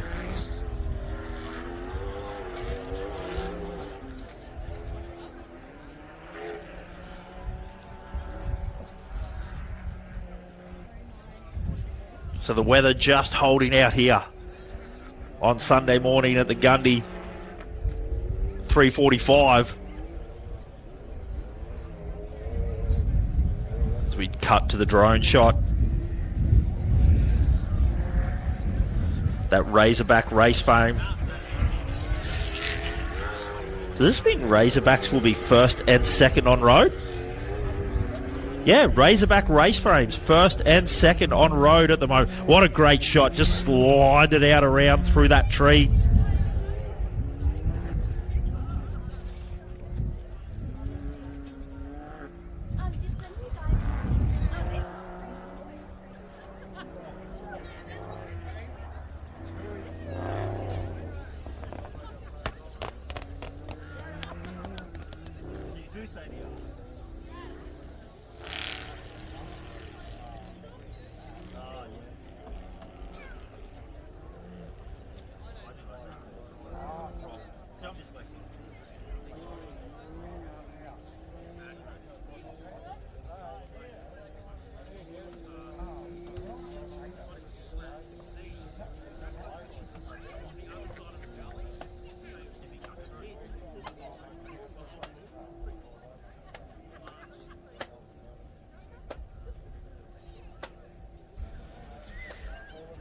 So we're just looking at our maps, looking at the cars that are moving on road.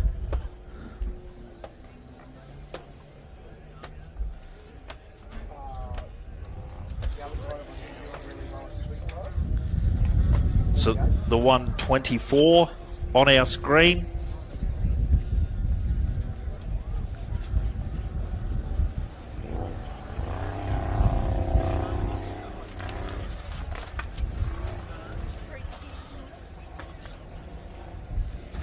Yeah, Josh, I'm sorry. Yeah, we did go quiet there for a bit because I got pieces of paper and maps and timing, and because we're trying to get everything back. Like the 31's coming in, but it's out of position. There's a lot, the 811, the fastest Brumby in the world, is coming back in, but again, it's a lap down. I expected in third outright, but unfortunately, he's just letting other people have a chance before he wicks her up for the last section.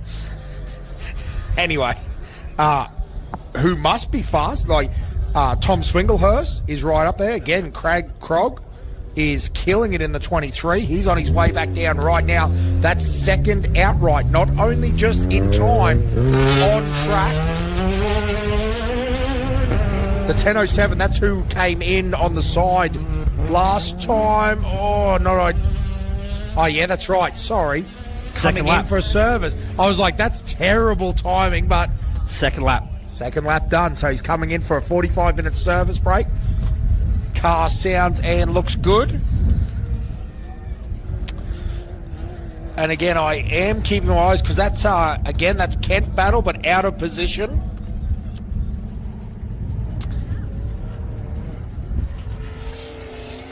Yes, Kent will have a second lap to go. Jamie Knight must be in there, Josh. In fact, I would almost guarantee it's Jamie Knight that should be... No, well... Man, that means we've lost the Knighter somewhere if I can't see him. Because that's showing me that Tom Swingle... No, there he is there, the 439. Oh, and that's right. Jamie politely let someone pass. What, Jay Mitchell passed? Yes, correct. Well, I'd say the 48 has physically passed him on track as well.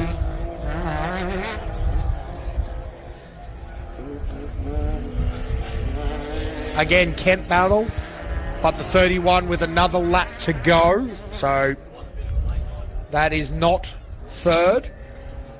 Unfortunately, again, we'll try to catch up with Kent. Hopefully someone messages us or keeps us in the loop with what the guys are adjusting on that car. But again, Kent and Seaton started side by side, or,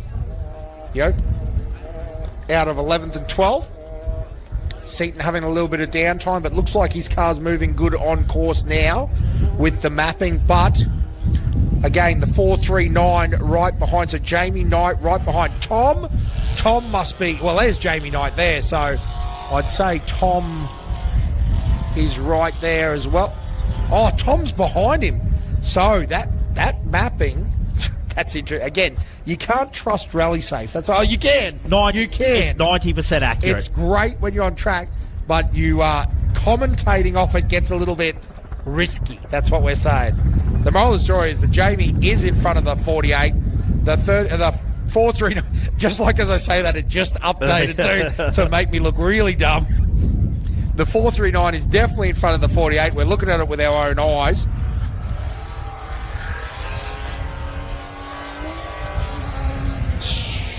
So Jay Mitchell, Jamie Knight, Tom Swinglehurst.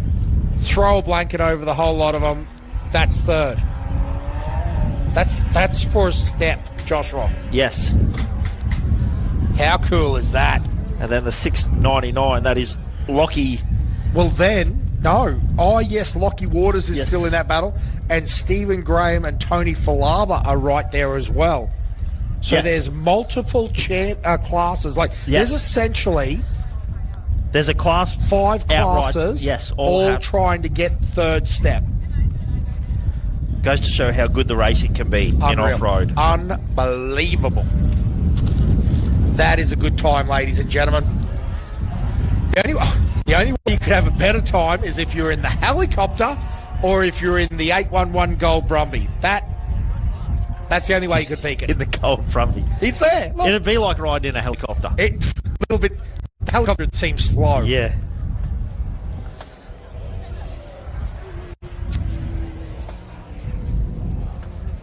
Really, when you think about it, the resume of the Gold Brumby, it retired Yep. Kent Battle. Yep. It retired Clayton Chapman. Yes. And it's just beaten another Mason. Yeah. It's unbelievable. The Gold Brumby just performs.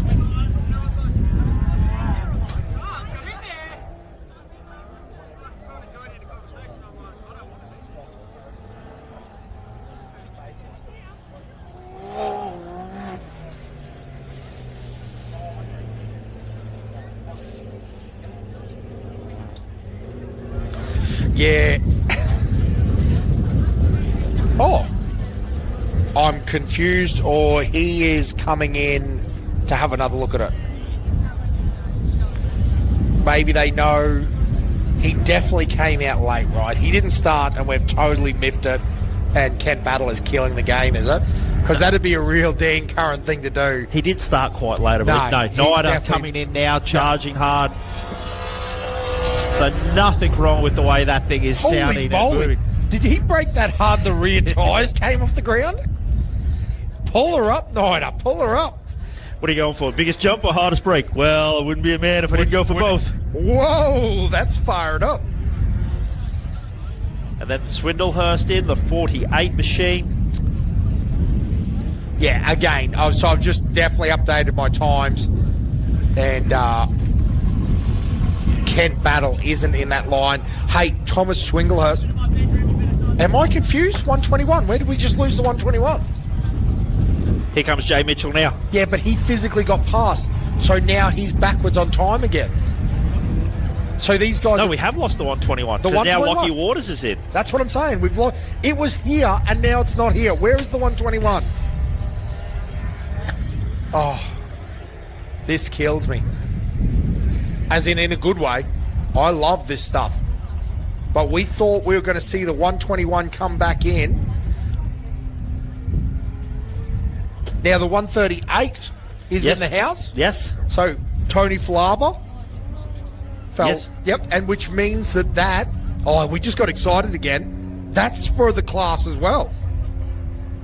My goodness, this just shuffled. Yeah, something has obviously happened because now this is Bowie, the Yep. 1065 in as well. How did that happen just there?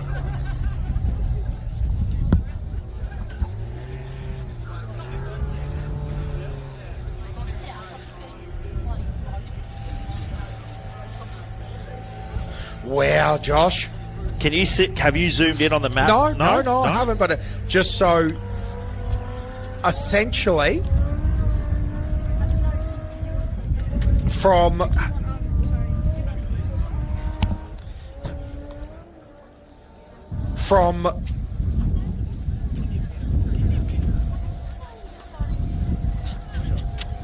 yeah, there's a listen. Actually, I thought it was really. I don't want to talk anyone down. It's still anyone's game, right? But realistically now, Tommy Swinglehurst and Steve Graham, Bowie, are the real Class 3 competitors there on corrected time. Third position, not Class 3. I apologise for that saying. The other two, as in Lockie Waters and Jamie Knight, they ran a 56 there. So they're a little bit back. So they're like their aggregate time, their total time so far. So, bro, Clayton Chapman, 2 hours 30. Craig Krog, 2:39. Tom Swinglehurst, 2:41. Steve Graham, 2:41. Lockie Waters, 2:43.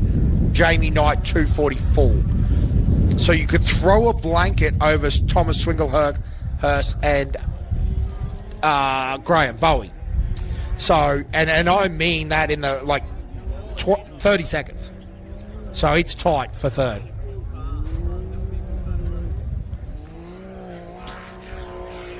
So 3 pro buggies and then a Class 10 are battling it out right now. and a side-by-side and a Class 4. And we did have a Class 1 in there in Jay Mitchell, so we'll see if we can find out what's going on there.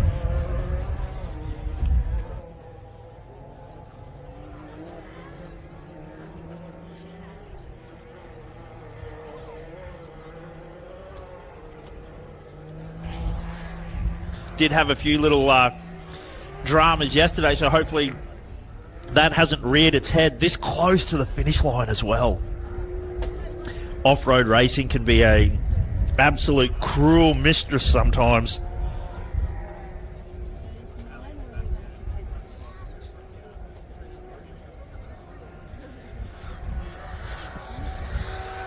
So Tony Falaba, the 138 in the house. That is the first of our That's pro what I was going to lights. say, is the pro light is... That's the first one, and on corrected time, I think that puts him right in there as well, Josh. So, again, I've got the laptop going, said it a few times now, but chrissport.co.nz, Australian flag, Gundy 500. Have a look at all the data on there, as well as Rally Safe.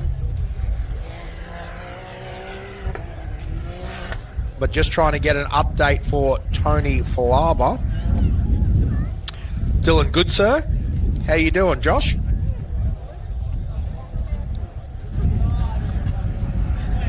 Doing excellent. Dylan Good, sir. How you going, Josh? Yeah, doing well. I'm just turning you off now. Stuff you. So I'm going back to just the corrected time. Waiting for an update on the Tone Dog.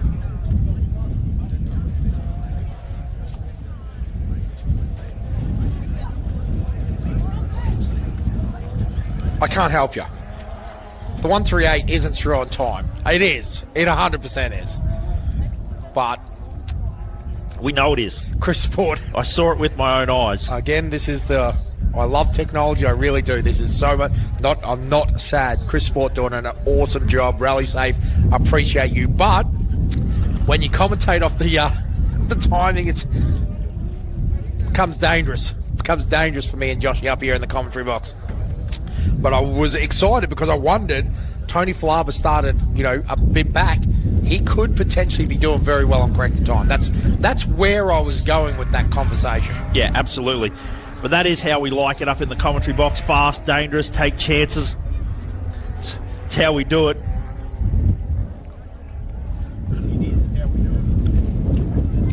So that's Lockie Campbell and Greg Campbell in as well, the number 3 machine.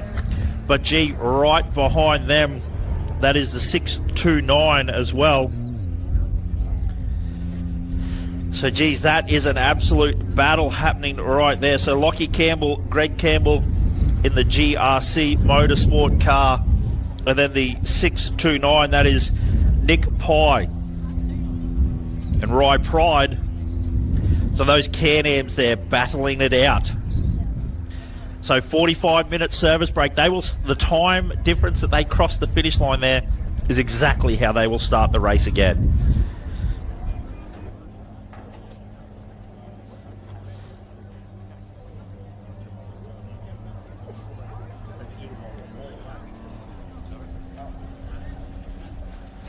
There you go. It has updated now. A big bunch of information's come through. So Tony Falaba is in 6th now.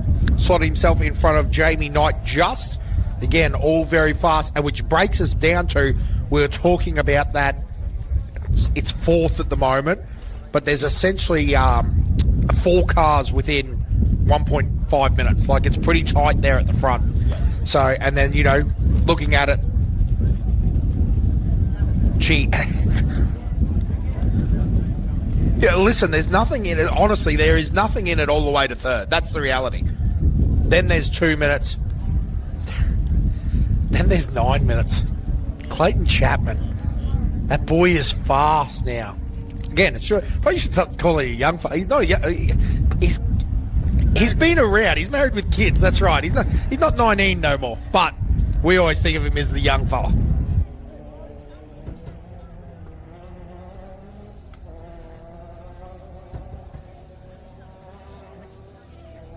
Which, Josh, makes you wonder, how the hell is gentleman Jeff Pickering still racing a race car as fast as he does. He was an old guard when we started. What a guy. And he can, and when I say that, he can still wheel a race car.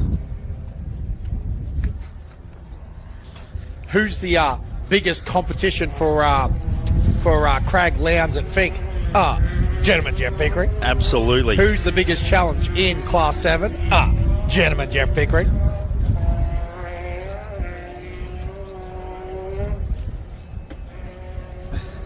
So that was the 10.93 of Brody Tickner. So we should probably keep a little bit of an eye out as well. He was having a huge battle with Jason Keane as well as the 1-1-5. But he ticked that one off the box. Stop it. Okay, keep going. So the 1-1-5 as well. The second Howes Motorsport car still out and about, kicking goals, making it happen. Josh, as I like to say, the fastest Howes Motorsport car. Sorry. It's a savage.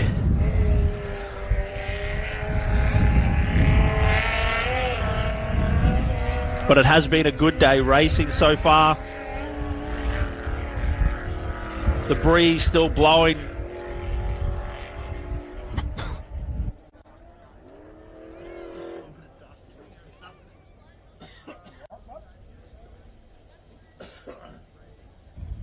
As we cut to the 28, the Seaton Battle entry, Nortrans Element. V8 powered, the number 28 machine. Looks good. Holy moly. That FPV. It scares me. He gets so close. It's ridiculous at times. Hale also mentioned, don't forget that if you're a pit crew and you're missing a DeWalt 18-volt yellow cordless drill that was used in assistance at the incident yesterday, was basically brought in by a recovery crew, we want to get it back to you. So if you're the owner and you're missing a DeWalt 18-volt, the best bit is that I know no one else will take it because it's a no, I'm kidding. Moral of the story is if you're missing a drill, it is a drill chuck drill, we want to get it back to you. So the awesome recovery crews picked it back up, sorted everything else out, and got the equipment back here. And up in the commentary box, I have a DeWalt drill. So if it's yours, let us know. The single seat Tickner car now second lap in. Now I hate to say it, it's got to, the 862's got to be coming in for a check in between his first lap. Yes, Dan. I'm going to back you on that decision. Good.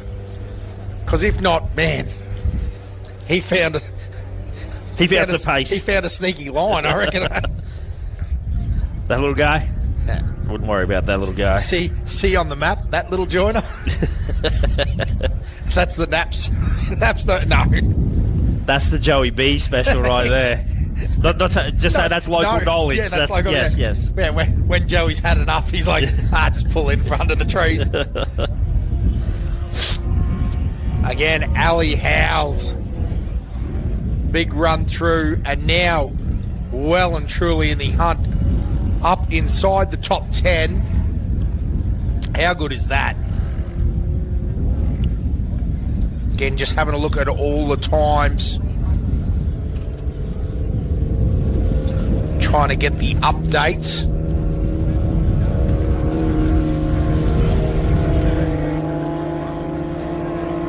Oh, now Mikey Zaka also in now. That would be the second lap. I've definitely seen it go through. Now, what's going on here, young Josh? Is that... No, it looks fine. No, it doesn't. Look at the back wheel on it. Oh, sorry, yes, but I was going to say that is their second lap. No, but yeah, I went, there's something unusual about the way this car's sitting.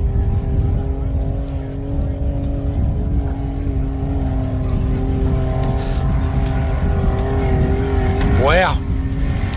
It obviously isn't terminal, but that could be difficult to fix in 45 minutes. Yes.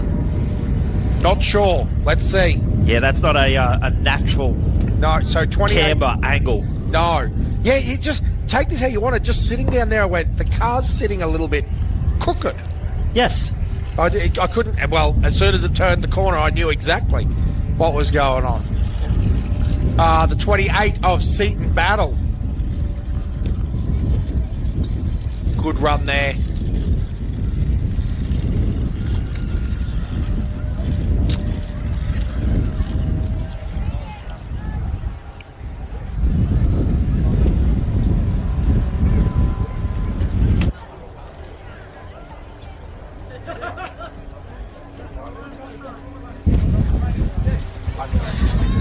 But beautiful aerial shots here from our drones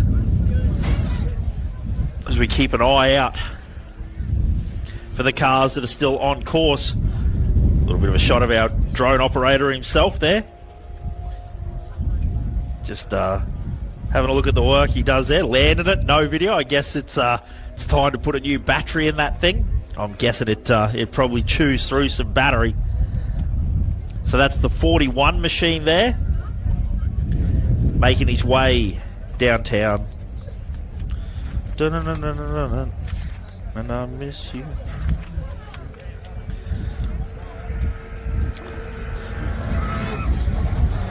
So that is the 681 through for the first lap.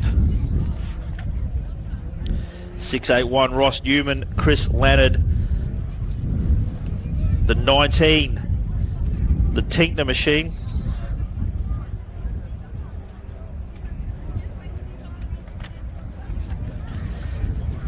And then the 41 Yarn Creel.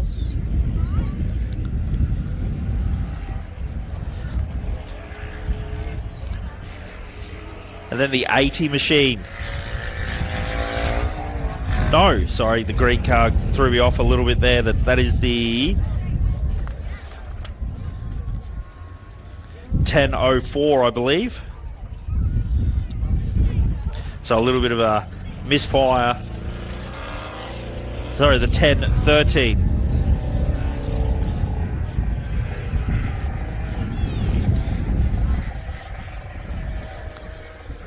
So unfortunately not sounding super happy there. As we ride along the 104, the Honey Badger Laughlin.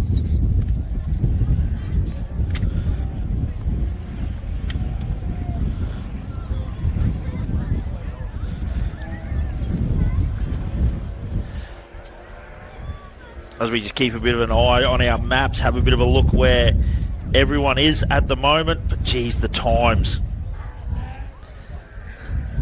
here at Gundy. A little bit windy on a Sunday morning. And that is the 50 machine, that big carbon racer.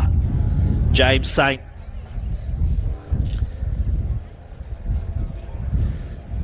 Making their way into this stadium section.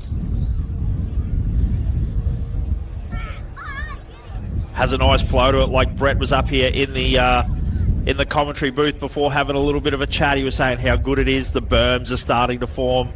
The 50-second dust gap, or the 40-second start time this morning, the dust gap was about absolutely bang on perfect.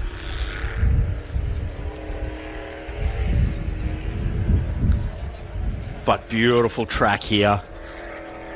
Held up really well this year.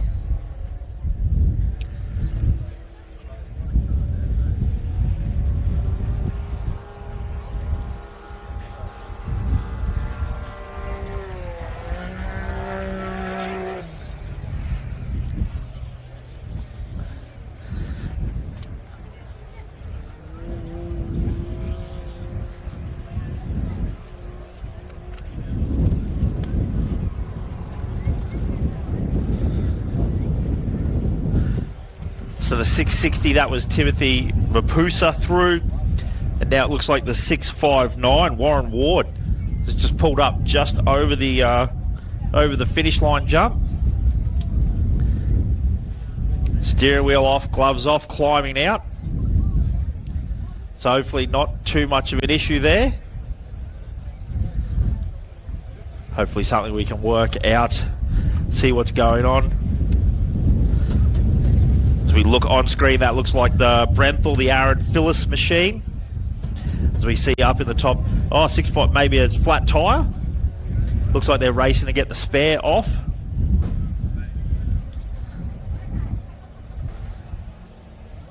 So a little bit of a flurry of activity happening here at the start-finish line.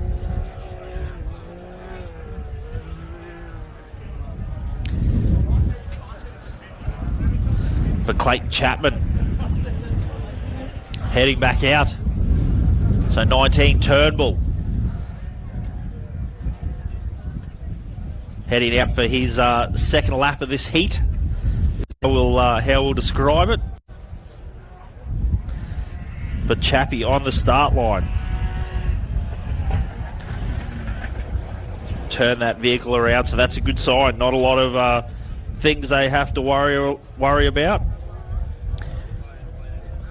Obviously the prep on that 15 machine, A-OK, those boys got it all dialed in. So you see they're trying to get the jack underneath that rear arm.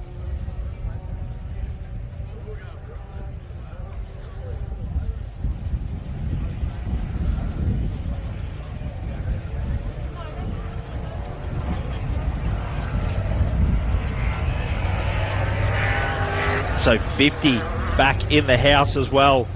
The Saint machine was the 862, and they would have come into the pits after one lap.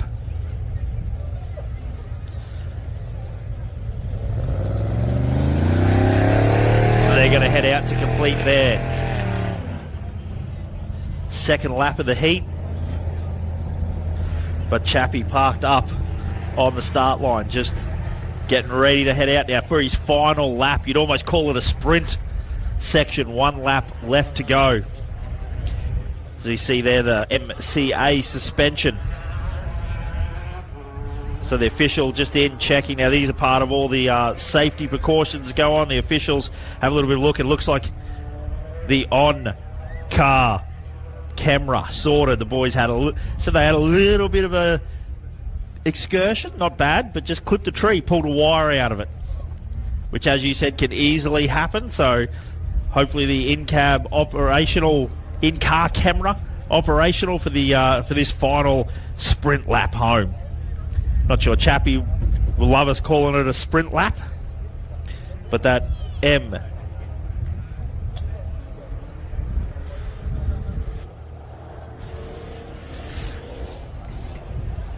Well, Josh just ran into Rob, actually. Just went for a quick walk. Very relaxed. So I'd say life's good right at the moment. Well, they're out early, aren't they? Yeah, yep. That's right. No, again, he was getting himself a sanger out the back. Very chilled, is what I'm saying. What kind of sandwich there? Vegemite? Honey, banana, cheese? Rob takes me as a honey man. I do think. Honey and banana? I don't know. That seems a bit too out there. He was in shorts, I will tell you that. Didn't even need to ask that question, Dan. Stubbies. That's exactly. How did you guess? It's like I've got a crystal ball. Big grin. Big smile on the face, so yes. So good. But actually funnily, great timing. Ran into Lucy as well down there. Yes. So no major issues. Unfortunately, Kent did the same little excursion off track, nothing crazy. And then, unfortunately, turned the car off. Wouldn't start again. Yes. The old bash the starter motor, muck around, that game. Yes. So it wasn't that there was anything wrong. Yeah. And again, that indicates that there is nothing wrong with the car. Just couldn't get it started. How frustrating is that? That Brinks sounds good.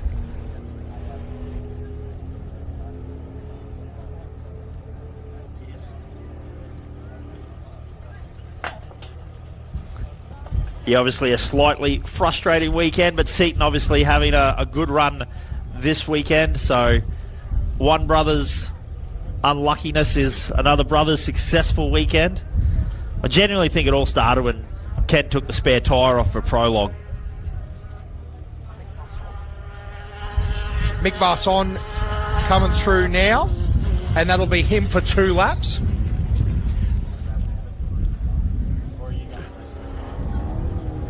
Josh, what actually happens is Mick Barson gets out of the car, and when it needs a service, he lifts it up and puts it on a table. Yes, yep. Or he just stands there and holds it while the boys work on it. Yep. Yeah, change a tyre or whatever that is. So, oh my. Oh, sorry, I said it like that was. Yeah, that wasn't it. That was me being smart. Oh, sorry. No, Mick Barson, big man, little car. Getting a new car though. Just throw it out there. Is getting a new racer. Truggy, trophy truck, buggy. I don't know. He's joining. No, he's been a part of that fold for a little while with the race engineering crew, and breaks your heart, Mick, that you're going to go racing for the other side. But that's okay. We'll allow it. 10.04 in now, another one of our little single seat cars. And again, it was 10.32 in with a 2.53. So again, some good racing there. Again, unfortunately, man, Seaton battle is what it is, right? But 54, that 105, and then another 55, like right there with the pace. Like that's a second or third, in that, it's in that top 10 battle, because I don't want to say that because everyone's in that pace, right? But yeah, he's right there, other than the fact that 1 minute and 5, that stop time.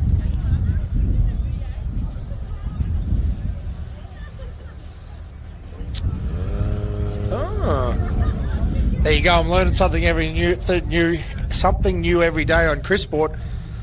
Is that how you read that, Josh? The numbers underneath is actually their lap time. Like, does that make sense? Like, they were 5th on lap 3, second on...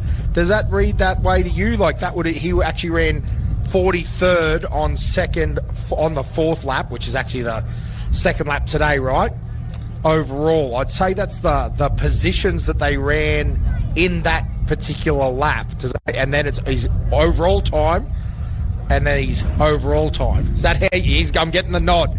That makes sense. So, see, that hurts Seaton, right? That's 43rd. Yes. On his second lap today. There's no sections. But on his second lap. And then, 11th. And so he's right there on pace, just with... Jason Richards back up and moving. Good. That's good. But not good. What do you do from here? It's so tough. The 41, that definitely looks like the 4. He needs to fix that. Yeah. So we see the 15 start to squat, build a little bit of boost.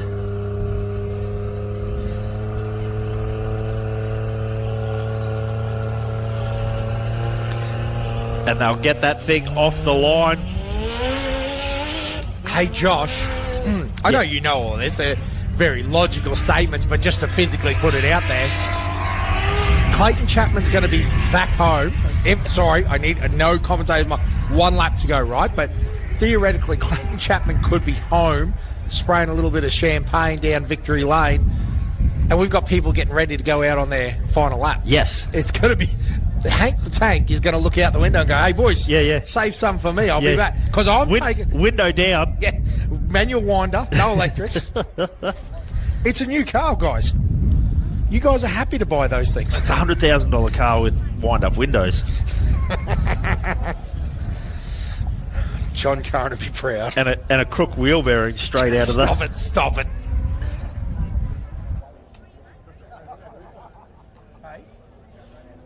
No way.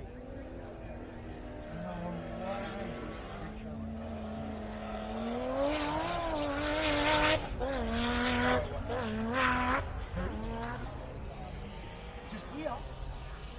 Oh, right. I saw his... Yeah,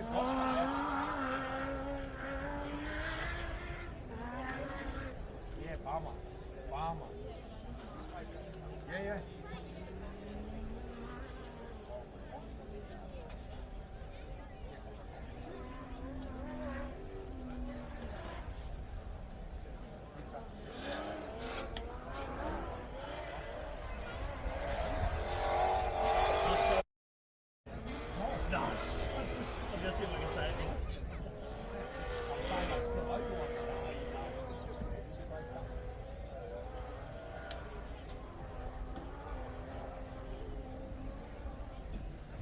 Wow, so we'll wait to confirm this as actual info, but the rumour is that Richo ran out of fuel out the back there, so just like right within side of the stadium area, no go-go juice left, so that is no good if that's true for Jason Richards. Bit of a heartbreak because what a cracking race they were having. Now, out of interest, just so you guys understand the quantities that we're talking about, some of these race cars at race pace like this would use somewhere in the vicinity as it comes down here. So again, required fuel is the rumour. But some of these race cars would be doing 700 metres per litre. That's right, you are not kilometres per litres, they do metres per litres, these things. So when they run some of these races, like say this is 85, so it's 160, 170 kilometres, they would use every drop of a 200 litre fuel tank. Insane to think about, right? Some of these trophy trucks have 300 litre tanks to do the likes of the Fink Desert Race. Premium race gas. It's a wild ride. Hey, talking about wild ride, we are on board with none other than Clayton Chapman having a run in his Razorback Chapman's dyno tuning race rig. The big pro buggy eating it up. Adam Maguire, you can see how good is that footage. You can basically read the pace notes with them. Again, we'll let you enjoy the racing here for a little while as the side-by-sides come in. We got plenty going on here, and it's going to get very exciting here. Again, battles everywhere. There's class battles, the first, second, third battle, particularly the third is insane. Craig Krog has had a great run. Rich Tassett in the passenger seat with them. Clayton Chapman and Adam Maguire, though, have a solid stranglehold on this race. But it is off-road racing, as we just said. Anything can happen. We know that. As Aaron Phillips comes on in the big 4.0 Brenthal race car.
this, Josh? Craig Grog really stuck into that one. We were waiting, and he just up on go. Well, I suppose that's the joy of a V8 Joy car, of a V8, mate. It just makes things happen. Don't have to boost her up. But we were watching Clayton Chapman. Unbelievable following. We keep saying it because, again, I know you're sick of us saying it, but we were literally sitting here going, how nuts is it to be able to ride along? Like, it's not a recapture, guys. Yeah. You're on YouTube. This is happening at this second. You are riding with our leader of the gun. Does that register? Because I don't know if it really registers for me. So just put a pass on Hank the Tank as well there. Well, that would have been a tough pass. Would have needed to get out of it, put a bit more boost into it. Glad that Clay had enough to make. Hey, do you reckon with the different track front to back on that 76, Double dust. that it cleans up extra dust? That's exactly where I was going. like That's an off-road racing manoeuvre. Chris Mingay would drag his toes in that situation. But yes, we were sort of waxing on about it, but how good. Free as a bird too. This coverage. Joshua, Free chicken. how much are you paying to watch this show? Absolutely nothing. Unbelievable. There's going to be a sick guitar solo halfway through. It's going to be real free bird. Strange reference, but okay. That is why it's free. But No, yes, Chris Colburn through now. He'll have done his second lap. We'll throw it out there. I thought he was battling with Mick Marson earlier on. I'd say they've had a little bit of time to stop. no, we were just talking about Chris and Mick, and they were cutting on the live feed at the same time. Is that what was going Yes. on? Gotcha. Long story short is that Chris Colburn's in. That's where I was going with that thought. And also sometimes we do tell short stories long, but that's We do fill it out. And then Bowie on the line as well. Tommy Swindlehurst is the other gonna car be that we should at expect to be seen. Waters. Yep. Jamie Knight. Now listen, Jamie Knight's going to be out in front of these cars because that's the correct. They came in, so the 45 minutes means Jamie Knight comes out first. But no doubt he'll have his eyes on his mirrors there. This is tough. Again, we talk about Jamie Knight's beyond the good guy of off-road racing. Again, the Prez puts a lot of effort in. Did he say, do I remember right, he said he was 30 years or 11? Because it feels like Jamie just got the president, like it's a couple of years ago. What, a bit of a silent coup? Yeah. El Presidente? Yeah, gotcha. But anyway, here's the man on the line about to come past our commentator's perch right as we speak, and he'll be off the line and leading. Let's call it the final sprint section. Oh, I like that sprint section. I like that. Such a well turned out truck. As Darren Orr comes in, the 10-16.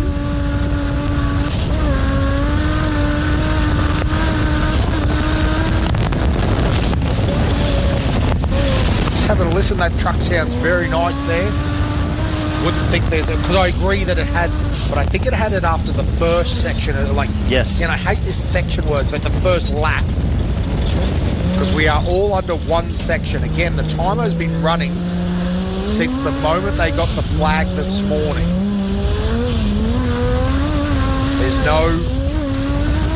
It is just combined aggregate. They have not been off the clock here today since they took the green flag this morning. Pretty cool concept when you think about it. Couple of pit This will stops. test it. What was the off-road race that used to do it? Used to do it. Used to do the enduro style race as well.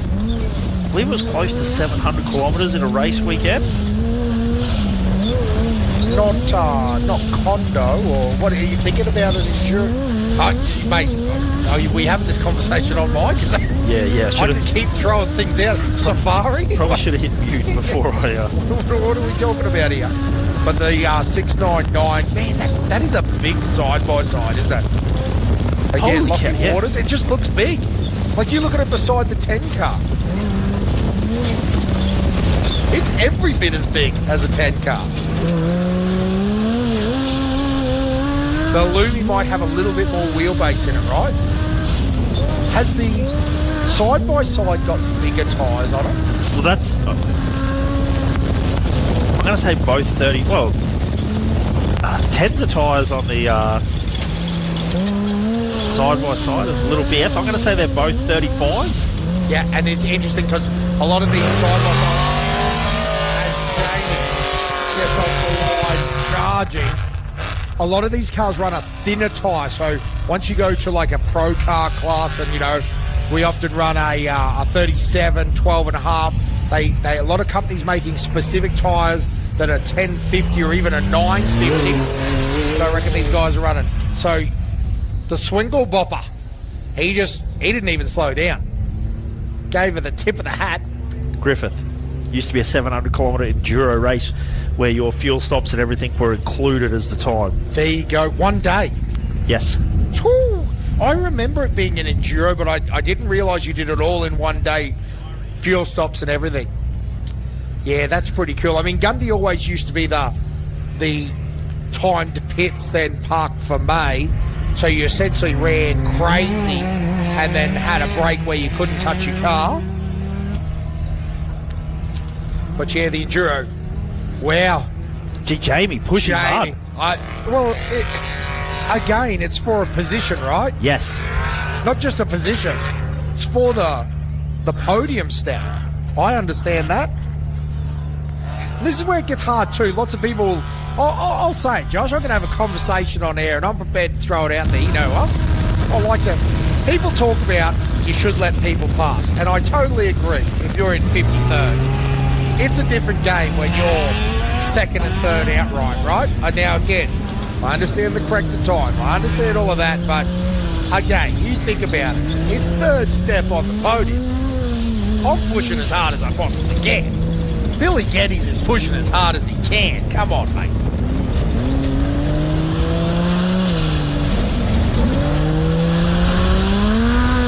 A lot of thought going into this. Having a look at the Chris Sport website. Yes, absolutely. And the mapping.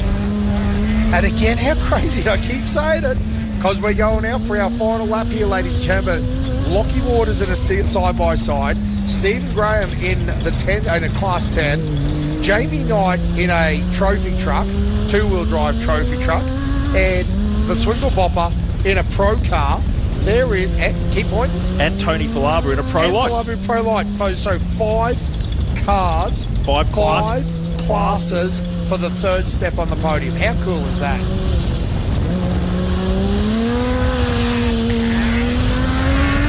Just goes to show that sometimes the track itself can be the great leveler.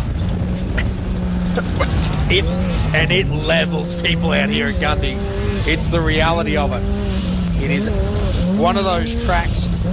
As a great man once said to me, Josh, the word of the day is respect. And it's not wrong. It's not wrong, I'm telling you. This is a track you must respect.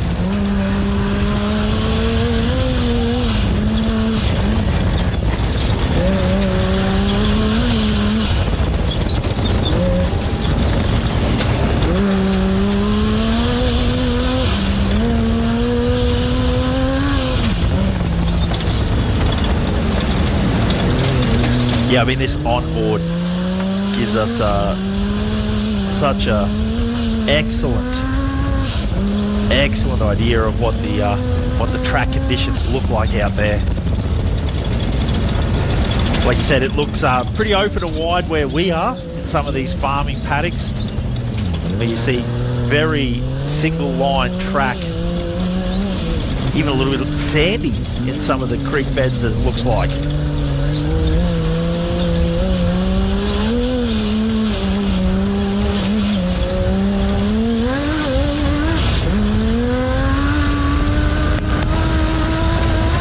I reckon you got that message too, Joshua. We got a little text message thing going on because with young Clayton Taylor, and he said it was Kempsey. Also Kempsey. Yes, 1,000-kilometre enduro race, all in your own 1,000 kilometres, Joshua. That's like kind of sounds that's like going to Bathurst.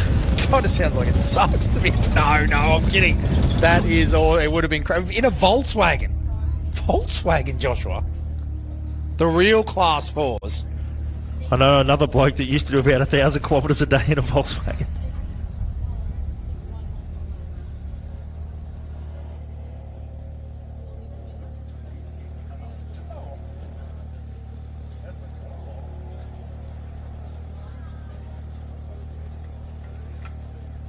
But the 80, the land machine, on the screen.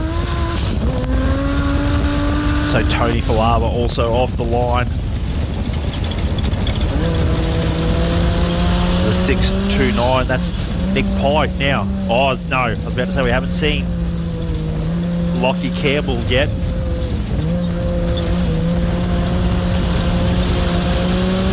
But they are making their way around. So this is going to be tight for Lockie to make his start time. If Nick Pye is already on the start line ready to go.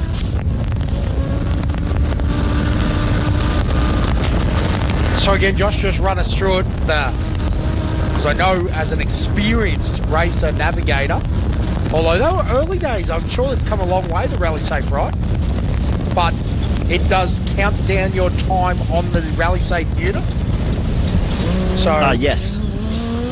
Sorry, I had my headphones off for a yes. second. Yes. No, but basically I'm telling you, I'm making a conversation so that the consumer at home understands that the Rally Safe on the dash, there's no waving the flag anymore, there's no stopwatches here, there's all that information is already out, so the guys know how close to the time there would be a countdown timer. I'm now telling you, Josh. Yes. I'm now telling you, yes. I was trying to get you going, but... Well, I was actually just looking at the in-car app. Now, is this a... Yep, where is that? Is that a bear run? That's off the start line. They moved off from me, but and Clayton Chapman obviously making their way very quickly down that fence line run. He's about halfway around now. And that's the thing, there's some, I mean, again, we're talking about 1,000 horsepower race cars now. There is some extremely fast, and that top shot really shows that, extremely fast fence line runs here. There's plenty of tight gates that come up very quickly at this sort of pace. Again, that dust and silt. Again is Lachlan Campbell.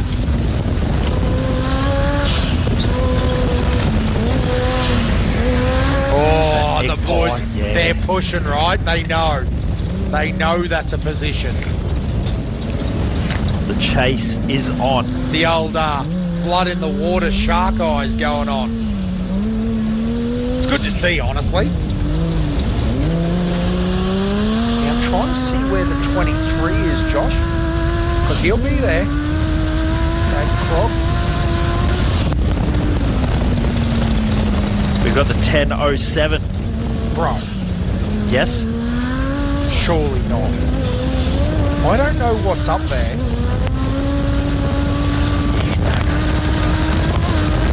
The 23 It was just there and then it moved. I was saw it. parked exactly where the 9 was stopped and Bo Robinson was stopped. Little internet dead I'm like, spot. maybe that's the real story. But it has definitely moved since and has continued to move. So we're okay. I'm like, no way. But I scared you for no reason at all. Crag Krog is still running. So Black Betty's still charging along. There's no way that could happen again. But the 15.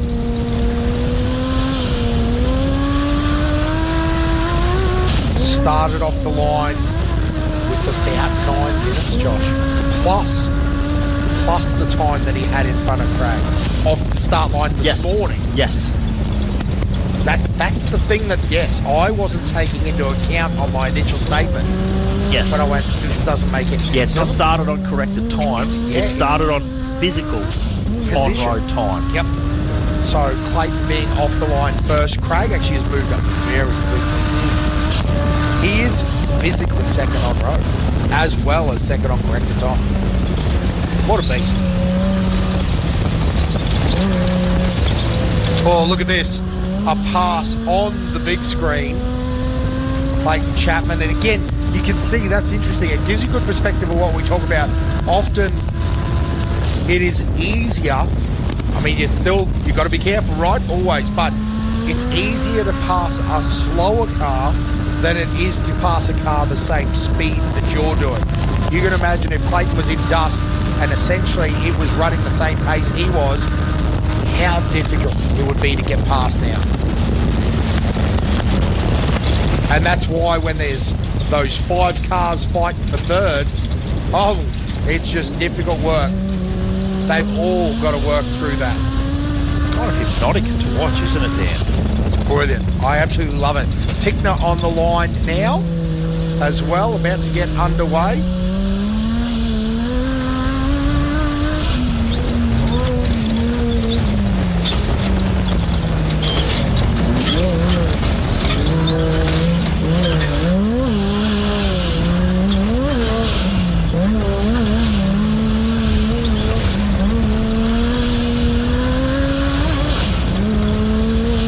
Battle also getting close towards the line, as is Jason Keane.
Up again.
Battle off the line as well. The 1-1-5 of Ali Howes off the start line as well. So we see the 4-8-1 making its way in as well. The entire bonnet missing off that. I'd say you were right, Dan. I'd say they've just taken all the fiberglass panels off that as we ride back along. The big screen with Clayton Chapman, the 28, the Nordtrans machine. But picture in picture.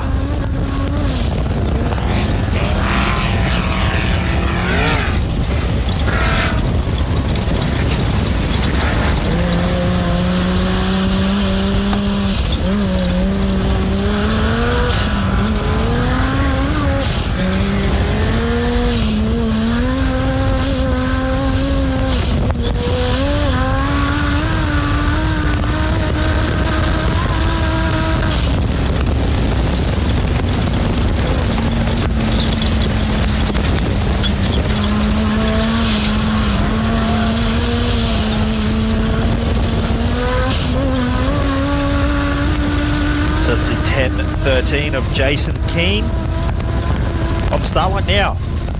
Super cool single-seater that he came up from remember when he ran the Hilux? Yes. Back in the North Queensland Super Series. So, again, to go to that single-seater 10 car, because I hate to say it, I bet you any money he was sick of welding factory chassis back together. It's the hard thing, honestly, the racing, the hardest bit about Class 8 in that level, or Class 7 it would have been production, keeping these things. is keeping them alive. You essentially gusset, fix, and we talked about this with Clayton Chapman years ago. And again, the race car side of it's pretty good. You can get lots of good ideas and lots of good parts. It's good racing, but compared to, it sounds tough, but like you sort of prep a Gymco once and it stays together as long as you, hey Josh, as long as you don't stuff up.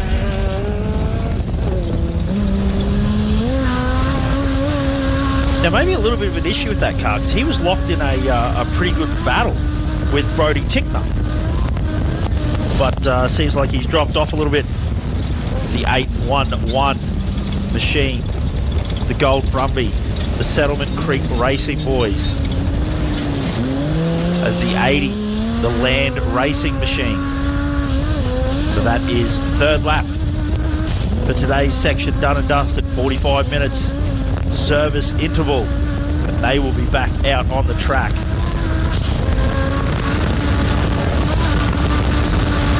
The 639 as well.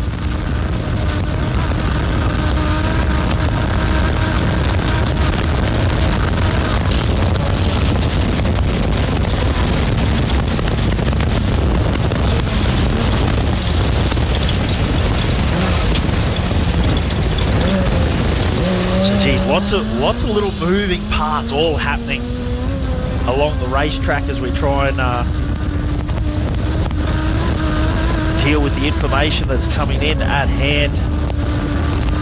But we know Clayton Chapman, our race leader at this moment, still moving, top right-hand corner.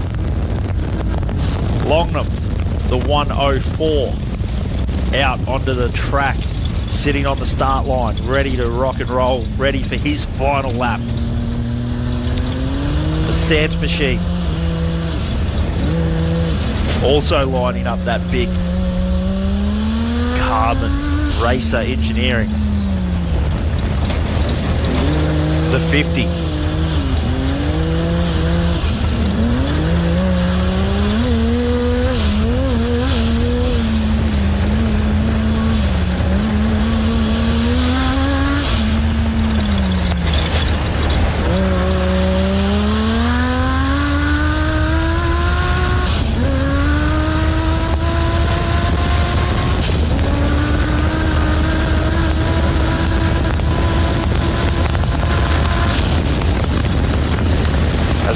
Full screen, Clayton Chapman,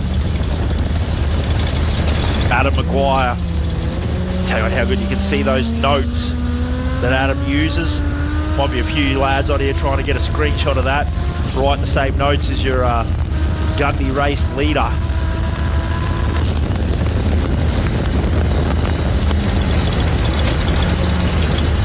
So the 6119 in as well as the 1122.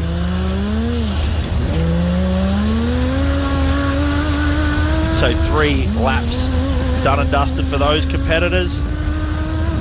Like we said, the 45-minute service interval. But what a way to just keep the race action happening all the time.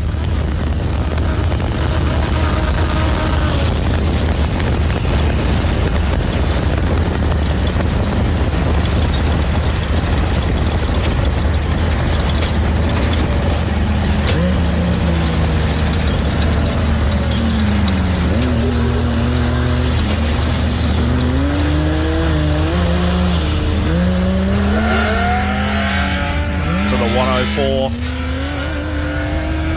the Honey Badger, the Ursig machine off the line, and then lining up right behind the 50. The 8-1-1, the Settlement Creek Racing boys. 3 laps down, 1 to go, 75% of race. Sunday race day, done and dusted. Josh, I just turn your attention towards the big screen because Clayton Chapman's coming up on another car for a pass. How good is that? Running through the dust. You can see the dust lights. Damn. Very cool. And See the helicopter as well. It's all happening. Again, sent off the line now in the Carbon Racer. Sounds so good, that thing. And Ian Baker in the 146 in, ready to go. Quick prep. Mick Marson, obviously no dramas there, ready to run again.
Again, Mick Marson, the 1032, lined up and ready to get underway.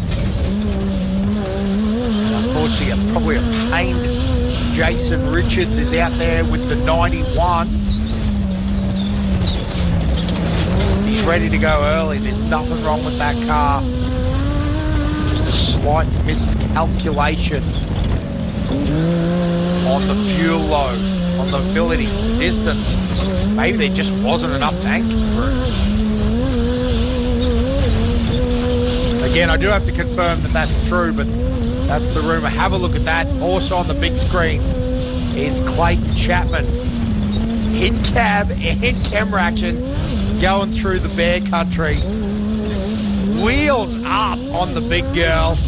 The Razorback race frames. How good is that? And then the 10.04 about to get off the way on the line as well. Again, all controlled by the Rally Safe system. The B&H Excavations single seat. Magic turned down little car. That is awesome. 10.04.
So the 10.04 off the start line.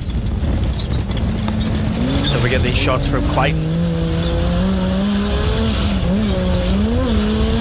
So the 15 looks like it's still running strong out there. What a great testament to these Razorback race frames. It's just that very unique and iconic Gundy footage. I say they cross across the tree line there for a little bit, pop back into view, and now they'll go hard right. What a very unique track, and lots of long straights and then hard corners, almost like little bus stop style chicanes you've got to get through.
No, you can turn it on. I literally was just about to say, he's just here somewhere. The 15. Just having a look on rally site, Yeah, must be only a few minutes away. I actually think he's very close to the back of Kent Battle. Although, looking at it logically, I reckon Kent Battle's going to come through first. Almost guess that that's Kent Battle scooting down the fence line there in the 31. The 15 is currently southbound and down, then going to turn towards the coast.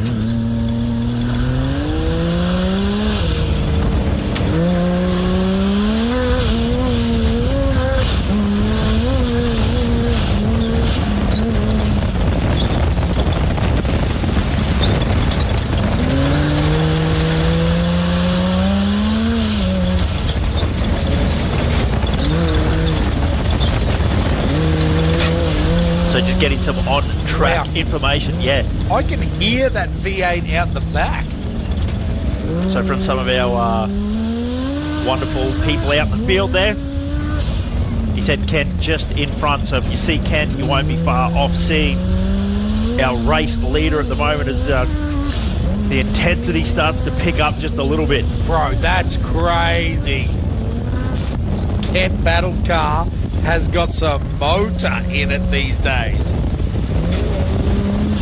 Plenty of acceleration there as the big 31. So, again, no doubt, annoyingly frustrating that it wouldn't start out there on track. But again, we keep talking about this. Off-road racing is a cruel mistress. Things happen at times that you just don't understand. It starts 500,000 times in your shed and won't start the one time when you needed it to.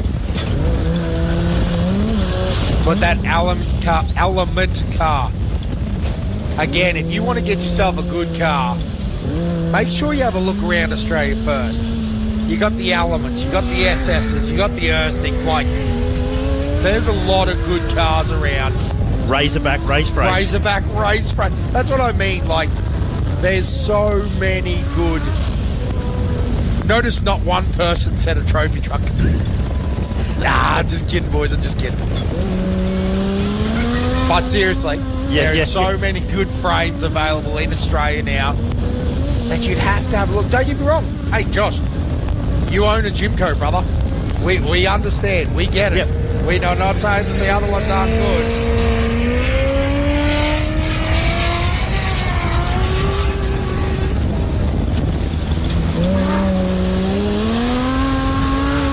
So we are, look at this, and he's got no dust.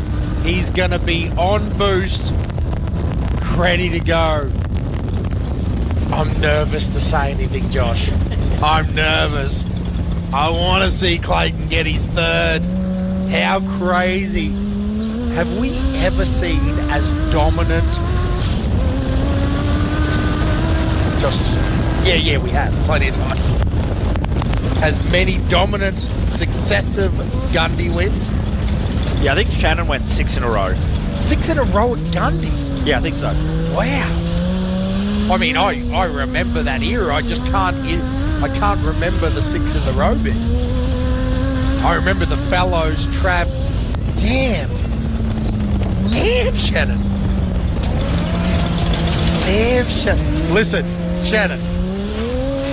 Get us sorted. Get it back. We need a Shannon wrench. Holy moly. I mean, hey. But let's just say, does this kid gotta stop saying it. Does this man look like slowing down? No. Absolutely not. No. We might just, wow, 6 in a row is pretty crazy. We might see 7. Might see 7. I love it. I love it. The 15. I'm sure the Chapman Dyno crew would love 7 in a row. They've got the right gear. They've got the right driver. They've got the right team. They've got the right family. So awesome to see little Razorback lined up. How good is Kent's car looking, Josh? Real good, Dan. Bro. Real good. Bro. Holy... Didn't it just accelerate from like 150 to 200? He's... Now. Well, coming again. Well, remember, he only did 1 lap and stopped. Gotcha. So this is actually... He's got another one to lap. go. Gotcha. So essentially, for want of a better word, Kent has done 1 lap and stopped for the 4. Yes. Gotcha. Now I understand. I thought I was expecting a second straight through lap. Wonder if you could do that. Can he just go straight back out now? It's all on his time, right? Do you have a forced break? Can you do 25 minutes and 25 minutes? Yeah. Can you spread it out a little bit?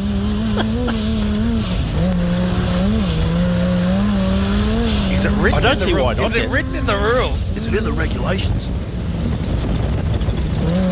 Is that gold regulation size or what? Man, look at that dust flying up now, ladies and gentlemen. How excited. Again, we've still got plenty of race cars going off the line. The 6108 and the 688 going off the line for their first run, and then, their final run. Yes. Final lap. The 1026 is also about to go off the line. The beautifully turned out Class 10 Razorback. I'll say it again. Get onto Razorback. Get yourself into Class 10. If you think about racing, what a class. It is stacked. Stacked. Race cars inside the top 3, or, in that top 3 battle in Class 10. So, now look, we're riding along on board. Ladies and gentlemen, make your way towards the spectator area because it's all happening. Clayton Chapman's in house. Adam Maguire in the navigator's seat for the final time here, ladies and gentlemen, the 3-beat. Oh my goodness. Clayton Chapman, Adam Maguire, the Chapman's Dyno and Performance entry, Team 15. How good is that? I am so pumped for the boys. They'd have to be happy with that. My goodness. The Razorback Race Frames 15. They didn't put a foot wrong all day. Fuel and go, Josh. How good. The whole family would be pumped about that. And they did it in style. They did it comfortably. And that's not taken away from anyone else. It's just that Clayton literally put on a clinic. Well, it's what we've come to expect at Gundy. The 3-peat. Back. Don't park down there. Bring her up the front. Bring her right up the front, mate. No, that's where the family is, so I understand. Ah, yes. How good is that? Back. In the building. And back to back to back. The 15 machine. The 2JZ. The Razorback. Yeah, and listen, again, I keep saying it, so cool. So they build these frames, they build the motors, they tune the suspension, they tune the cars. Is there anything they service, like, it is so good to see. And they're a family that loves off-road racing. They race on the property in the Southeast Queensland Championship. So, again, ladies and gentlemen, put your hands together for the 15. This is absolutely crazy. Three-peat.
So we also see on our live feed, the big screen there as well,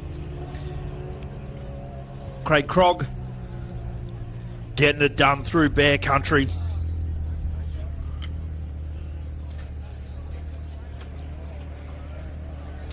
So he's not too far away.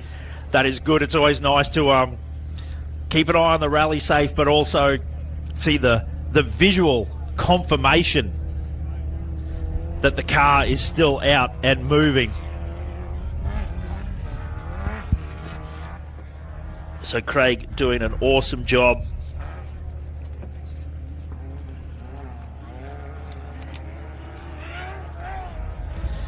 But sort of puts it into perspective just what an excellent job that the Chapman team have done this weekend. So over the weekend, if you were here as well, floating around HQ, you would have seen there was a colouring contest going in. So we'll quickly go through first, second and third for our over fives. So in third place for our over fives, Corey Robb, if you're here.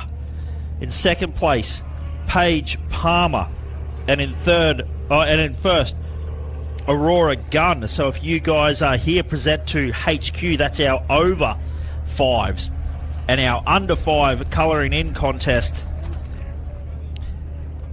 In third place, Florence. In second place, Archie Wolfton. And in first place, Matilda Lussum. So if you are here, please head on over to Race HQ and collect your prize. Yeah.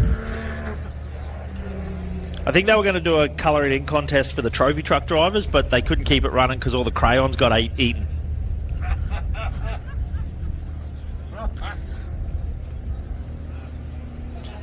But we keep looking over.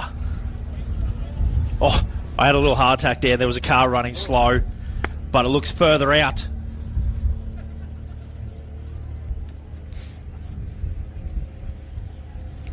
Looks like we will see that gave me a little heart attack. It did look right. You're right, but it's not. Still a few more. They're close. He's about to turn and go along that fence line somewhere. Yes. That might even be him that we can just see with the lights, Josh. Yes. I reckon the pace will indicate. We'll know. Yes. But again, it should be Craig Krog I'm looking at that pace thinking that it's about right. Shooting down along. So the 6-5. You know who else is out there? Hank Parker. Yes. Is still circulating. Still putting points on the board for the Class 7 championship. Making dreams come true. He nearly just has... They may as well just give him the 701 as the permanent now. Just let him have it. He just keeps going. Grandfather him in.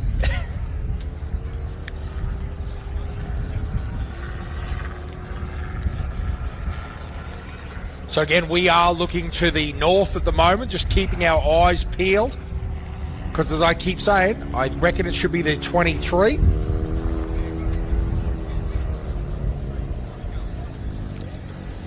The old track has really been setting me up here too, Josh, It has. on the Krog situation, because it hasn't moved from where I talked about last time. And my eyes are telling me that that's No, my eyes are now telling me that that's definitely not Krog. As Chris Colborne in the 169 gets off the line. Is that the Class 8? That's the Patrol. The GQ Shorty. Gee, he was flying down that back fence. Plenty of motor. Yeah. And I must admit, where it's smooth, four-wheel drive Class 8s go very, very fast. Smooth being a very, very...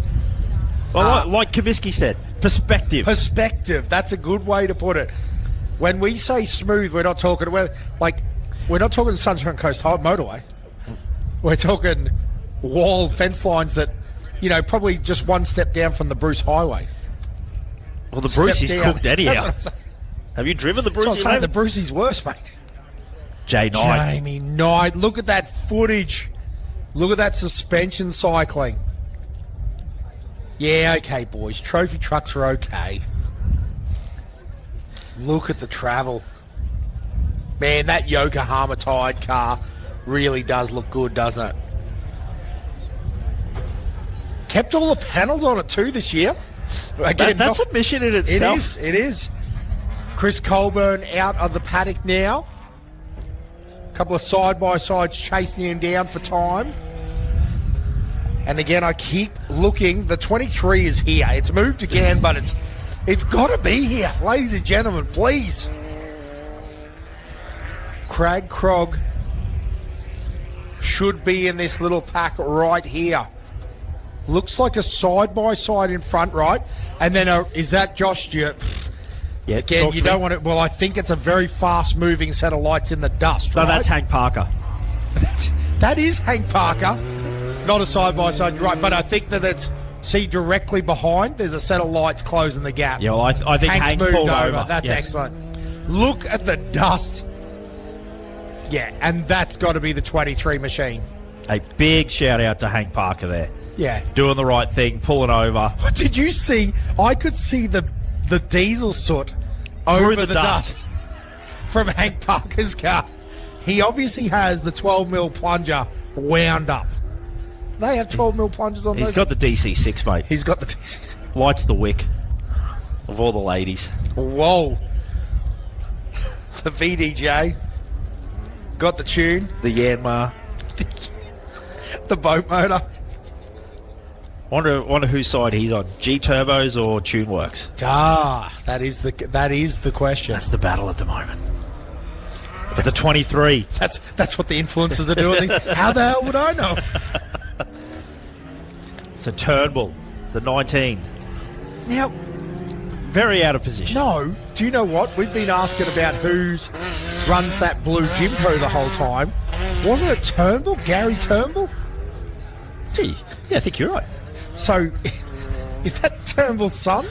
Is there something weird going on here that we got to catch up on? Is there something- Lee Wells, send us a text and tell us what the heck's going on here.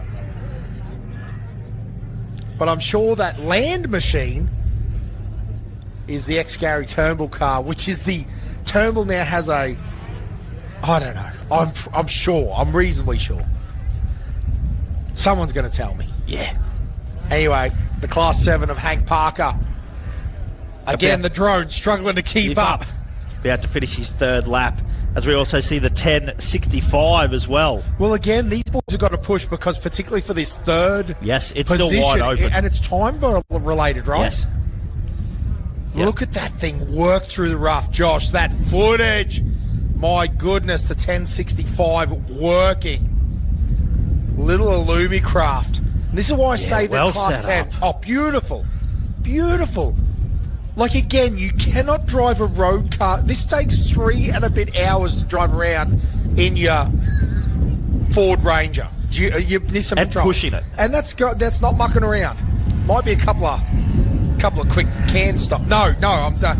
What I'm saying is, well, this shows it, right? Look at the side-by-side working their way through, and then look at what Bowie's doing, right? That's the difference. And please don't take that as a disrespect. I'm just saying how good these Class 10 cars are. Yes. The potential. The potential. Not the potential. He's at the top of the spear. I was going to say. Yeah, 862 now in, the big shorty patrol, or the midi. So a good run there from them. And again, they've got another lap to go. Yeah, so they're onto their final 45-minute service break. So that's Stephen Ash and Deborah Ash. Yep. Locals in this area. Again, I think I know that it's not straight local, but St. George through to Gundy through this area, they call them locals if they're. And then, I was a bit confused. I thought it is. No. No, that's the 128. Yeah, So I was thinking Brett it was, Patton. holy moly, crack, Krog. Yes. Running the big jump. So the 23.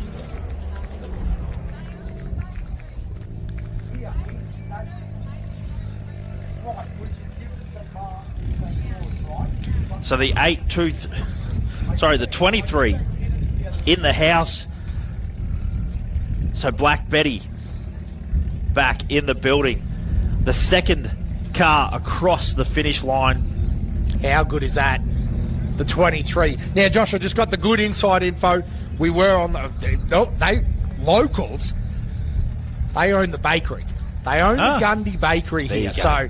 So the get mini a boys, pie. yeah, get yourself a pie. But the moral of the story is that it doesn't get any more local than that. So, but I was on the right track. Mark and the crew with the C20. There, St. George, pit together, Yes. mates, local. Let's Yes. call them local. We're Yes. all locals around here. Yes. We're not locals. No. They're locals. Yes. Tony Flava doesn't live anywhere near here. Local. It's close enough to a local. Yeah. And putting on a local show in here as he runs around the track. Great run there from Black Betty in the 23. Adam Maguire pretty much is pumped for the boys to come in second. He's just out here running the show. He's handing out signs. He's making it happen.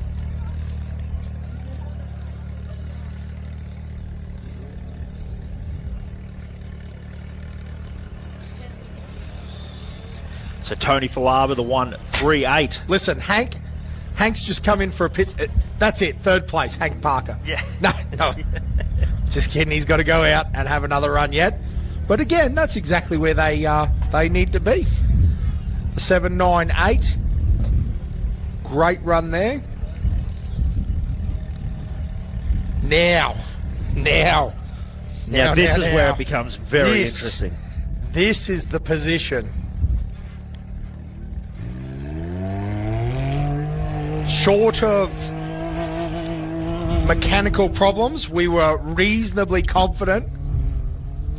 15 and 23 were running. Have a good clap there for the 23, ladies and gentlemen. Craig Krog and Richard Tasson. Again, Razorback buggies 1 and 2 here at Gundawindi, both in the unlimited class.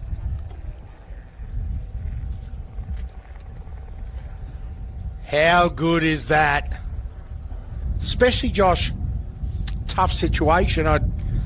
But, you know, like, after what happened yesterday, let's be honest, we know that they were the first people on scene. You don't really know what's going on. Can sometimes mess with the head a little bit. And now to be here standing on the podium, the second step. And even just, Josh, mates. Again, we keep talking about this. Mates that race together. Like, these guys are friends.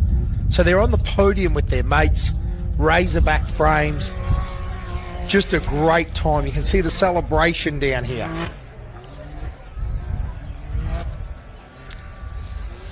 And then, sorry, where I was going, because again, that was the right time for a little bit of celebration. Yes. Was third step on this podium. Because it's going to need a lot of math. Well, luckily Chris Sport's going to take the math out of it after the first 4 or 5. We're going to need cars to cross the line to know. Exactly Yes. right, because Steve Graham's right there. Lockie Waters is right there. Tony Falaba is right there. Jamie Knight. If Jamie Knight can space the field enough, and I tell you what, Josh, he's having a crack here. He ain't mucking around.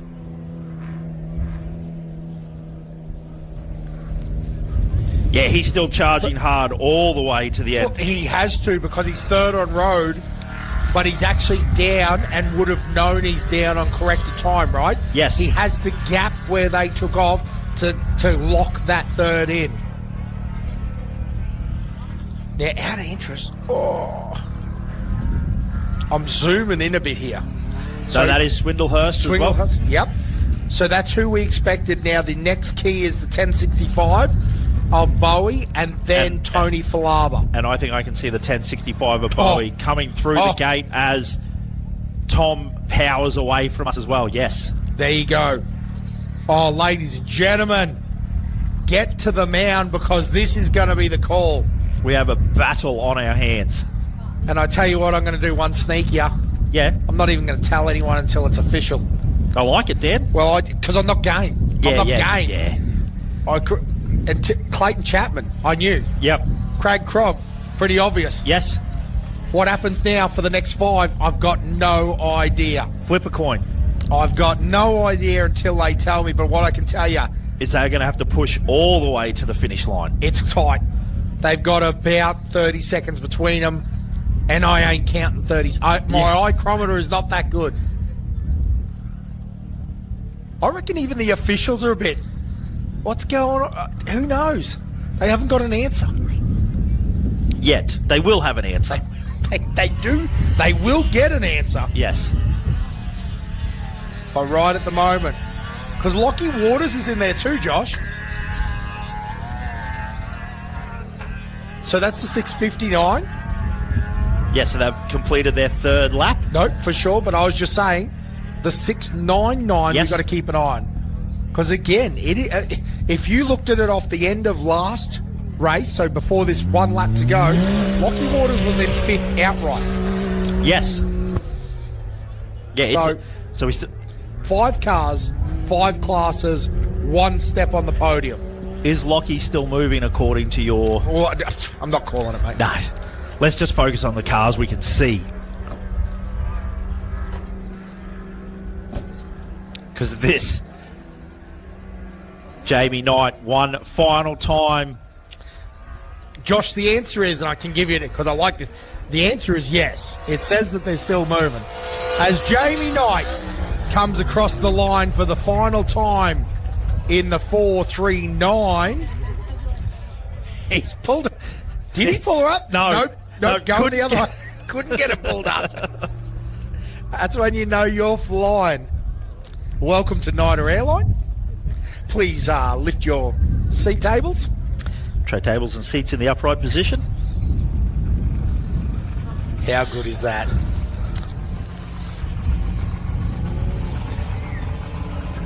Patrick Buggy in the passenger seat there, Josh. And no matter what happens here with this third position, they've had a locked good in. time. Well, they've locked in the Class 4, haven't they? Yes. So they are the fastest Class 4, no question about that. Now we just have to hold our bated breath, waiting to find out what happens. That third step. Holy moly, Thomas Swinglehurst sends it to the moon there. Amelia Vanderwood. Yeah? No? Something like that, yeah. Ran it through there, and the 48 is now safe and sound home. A great run there, and again, we will wait until it is official. And when I say that, I mean I'm going to wait until they hand them a piece of Yes. the thing. They actually hand us a piece of And they- paper because it is close. Third on road. Because this is the Class 10 car we were talking about, the 1065 of Stephen Graham and Ella Graham in the 1065. Again, Stephen Graham and Ella Graham in the 1065. Definitely, put a pen in it, definitely your Class 10 winner. Did they make it onto the podium? It's close, that's what I can tell you. How absolutely nuts is that? Jamie Knight, Patrick Buggy in the 439. Then Thomas Swinglehurst and Amelia Vanderwood in the 48. Pro Buggy. Then Stephen Graham and Alan Graham. Now there's the first of your Class 1 cars, your Pro Lights, Tony Falaba and Dylan Goodsir in the 138. And again, we are trying to find the 699 of Lockie Waters and Kevin Waters. And I got to say, Josh, I don't know whether they came through or not because we've been pretty busy on the mic right in front of us. I didn't look to the left. But theoretically, he should be... No, he should be behind Tony, right? Anyway, I'm stopping calling this stuff. I think that he started off the line in there somewhere, so... And again, that will be our fastest side-by-side. But Lachlan Campbell, Nick Pye. So that one, interestingly, Josh, that one is a bit of a race for a class. Yes, absolutely. There's three on road, and they're all fighting for it. Yeah, even the, like you said, the class battles that are happening along, particularly in our side-by-side division there. Lockie Waters and Lockie Campbell. Now that's a bit of a shake-up as well too. Lockie, he would have known that as well. Lachlan Campbell sitting fourth in the championship coming into this round, but Comiskey having a failure as well, like an engine failure. Yes. Yeah, I didn't even think about that. You're right. This all plays into it as well. He would have known that there was an opportunity for him, and also Aaron Havey having his issues as well. So Lockie Campbell, geez, that would have been a little thing in the back of his mind there. The whole, I've got a race that I can win here, but I've also got a championship going on in the background, and I've got an opportunity to bank a lot of points here. Oi, Josh, do you think that Chris Sport have just set everyone up here because no updates yet? There's no updates on times for the last, since Craig Crogger's come in. Oh, sorry, guys. The server's down. Yeah. In-hands. Unbelievable. In-hands. Move here for the tension that we got in the commentators' box. Because, again, we can announce Clayton Chapman, 1. Craig Krog, Richard Tassin, 2. But who? Who on earth is going to be 3rd? This could be right here. Josh? Well, I know 3 cars. No, I'm saying this could potentially be Lockie Waters, right? Yes. So Lockie Waters we're expecting with Kevin Waters in the passenger seat, Tony Falaba, Dylan Goodsir. They're going to be right on cue on their tail. And this here, I'm not getting, is that Lockie Waters? No. Or going around for a second lap. No, not Lockie. 662. She's going around for a second lap. That's okay. But Tony Falaba in the 138 there. No, that'll be their finishing their second lap. Correct. Correct. Got another lap to do though. Yes. We'll be going out for a single at the end. Yes. Yeah, and the 80 of Land Racing. The 639. So again, that would be fantastic for Tony Falaba. Nice, clean, safe run. And I would say, again, I know this is an early call, but safely locking in the Class 1. So that's 3.5. Again, Stephen Graham safely locking in Class 10. From what we see right here. Jamie Knight safely locking in The first in class 4 trophy trucks. But now we just sit and wait for the information about who gets third position here. Oh, big jump. Now, is this is Lockie Campbell? Yes. Well, that essentially confirms it, right, with our information. We thought Lockie Waters was out of position. Yes. He is out of position. We didn't miss him. We didn't miss him. Yes. We didn't see him. Yes. Because we didn't see him. We didn't see him because he wasn't there. Yes. And you don't want to make those curls early, Josh, because I was reasonably confident we'd looked. So Lockie Campbell, the Greg Campbell Motorsports. Surely this isn't I think this is Nick Pye. Nick Pye, of course it is, because they were right beside each other. They started right behind each other. Yes. 6:29, it is indeed. They have been battling for the 400 laps, and 400 Ks. Yes, and Pride. Preedy. Preedy. No, that's unfair to do that, right? Yeah. They've just finished an awesome Gundy 363 kilometres. Oh, that will be an interesting class battle there. Yep. Yeah, you're right. Yep. Lockie Campbell. It's all very tight at the front. Is that the Jason Keane single seat entry on screen right now? Yes. Brilliant. What fantastic video footage of that going through some of those rough Malinol countries.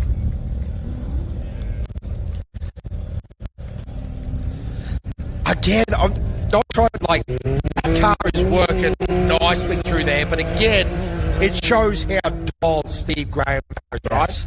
Bowie was charging through there. A man known for a bit of a Hard charge. He knows how to get it done.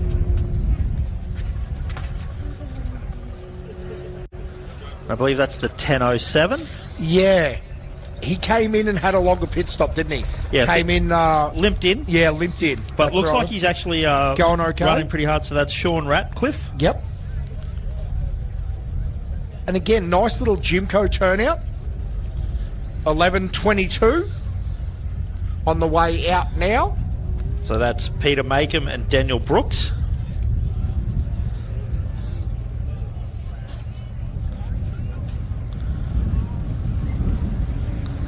And again, the gold Brumby.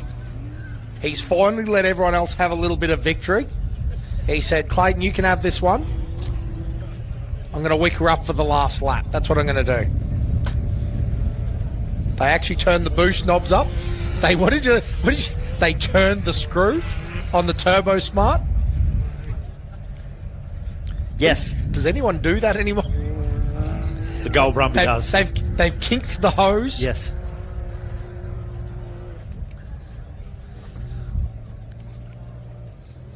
You can weld a wastegate shut.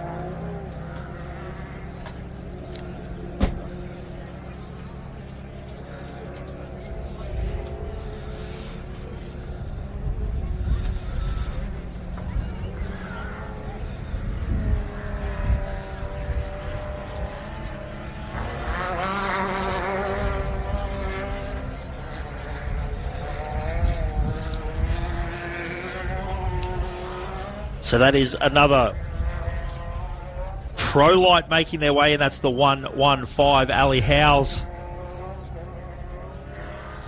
not far out.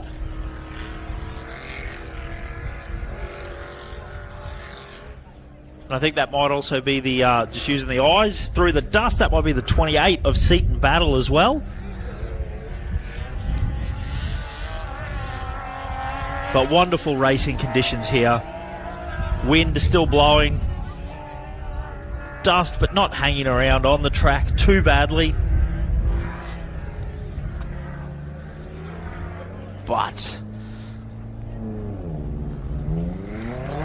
we still await for an official word on who third place is. We see the Sant machine on the big screen.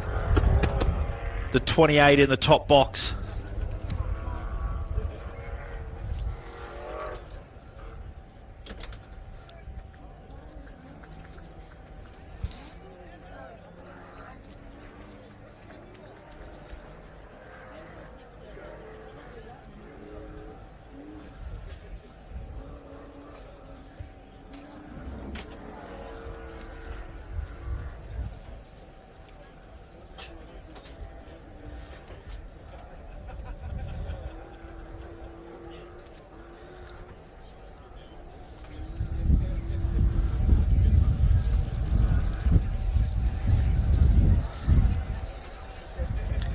But a little lull in the action. But in the dust, I can see about 5 or 6 trails all happening.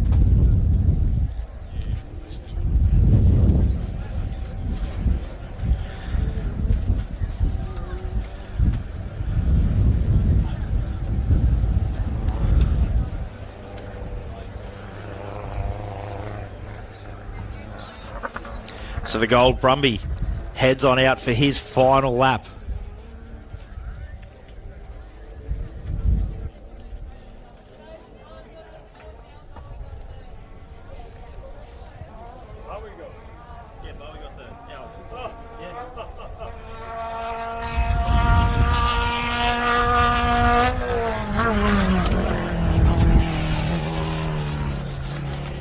So another one of our hard charging class 10s in.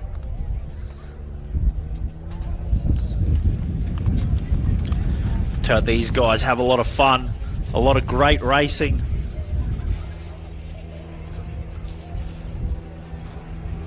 So that is the 1093. That is Brody Tickner in as well in the 115 machine. Ali Howes across the finish line. Congratulations, 4 laps at Gundy in the can.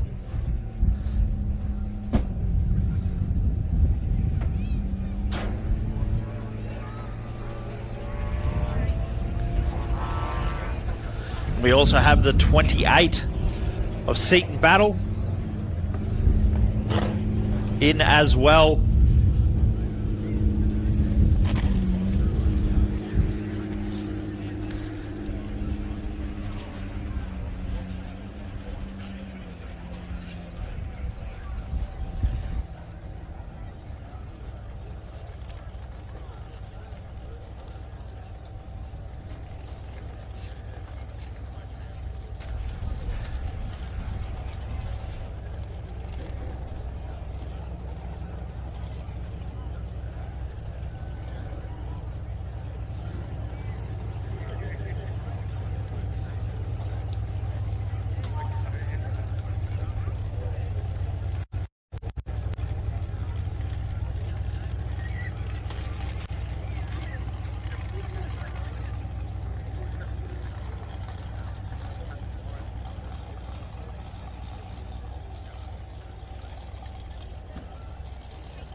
So still hear the roar of a couple of engines out there, a couple of motors, internal combustion motors.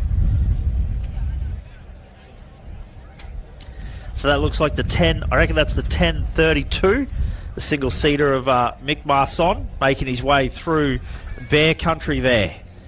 That little single seater class 10.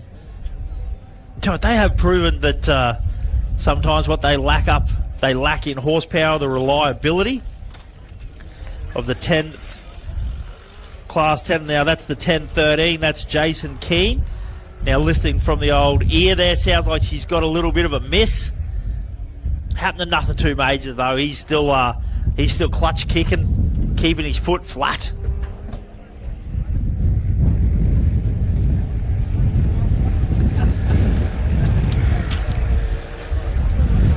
But these little switchbacks that they've got going on here, it's like a red rag to a bull with these Class 10s.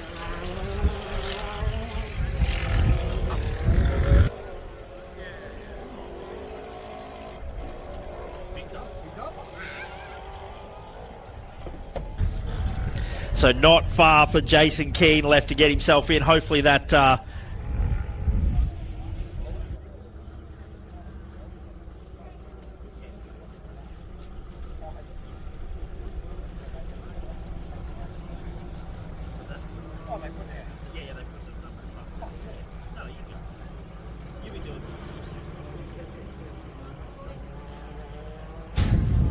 Righto, so we're just talking to very exciting there. Obviously, to being officially announced, they put the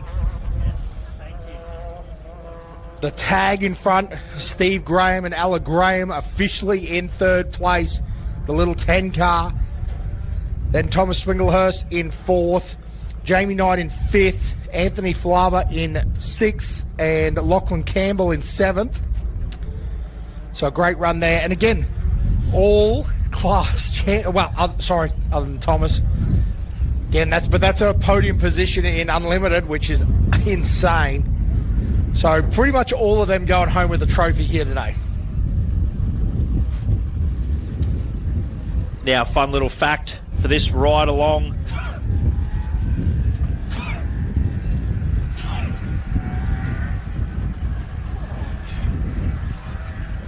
As we see the 10.04 come on in.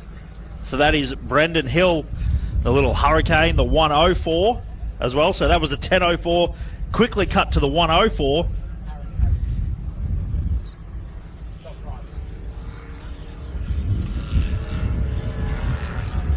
So Dave Longham, Longham? Dave Laughlin. Now the 31 on screen as well. Now fun little fact we were about to get to before was riding passenger with Kent Battle is none other than the man that builds the elements, Aaron Havey. Kent said he wanted to experience some real horsepower. Aaron did. Yes. He yes. said, jump in, I'll show you what a V8 does. Because, as the quote goes, turbos ain't. So the 50. Turbos ain't Saint.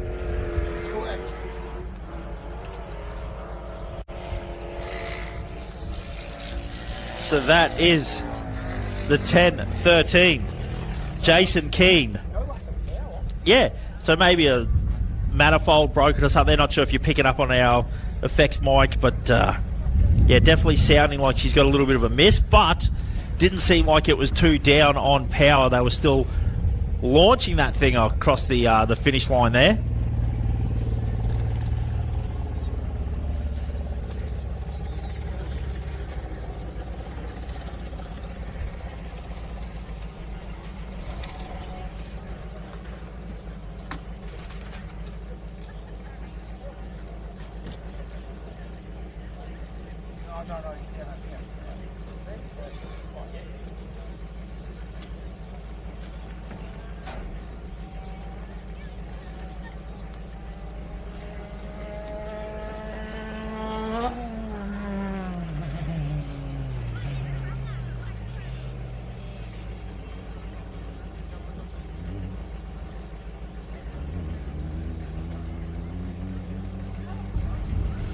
So again, the 10.07 coming in for its service break. 45 minutes there to sort that rig out. Again, I probably should know this, but if you've already had some service break, can you go out faster? Not sure. You're all on the clock, so that's what's happening. Again, the 31 is waiting for its service break to complete, and then they'll get a start time on the rally safe, which is to go out on their final lap of the day. To be honest, it'll be a pretty good lap, I reckon. In some ways, obviously it's disappointing, but They've had no cars in front of them now for a long period of time as David Laughlin gets the checkered flag in the Ersic built vehicle.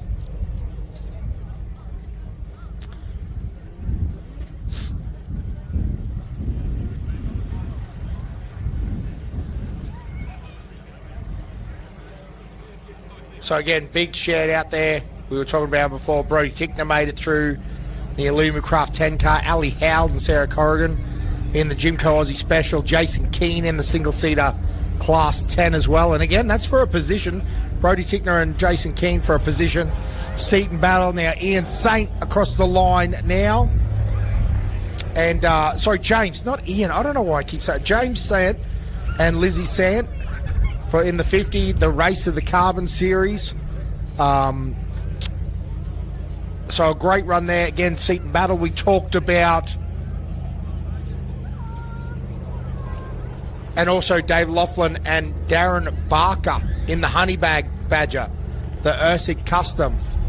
And that's actually for a position as well in class. So big night tonight at the Gundy presentations for all involved. Dave Laughlin has pushed his way up the list quite a bit, which is awesome. Again, Kent Battle and Aaron Habe sitting on the line now.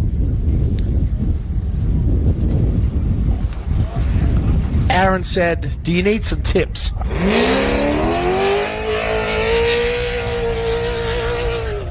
Oh.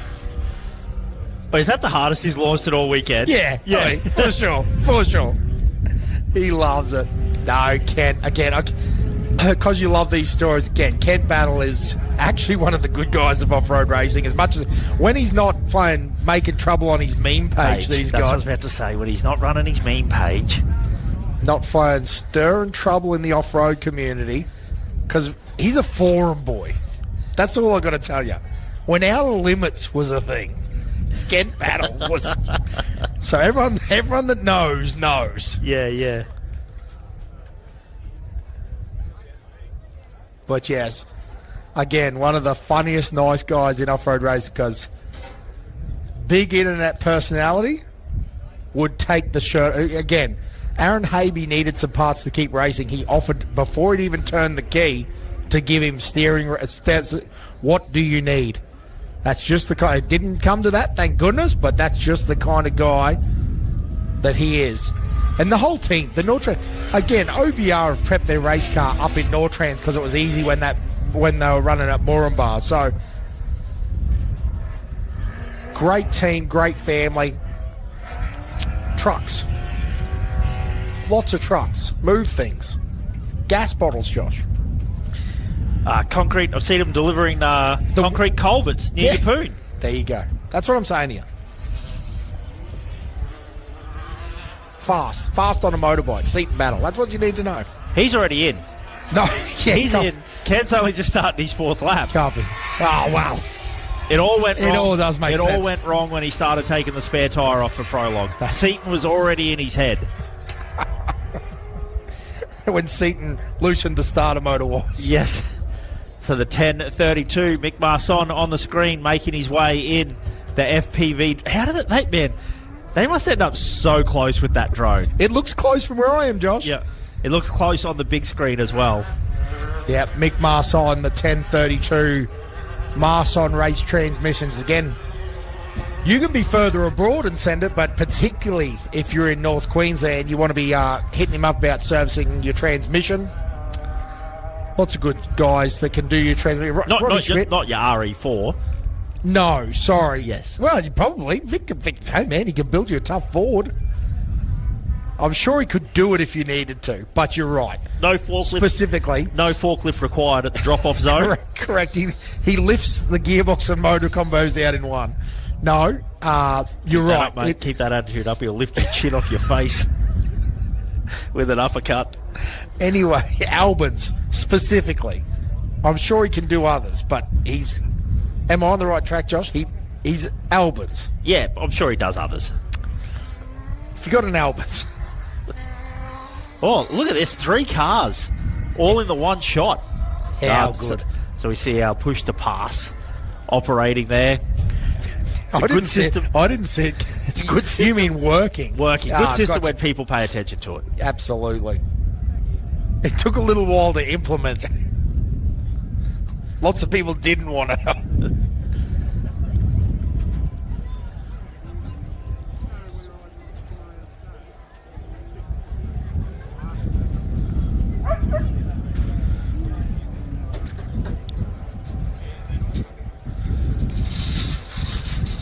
Oh, here we go, mate. Talk to me. I just got a message from another Oh, here we go. meme page administrator, Sandy Bowman. Oh. Well, that's why it keeps running while Kent's at a race. Sandy runs it, and then Sandy gets Kent to run it while Sandy's busy. Unbelievable. Unbelievable. Starting to point fingers. Where is he? Must be at home watching the TV, I'd say. That's the a fair 91. point. The 91 of Jason Richards over the line. That, I must, listen, nice to have at home. Not a mark on that car, Josh. Perfect run other than whatever happened. That's got it. It's one of those things, right? It'll be bittersweet to know what could have been. And again, hopefully we hear, maybe we'll never hear the full story. But right at the moment, it'd be great to understand, is that right? Did it run out of fuel? What a pain in the neck if that's true. And again, running so strong in the championship. Josh. Yes, Dan. No, sorry. There was a bit of a wild jump there from Mick Marson. Seemed a little bit heavy in the front end. I think it was. Have they balanced that for Mick? No, I'm just kidding. And the Razorback Frames Class 10 car. Where I was going with that thought, Josh, is that absolutely this round, we say this every race, right? But this round has shaken up the points. Yes. The Australian, ARB, Mickey Thompson, Aora Off-Road Racing Championship is going to change out of this race. Yeah, that's right. Well, Clayton was leading coming into the championship, so he has done as good as he possibly can. He's put all the points in the bag for this race weekend. But second was Aaron Havey, third, Brett Comiskey. 2 DNFs. Yep. And see, even down to Josh, it's only one section now. You don't get section points. That's it. They got a DNF for the whole event. I'm not really sure. I probably should know exactly how that points is before I start yapping, but we're commentators, not points guys. We just like who wins. Clayton Chapman won. Tick. Give him the points. Moral of the story is that this could have, or no, not could, would have effects on the Australian Championship. ARB, Mickey Thompson, Australian Off-Road Racing Championship, the AORA.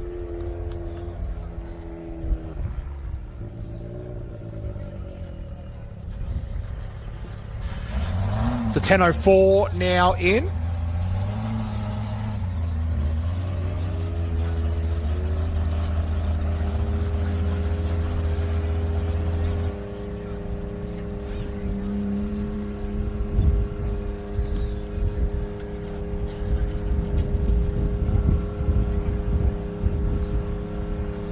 So Brendan Hill there. Oh, it's a Hurricane single-seater. Yes. So I'd say that's built by them. Yep. Has a, I will say, feel it has a little bit of Jimco inspiring Yes. looks in it. I like that. Heck, you could say it looks like a racer, right? I like that too. Well, we've got Racer. Mummy and Baby Racer too. I don't know where you're going with that, but yes, if you're saying that Mick Marson's parked beside Jason Richards, yes, that's true. The 91, you're right. That is what I said. Yep. The 91 right beside, and you're absolutely right. You can see, like, look at all the way the number plate panel is, and very, very uniquely. Does Mick Marson fit out the roof of that thing? Got the shoulders past or what? So I believe that's the 69 on screen.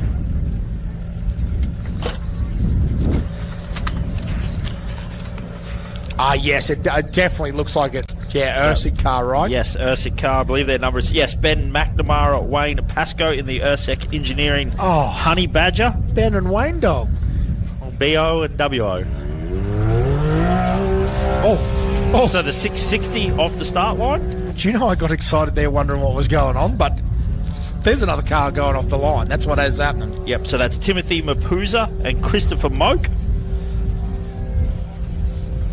And then, we talked about Brendan Hill in the 10.04. Now, that's a good little run there. Oh, it is what it is, right? Brendan actually coming 4th in Class 10 and Mick 5th in Class 10. So, good little race there. Jason King picking up that 3rd in Class 10. Seaton Battle 5th in Unlimited.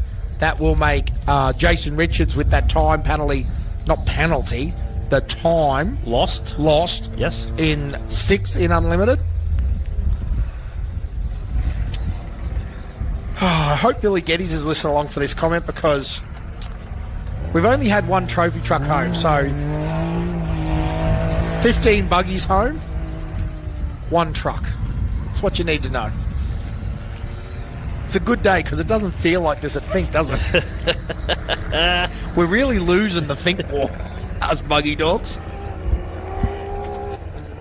So when we get one, Got to make them count, Dan. got to make it count because they're getting a bit few and far We between. don't worry about that race. But you're only as good as your last race. The last race. That's Gundy is the last race. happening now. I like where your head's at, Joshua Curran.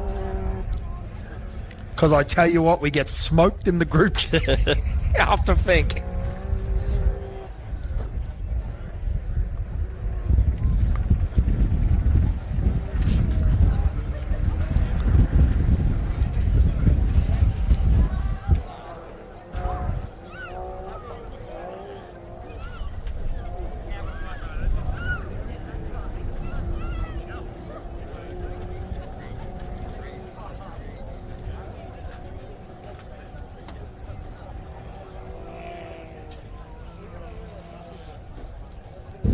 Oh, good. Hey, I just got a message from none other than Sandy the Showman Bowman. Yes. One of our favourite commentator.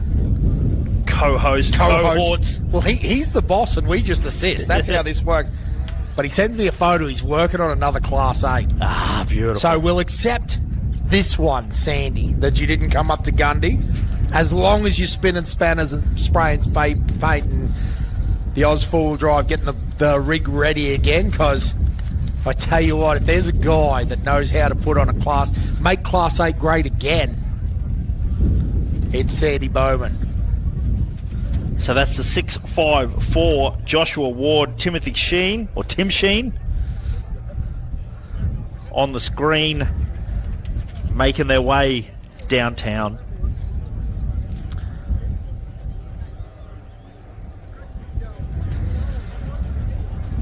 As we see the 19 Turnbull line up on the start line. A little bit of an afternoon breeze picked up again. The rain's gone, Josh. There's no rain. The rain is The breeze gone. is back. The rain's gone. Threatened to rain. Couple of little droplets.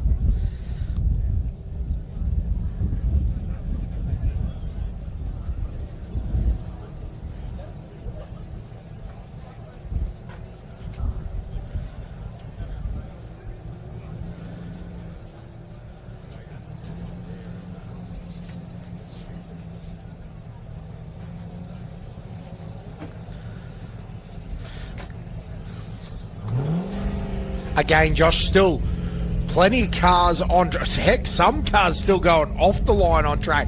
Well, I just had a bit of a look there on the Gundy 500 map again on Rally Safe. I do say... No.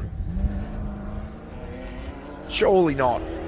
Talk to me. I'm not sure Kent's going as good as I was hoping he was going. Anyway, let's see what happens. But I was going to say, as a general rule, I think it'd be pretty fun to be out there now. I know it's not where you want to be, but if you just got into the groove in a nice rolling rhythm, had it sorted, it'd be a good time. That's what I'm saying. Also, Our boy Shane Hutt, I know it was a little while ago, he's moved on and he's doing droning and filming and helicopter and all the other stuff, but the photo of the race cars parked together. Yes. There's a bit going on there. A few $1 million worth of race cars all parked up. Well, they're waiting for recovery. Part of the game here at Gundy. So that's the 10. I take it back. No. Kent just moved, like the tracker moved. That's what I want to see. So they're cranking. Hopefully they're having a good time. And again, Aaron Habe in the passenger seat. Kent, why'd you get off the gas for that? Yeah. I didn't build these chassis to go slow. Yes. So that is the 10.26 of Brett Baker and Paige Baker. Another Razorback frame out here, producing the goods. So close to home. They could taste the hot chips from the Hawk. Bit of chicken salt, barbecue sauce. It's an excellent combo. How would you know, mate? Well, Rye's been hooking us up, mate. I'm not sure where Rye got all his money from this weekend, but he has been spending big and shouting me. And I'm very appreciative of the young fella doing that. Have you seen my wallet? Yeah, it's a miracle we have.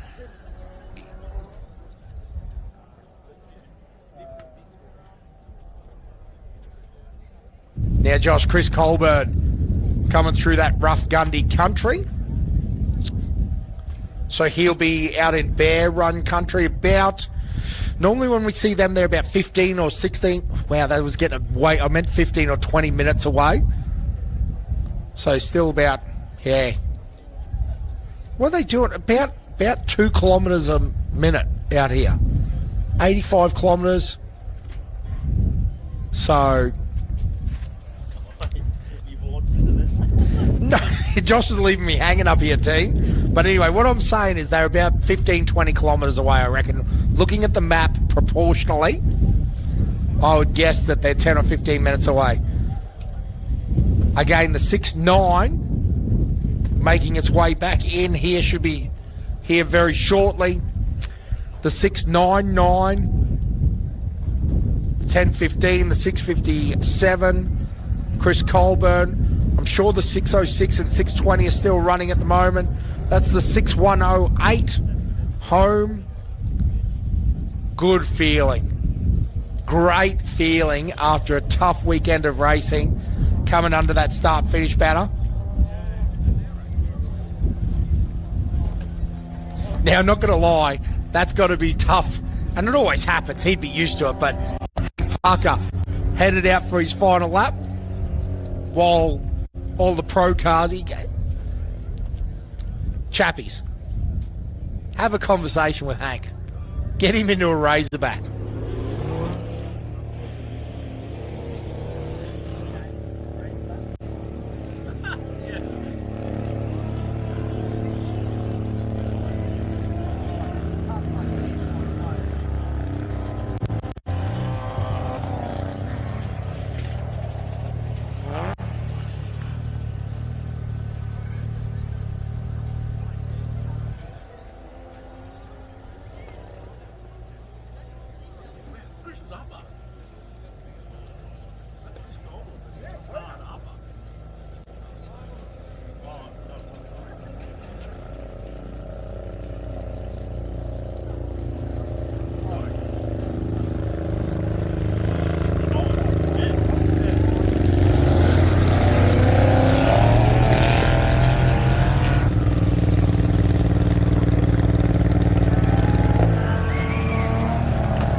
So we've seen the 10.26 across the line. So that is Brett Baker, Paige Baker, and also the 10.11, Drew McLaughlin and Tess Power.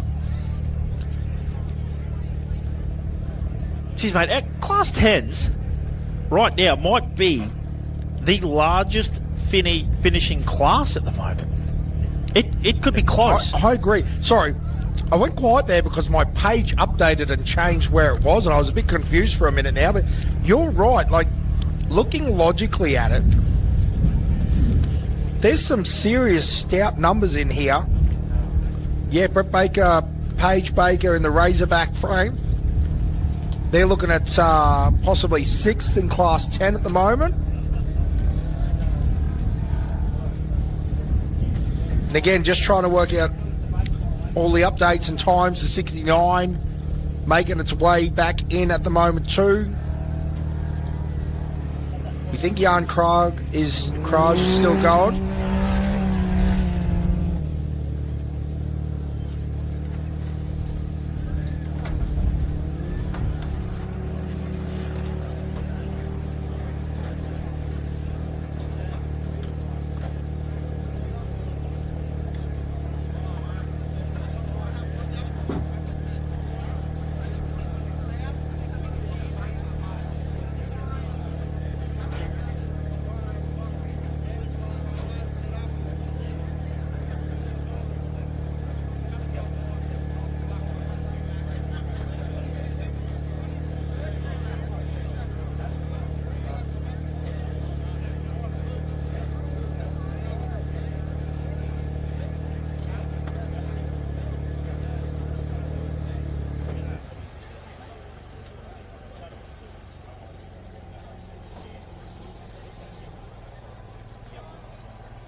So again, the 69 coming through now. That's Chris Thomas and Tyler Johnson.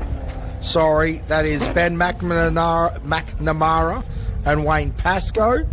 Again, keep an eye out for Chris Colburn and John Moore.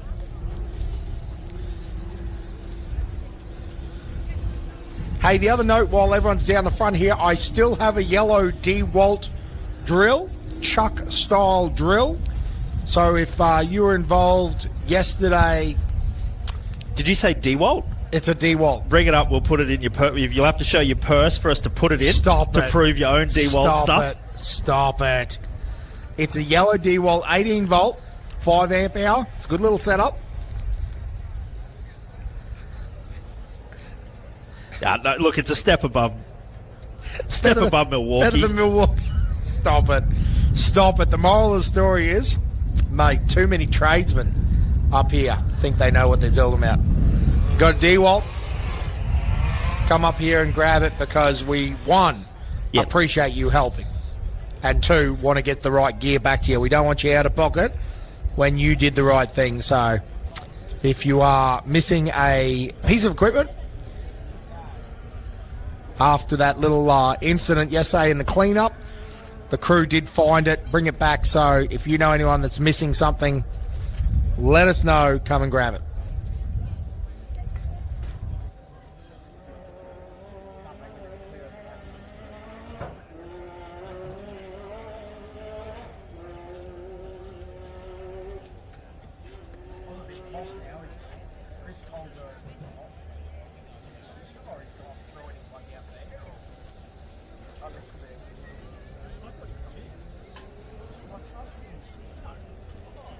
I did too, but now I'm confused.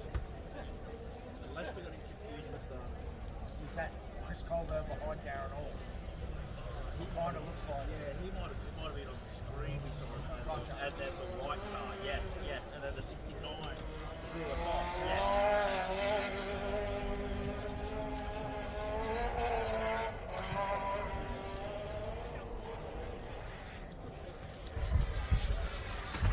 So that looks like the Orr machine making its way in as well. Darren Orr, Stephen Orr.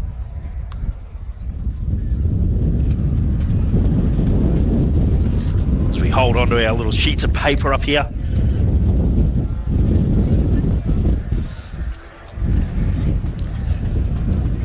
And now Chris Colborne, the 169.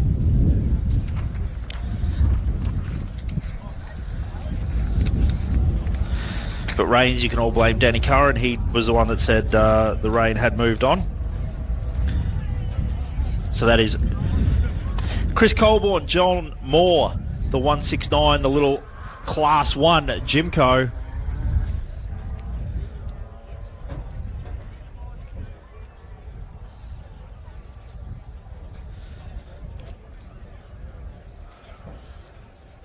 A little bit of a check-up for the jump there. Do you reckon they've dug that out a bit more than previous years?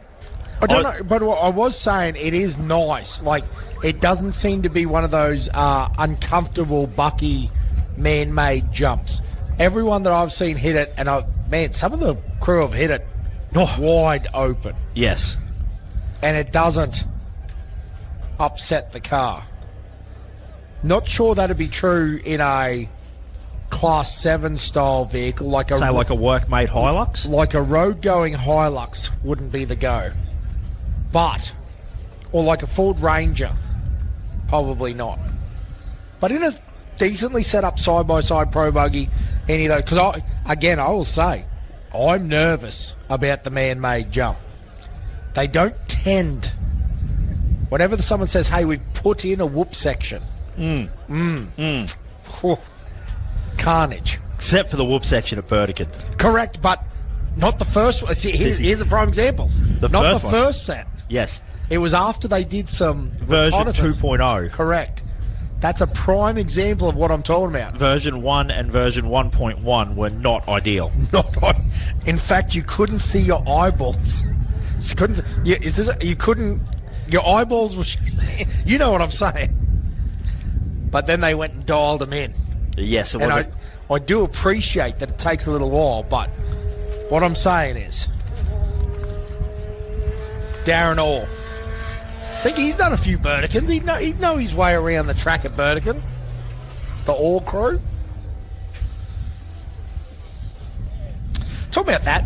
There you go, shameless plug. If you're a Queenslander and you want to go and race a good local race, the Burdekin. She just a state round, and we pump this. It should be a national round. It is that good. Mick will probably pump. Yeah, I was going to say they probably don't. They've want probably that got to enough happen. on their plate. You can't have fish burgers from the local club. And, well, you can. You can. Are you saying you can't? The You said you Hawks are can't doing have it. food from the local club. No, but just I mean, I'm not game to go At down there and Burke. get chips. They'll spit in it. no. I was just saying that the Hawks run a serious show down there. The local fishing club at the Burdekin. You don't like their food, okay? No, I love their food. Okay. It's just that they mix a bit of beer in. Get beer bad at fish and chips. You stop running at 4 o'clock because it got too hot. That's time for a beer. You know what I'm saying. I'm picking it up. Make sure you get your butts up to Burdekin and have a bit of a run around. Because again, sorry, we got off track there with being smart, Alexi, but it is a pro class track that is definitely worth a run. The Townsville boys, they're fast because they race at Burdekin, I'm telling you. Chris Colburn, 169. Talking about the Burdekin boys. Not that he is legitimately, he's a Mackay boy, isn't he? Believe so. But Chris Colburn, that car does a few laps.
Again, plenty of our competitors still out there racing hard. Another one of our fantastic side-by-side competitors through the stadium area and charging towards the finish line. Again, one of our, I'd say our most hotly contested class.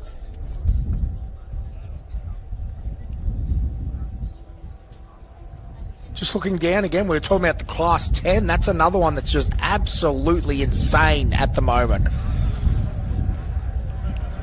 When that first got conceptualised... Looks like the right rear leaning in a little bit there. Yeah, you're right. There's something a little bit amiss there. Not too bad. But definitely not correct. Not per... design man, out of spec with the manual. I think. Yeah, I think it's past tolerances there. Just sounded like it was dragging, almost labouring a little bit.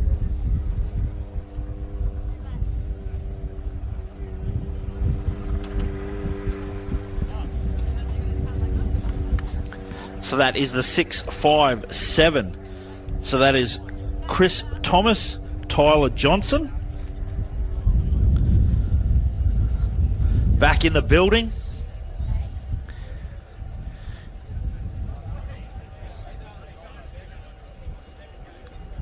They have respected the course and got themselves finished.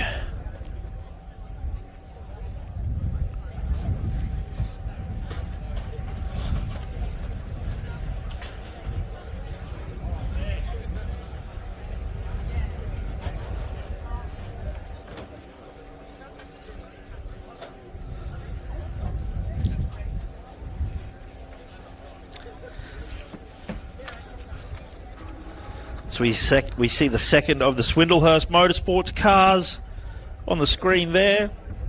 So that is Kate Swindlehurst and Lincoln Smith, the 682. So they are out on course. Still moving, still making time, doing all the important things that you need to do to get a finish here at the Gundy 500.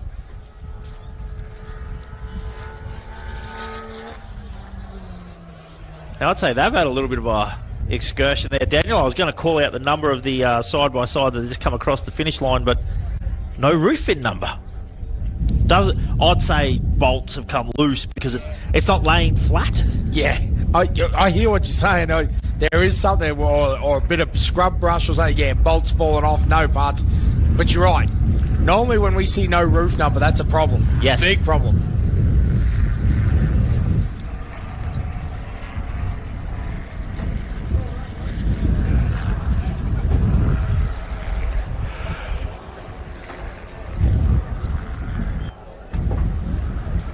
Yeah, that's wind. That's why we keep pausing. Yeah. She's blowing through our mics here, ladies and gentlemen, up in the commentary box. That helicopter's actually just flying with its own tailwind. No, it's not that bad here. I'm talking rubbish. It's beautiful. Again, the blue sky's starting to creep through again. But we do, as you can see on the camera, have at least a decent amount of breeze. Now, I'm going to say, I'm going out on a limb, as I love doing. Oh, and I was right. I was going to say that is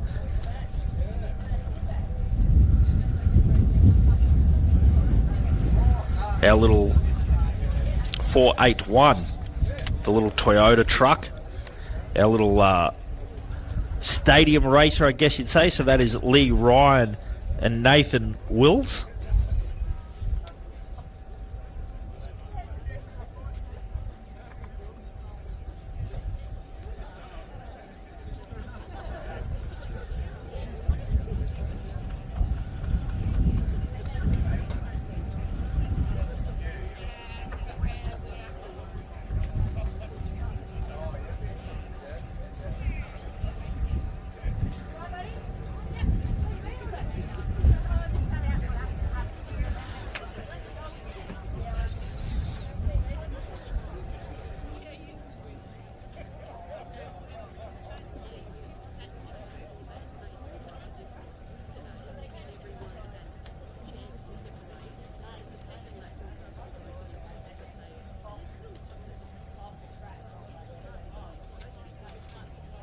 So on screen, the 639 as well. Our Class 6 competitors still out and about.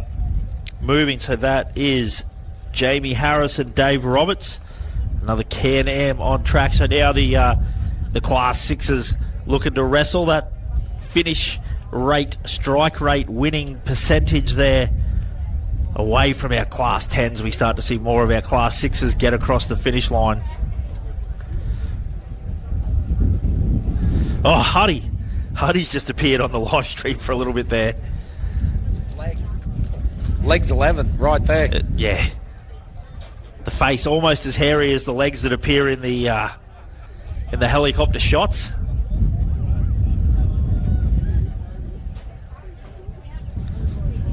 So Josh, just looking at the map, Kent Battle right now directly behind the Gold Brumby. Where he belongs. As per normal. That's true though. The Gold Brumby making good time, headed up to the north on the final northern run, I would say, but it's a big long fence line run there.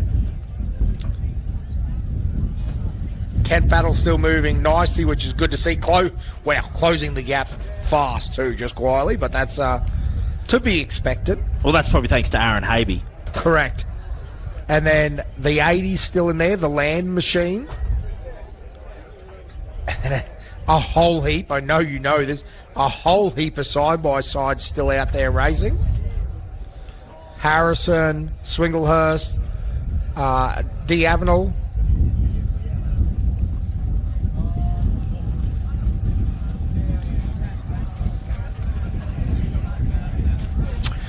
Don't want to call any of those classes over there. I'm not really sure. But all of those vehicles, I reckon there's still quite a few number 8, like Ward's racing.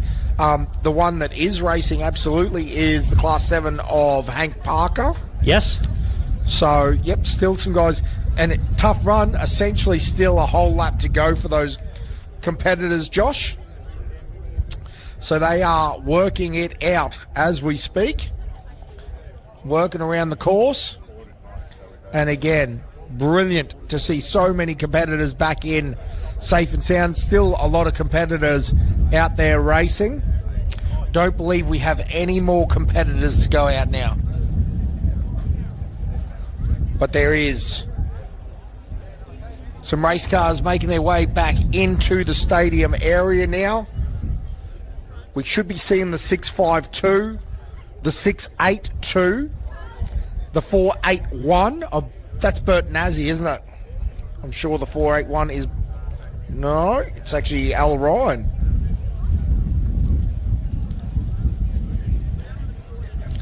Oh, I called it too early. They had a mechanical before, but the 1007 making their way out to the line for their last lap for the day. But again, they're making up quite a bit of time each time they come out.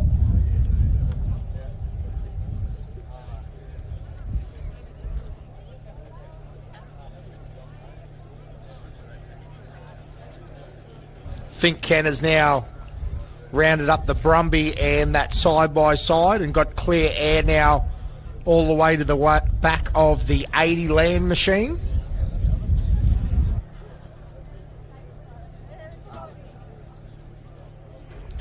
And that's the 652 that we see popping up onto the screen. So that is Daniel Avenel.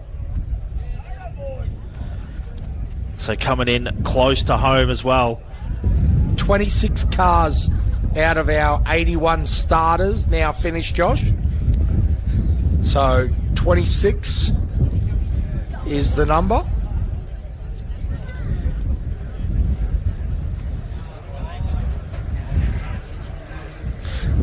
Hey, just to put it in perspective, and I know this is it is what it is, right? You can only do it.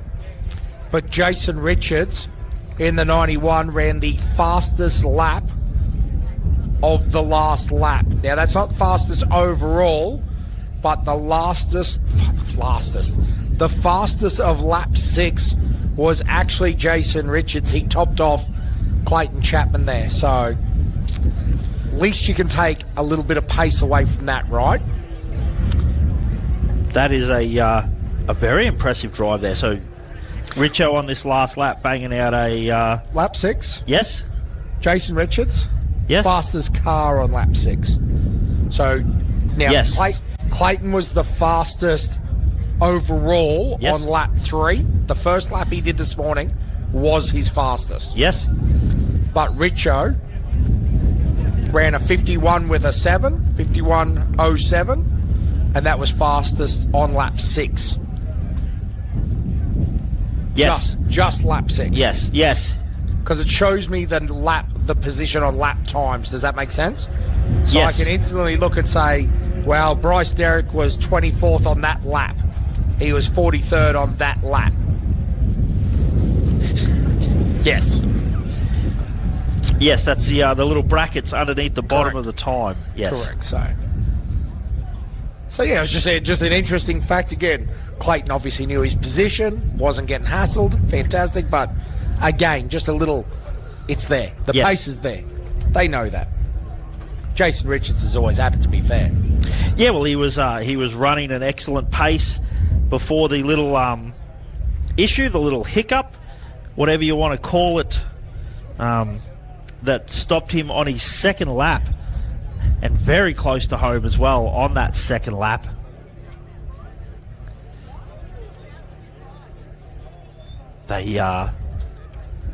They could wonder what was,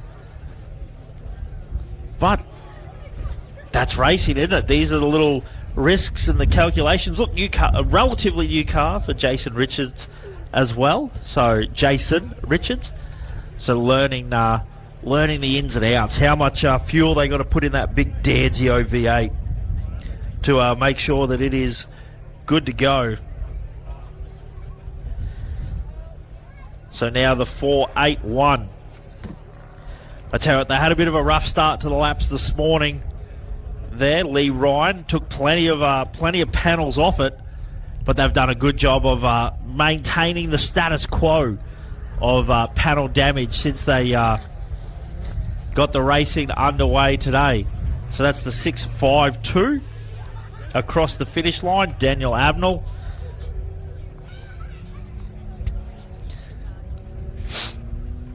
As we see a little gaggle of cars start to come in now. A gaggle, you reckon, mate? Yeah. A murder, a group.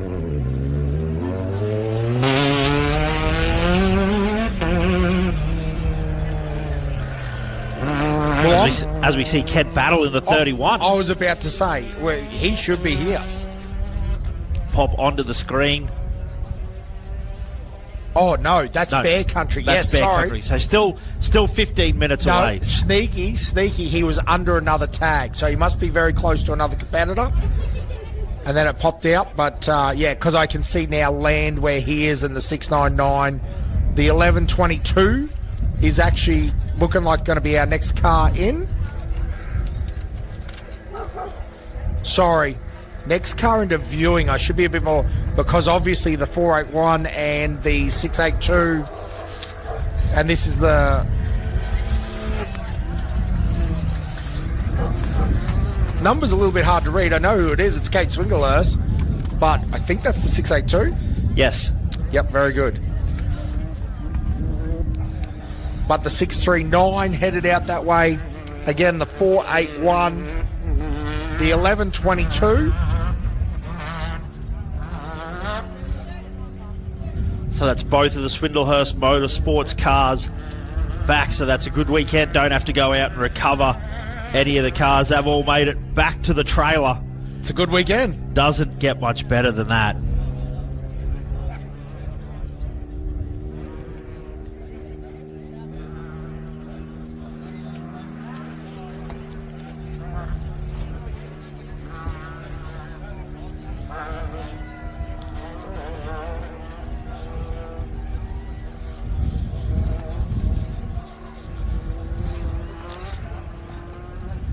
My little mate Billy Geddes is laughing at me mates, at me jokes. Justifiable. I don't know why. I don't know why he thinks I'm joking. I might have to answer to him when I get back. Cornick's gonna have a word. Yeah. Corey Howe. What's the word?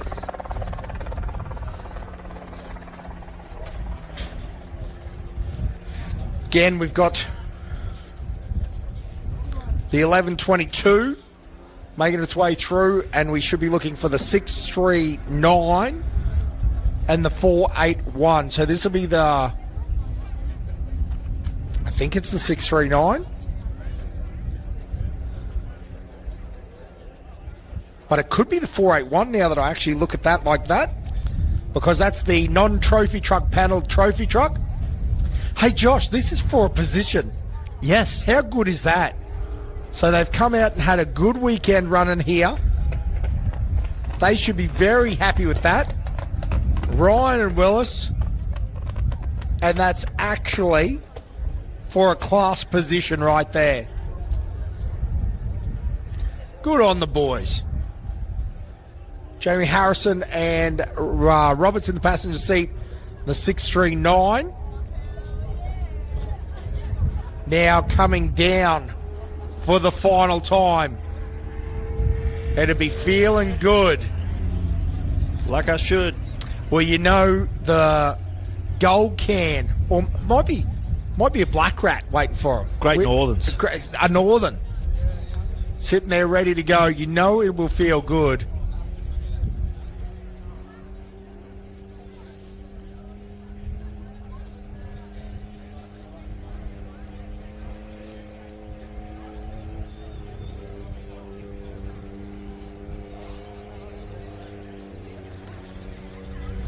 Again, as the 639 makes its way in now, and that should be the Land Racing Machine.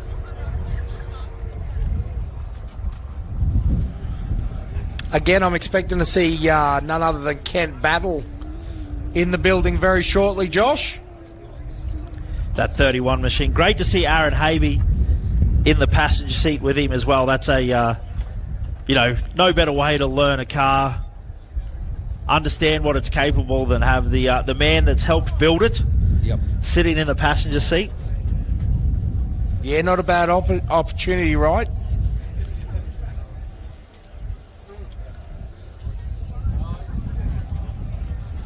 And then the 811.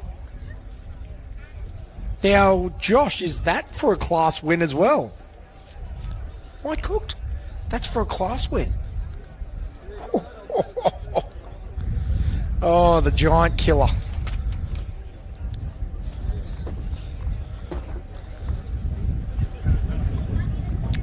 Yep.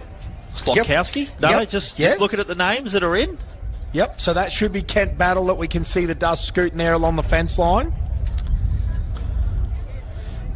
And I would assume probably pushing him along is the Gold Brumby.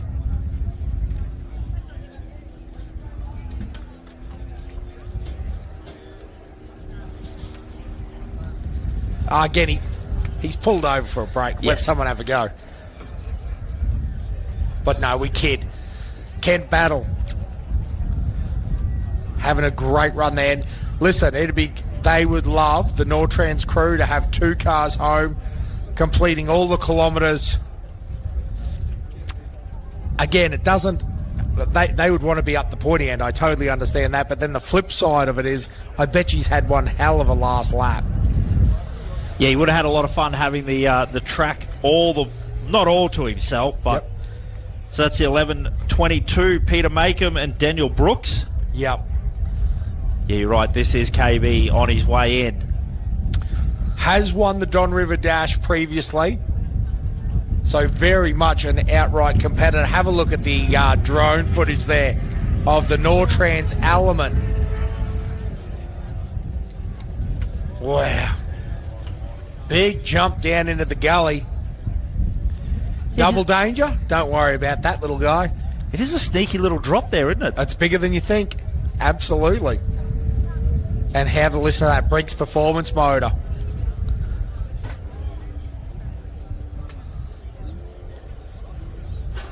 Yeah, again, nice clean run there.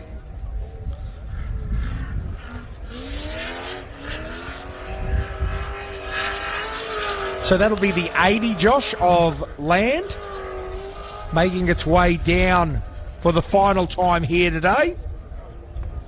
Yeah, Chris Land and Tanya Gondry on the buzzer. How good is that? That's a good day of racing right there, ladies and gentlemen. The number 80. Again, see them up in the north a fair bit. Hopefully we see him at the Don River Dash. Car looks good, ready to row. To go. Ready to go. We might be rowing at the Don River Dash if this weather. Nah, it's been pretty good. There's a little few people laugh, but we've been guilty of it. We're talking about it at scrutineering. Rung up Mick and Talbot up there. Is it going to happen? There's water in the river. Nah, mate, she always dries out September. Trust the locals. Trust it. Trust the locals. It's what they do. It's what they know. They're not wrong. Because to be honest, most times up there where a little bit of rain would be nice.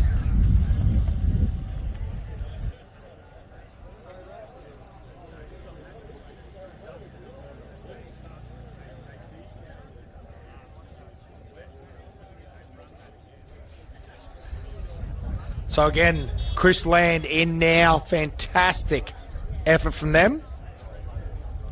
Nice run.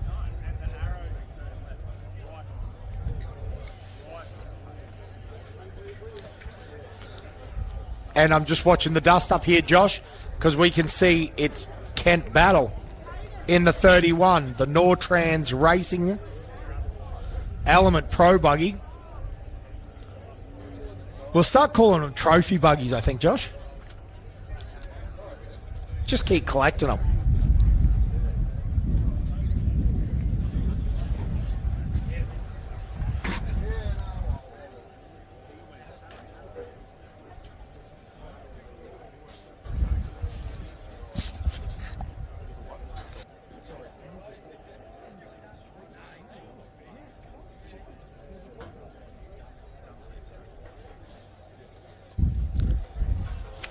So again, ladies and gentlemen, the 31 makes its way down for the final time.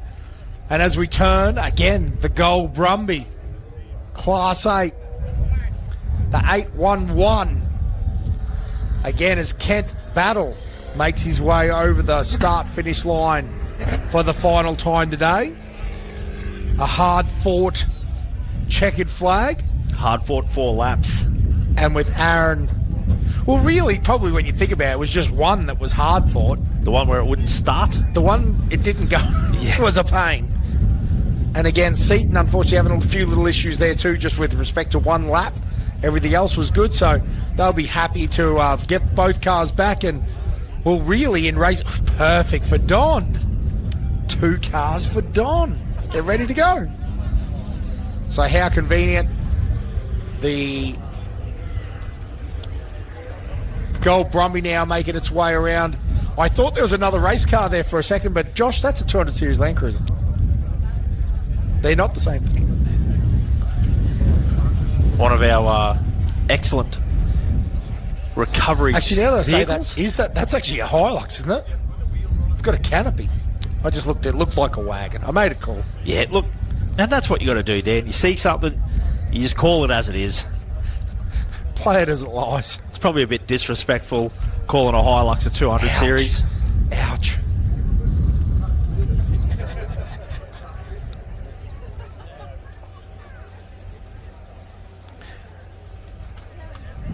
But still a few vehicles out on course at the moment.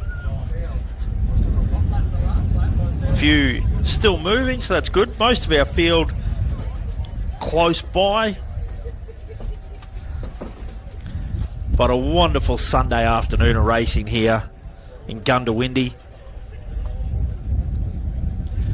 Now's an excellent time. Get yourself over to the Hawks. Grab yourself a cold beverage.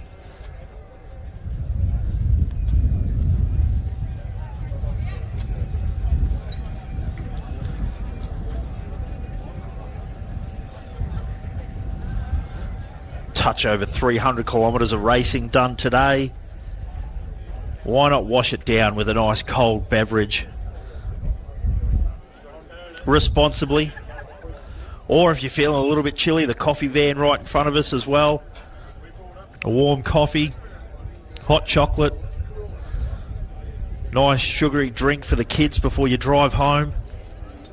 Who are you, Joshua? Tell them, yeah.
And just like that, our Class 8 winner, the 811, is in. How good is that? The Gold Brumby.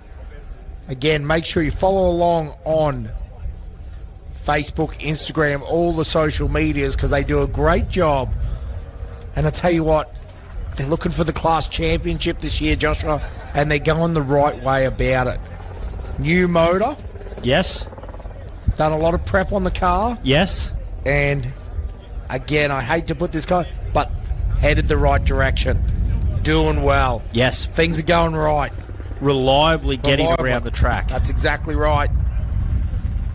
Again, we keep saying it, but retire to Mason. Retire to Battle. Clayton Chapman, he moved classes so he didn't have to race that car.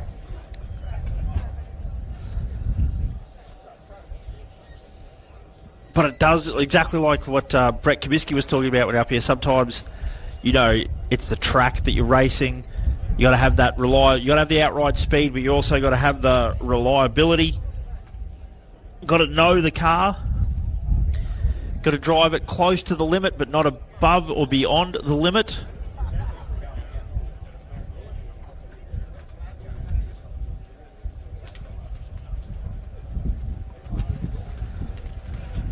But it is a challenging track here.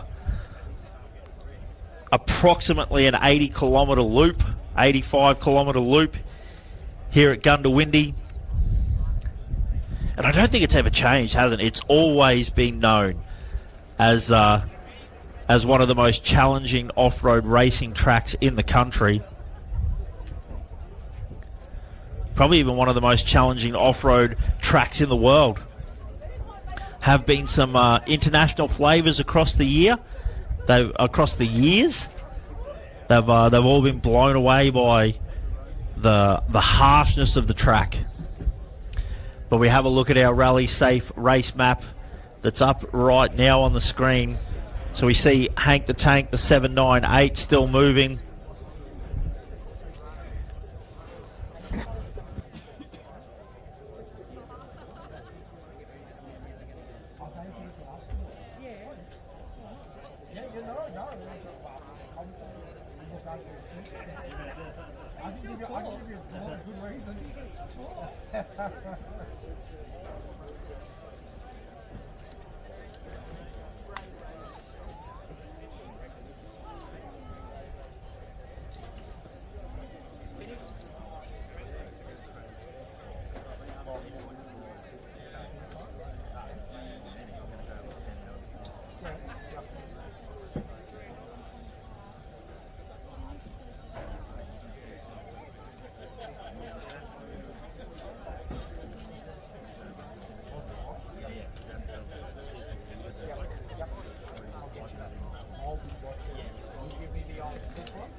Righto, ladies and gentlemen, we're just doing some of the official stuff. Again, don't be too long. Make sure you go and get yourself a cold drink or a beverage and move towards the start here, because we're going to get the official presentation underway very shortly. The majority of our competitors are starting to float in. But again, make your way down towards the front here. You want to get those autographs of some of the famous faces like Clayton Chapman, 3-time. Legend. Mick Mosson's down there.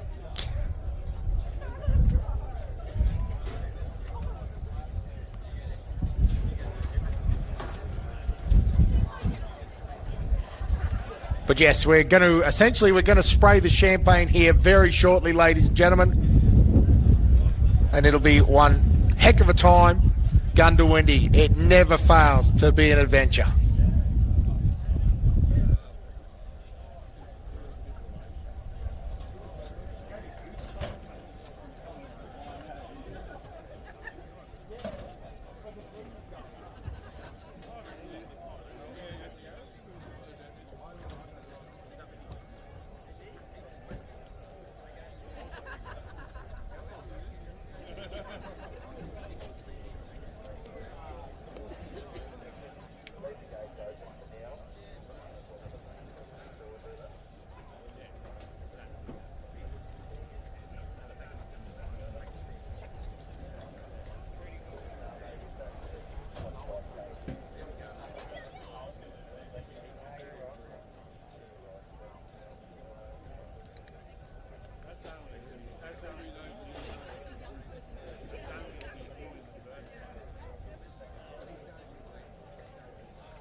Which one's that? The red orange one?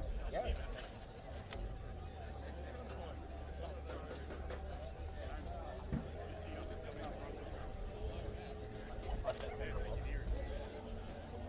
Wait, man, no worries.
Yeah, that's what it is, right? Sun non-stop.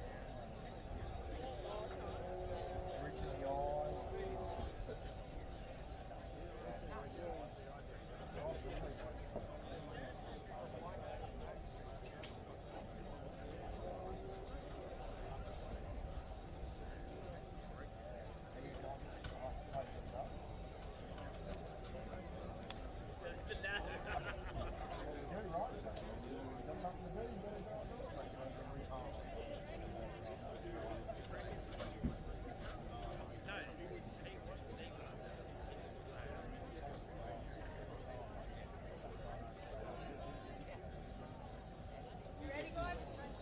Yep.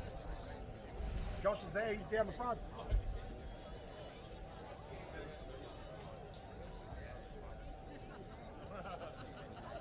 Got it.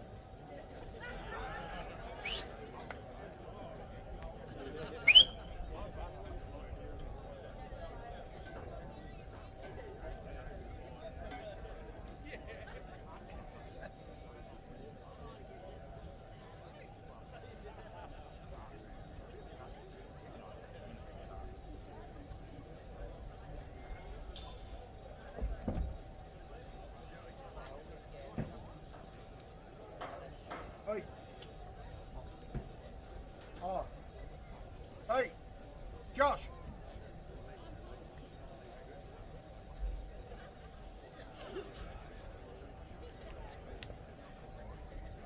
How I bring the car up.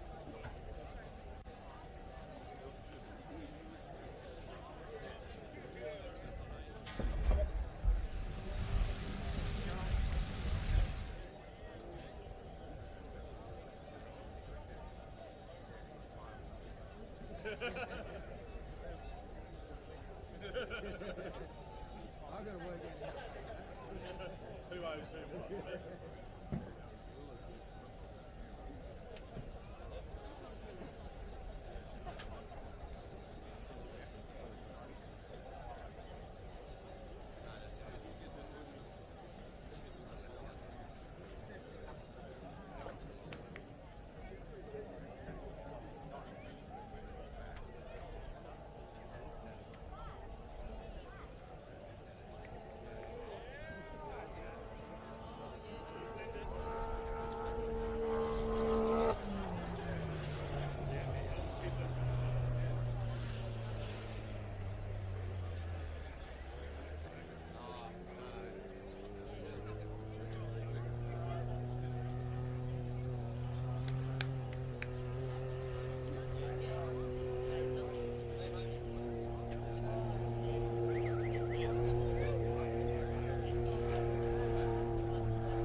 Have I got any volume? Yeah, righto. We will get this underway. So welcome to the presentation for our podium position, the ARB Gundy 500. Beautiful Sunday racing. So we'll kick it off in third position. Car 1065 with a total time of 3 hours, 35 minutes and 26 seconds. Stephen Graham and Ella Graham.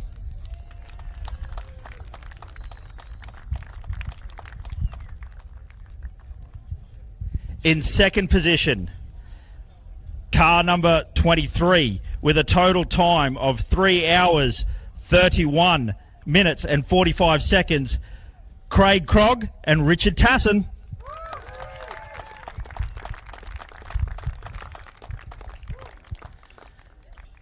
And winners and three-time champions of the Gundy 500 in a total time of 3 hours, 21 minutes and 54 seconds.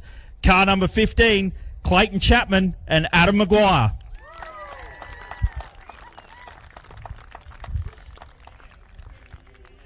So I'll quickly open it up before they spray the champagne. If anyone would like to race down and grab a photo of our podium position, I'll give you 15 seconds.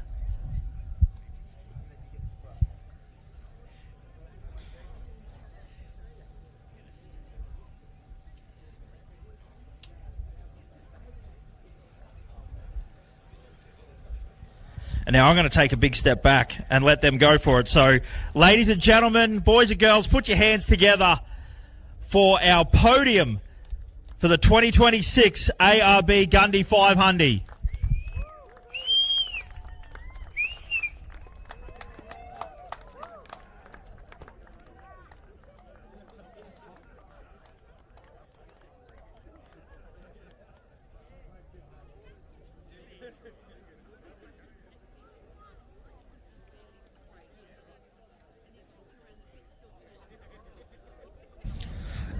That is absolutely awesome. How good is that? That the competitors of a tough and grueling race change. Again, ladies and gentlemen, a round of applause. Make sure that you give it up for our Gundy 500. Top step of the podium, Clayton and Adam. 3 times. Craig Krog, Richard Tasson in second. And the Grahams in third. Absolutely awesome effort from all involved. And again, ladies and gentlemen, a big shout out to all the sponsors, officials, helpers, competitors, everyone else around. Again, make sure that you go and support some of our local sponsors of the event. Can't happen without you. All the landowners. Again, big shout out from all of us up here in the commentary box. Absolutely love having you guys out here. It was brilliant all round. Make sure you go and get yourself a cold can from the Hawks. Support them. Have a coffee. All the things that go on out here. Drive home safe. And ladies and gentlemen, we're going to wait around and call a few more race cars in. We've got Hank the Tank still coming. All that sort of stuff. But if you're driving home, we appreciate you hanging around for the presentation. And it was a brilliant day of racing here at Gundawindi. Again, great way to put a good cap on a challenging event.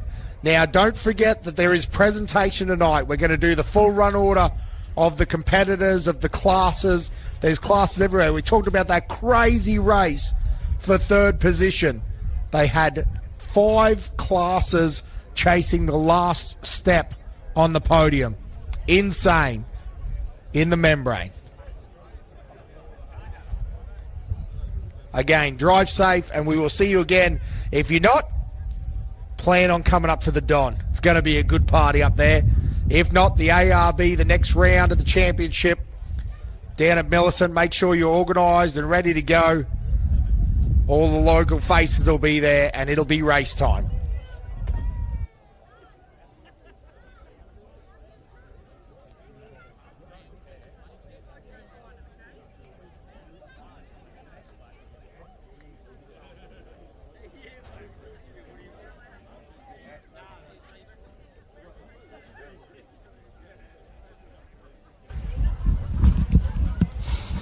So just a shout out to all competitors. They are releasing the cars from the parked area.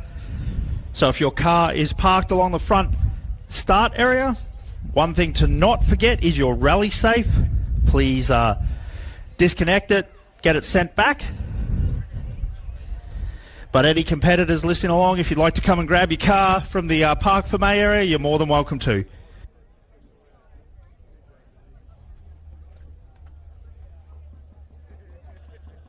Yes, thank you.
But how good has the racing been here at the ARB Gundy revised 500? Hats off to the team having to improvise, adapt, overcome. They did a fantastic job of keeping this race running. And speaking of fantastic job, the 15 machine right there, the hat trick, the three-peat. Just talking to Clayton down on the line. I said, mate, this has got to be something that you've dreamed of since you were a little boy. He said, absolutely, to win it once. Absolutely a dream. To go back to back to back is just an incredible achievement. Such a hard track. An incredible drive too. Really set the standard. Almost drove a little bit of a message with that first lap this morning. Almost like a bit of a reset from yesterday. You know, that good lap yesterday and then the red flag across the line. But a big reset and then a big push straight out the gate this morning. That 2 minute dust gap this morning for him as well. Rightly deserved, because we need to go back and iterate. Bo and himself with an identical prologue time. What an incredible drive. And how good that we got to ride along for a fair chunk of it. That is the stuff that makes this coverage next level. Now we got the drone doing tricks through the finish line banner.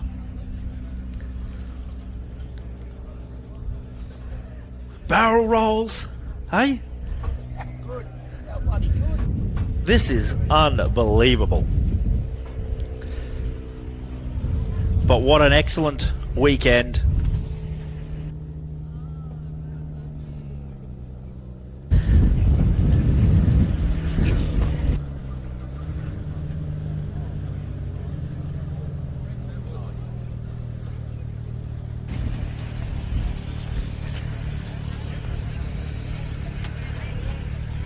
So we keep a little bit of an eye out.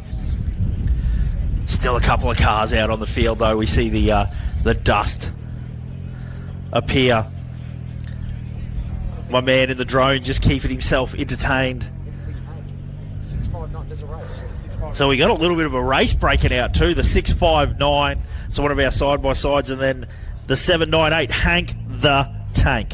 Oh, yeah. Hank the Tank just doing Hank the Tank tings.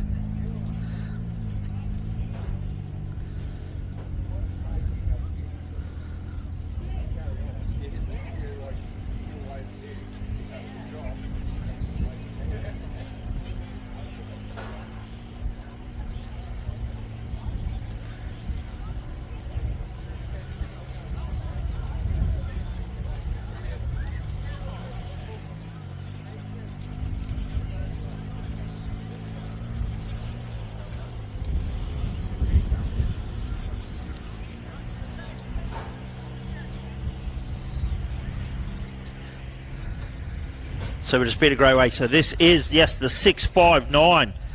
The drone has caught up. So 659, Warren Ward and Chase Shane making their way in. And as they hit the switchback, Hank the Tank able to see him. Mate, don't worry about the EGTs out of the Yanmar. Just keep it on boost. Hunt him down.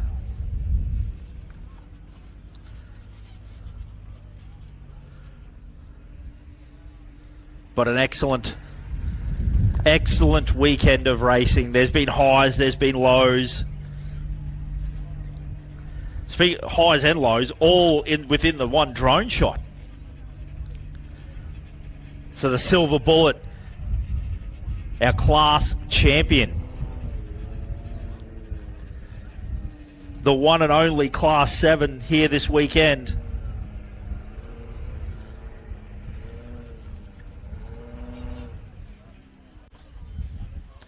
Charging hard the whole way home.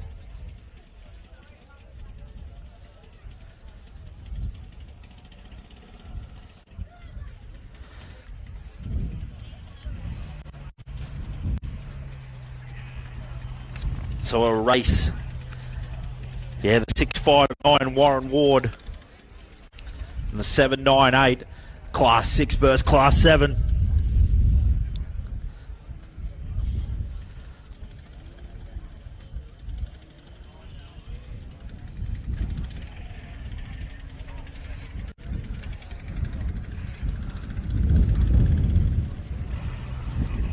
And as proven with Jay Mitchell, Gundy never over until it's over.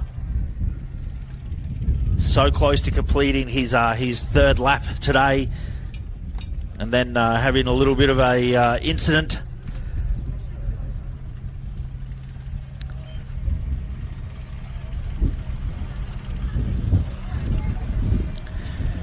But as they say in off-road racing, that's the way the cookie crumbles.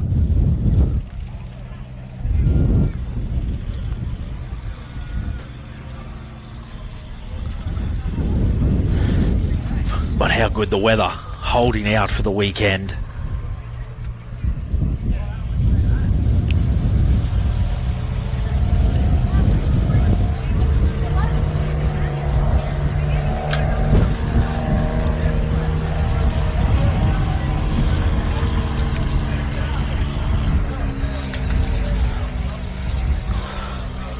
So we see a little bit of dust.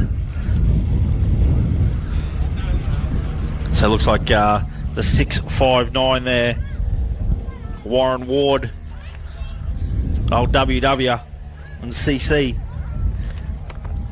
I swear they do it just to mess with us, hey? Like Warren Ward and Chase Shane, CHEYNE, CC and WW.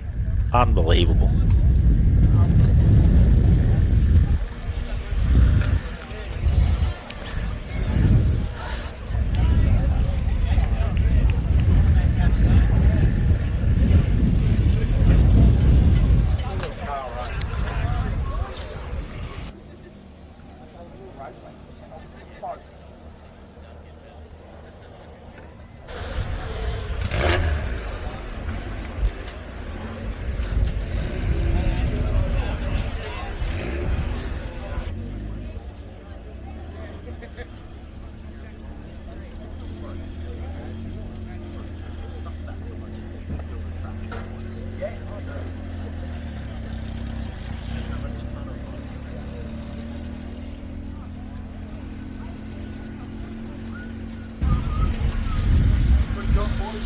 Thanks, mate. Appreciate it. Had a good time.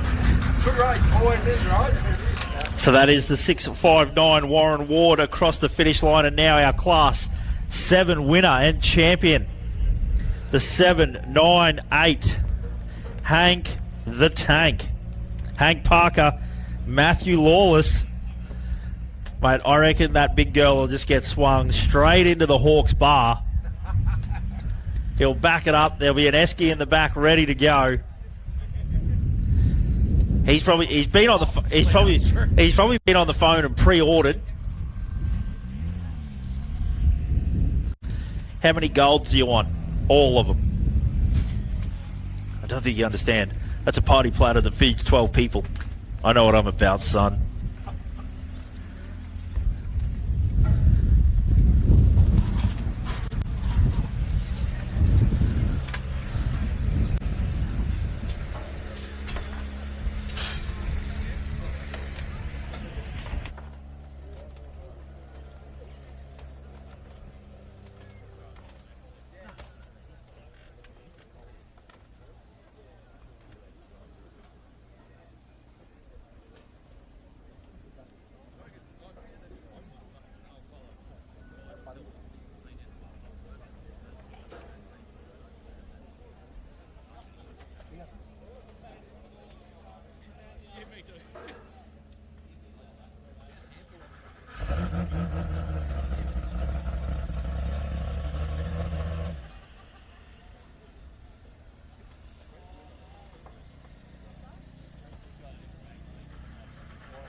So also the 662. That's Gary Taylor in a Can-Am X3. Only a couple of kilometres left to go.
So the 49th running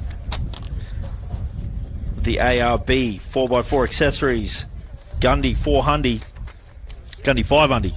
Old habits die hard. Drawing closer and closer to curtains. Closer and closer to the final cars being in.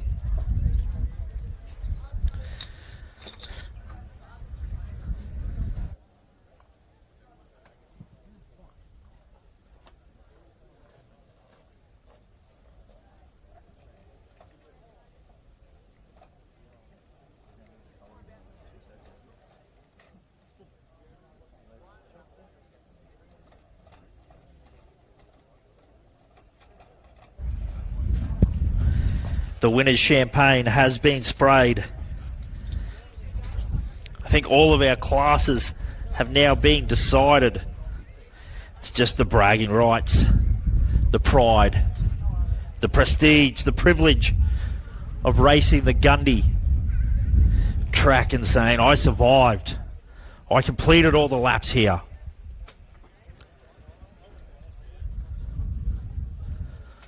I fought the law. And the law won. Did it? Yeah, right.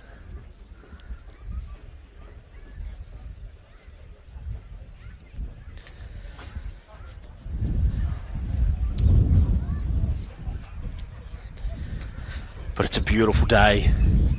It's been a beautiful day all day.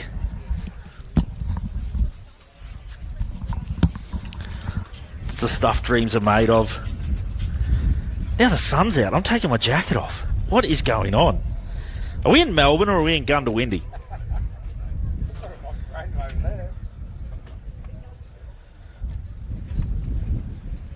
Yeah, that is right. It does look like it's raining over there.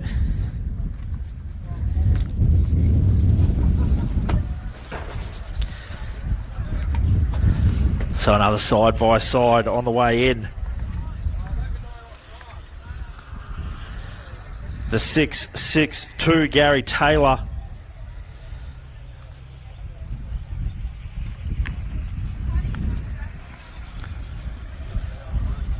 Four laps in the can.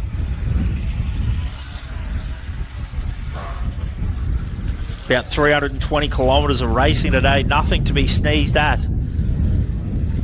Different format today. 1 lap, 45 minutes service break. 2 laps, 45 minutes service break, 1 lap. So made it quite interesting. Sort of a little enduro style race, but with a couple of sprints thrown in there as well.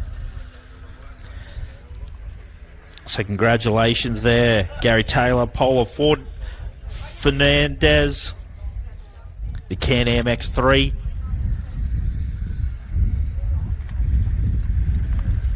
Job done. Enjoy a nice cold beverage down the the railway. Whatever your poison is, whatever your choice of location to consume. Always a good time had in Gundy.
So we just have a little look, see if there's any cars still out on the track. I think the 1007 might still be a vehicle that is on the move.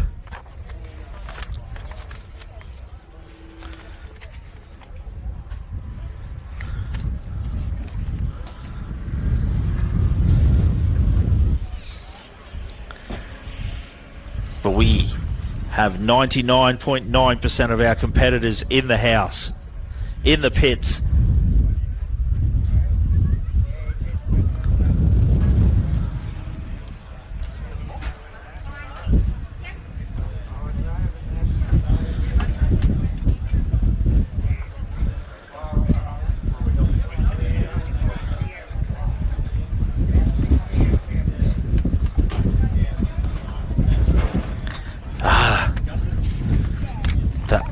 Class 862, the 862, that is Stephen Ash, Deborah Ash, that little GQ mid-wheel base.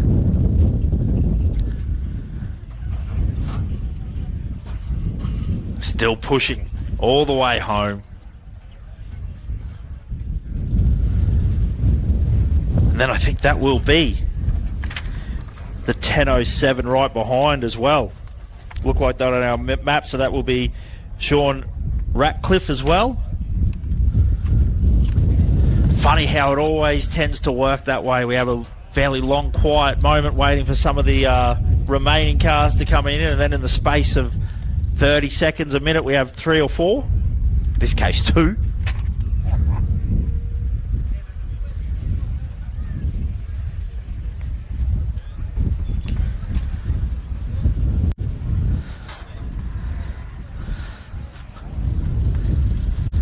So an interesting battle. This is a GQ mid-wheel base, plenty of horsepower, big V8. Then that light little Class 10. Nowhere near the horsepower, but plenty of suspension. Nice and light. Skip across that rough stuff.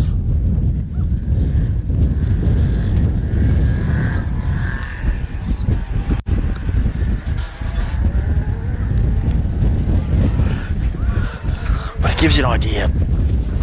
Just the joy, the pride, the passion that goes on in off-road racing. These guys could have packed up, called it a long time ago. They were starting their last lap well and truly long after our top 10 had been in, but they said, no, don't shut the gate. Don't lock us out. Don't shut the gate. We want to let these ponies run.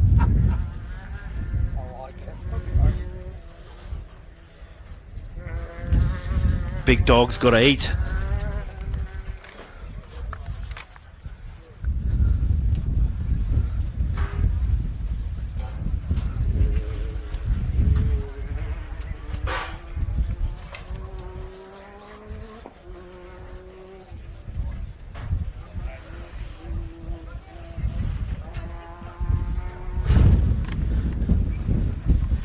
But really couldn't have asked for much better conditions for racing today. The breezes stuck around for most of the day, kept the dust clear on the track. How good to hear from Comiskey there and say, you know, dust not really being much of an issue for us today. That 40-second gap that was offered by the reshuffle.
So Stephen Ash about to make the turn onto the home straight. The final run here down. How good to see that checkered flag after 4 vicious laps. And then not far behind him, we'll cheer in Sean Ratcliffe as well. But Stephen Ash, Deborah Ash, powering all the way across the finish line. Now, what do you say, Dan? Operate the local bakery here in Gundawinderi as well. So if you're travelling off in the morning, as we call the 10:07, Sean Ratcliffe across the finish line. That's a T, not a D. Ratcliffe. But yeah, if you're heading off in the morning, make sure you head past the local bakery, grab yourself a pie, sausage roll. What do they do? Pastry dogs, 100%. Vanilla slice, pink slice, cream buns, strawberry bread. Hundreds and thousands. Fairy bread, that's the word I was looking for. All the deliciousness.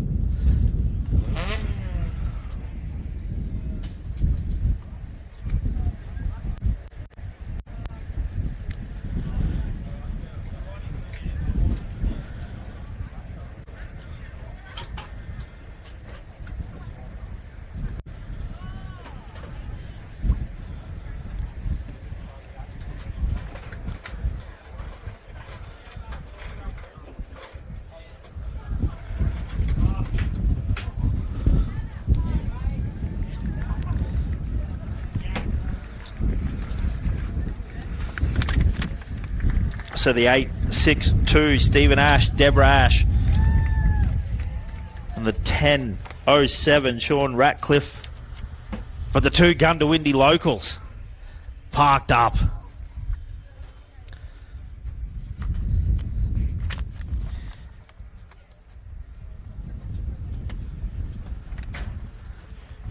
I reckon they're also second in class.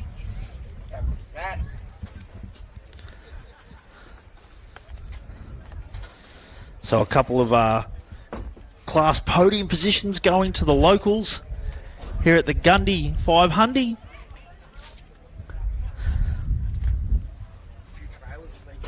Yeah, a few trailers sneaking out. Looks like if we look on the map,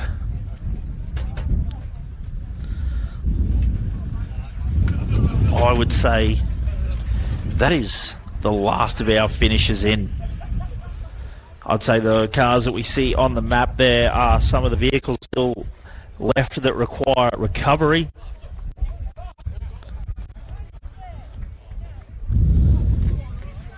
But yeah, I can see the sweep vehicle driving the last section of track. But the local bakery, they've cooked the buns. They've rolled the sausages into delicious pastry.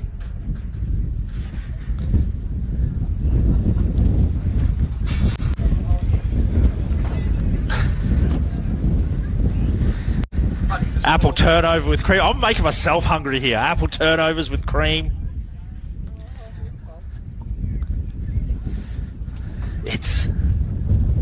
There is nothing better than a small town local bakery.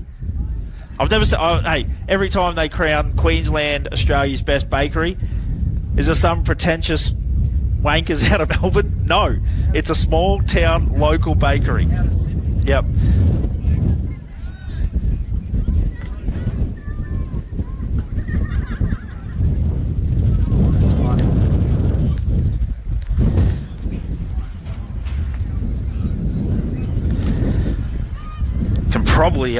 Probably hold the title of the fastest bakery. Yes. Might be a bit of a punch on between them and St. George. I believe the local baker at St. George gets involved. But right now, Gundy Bakery, top of the pops.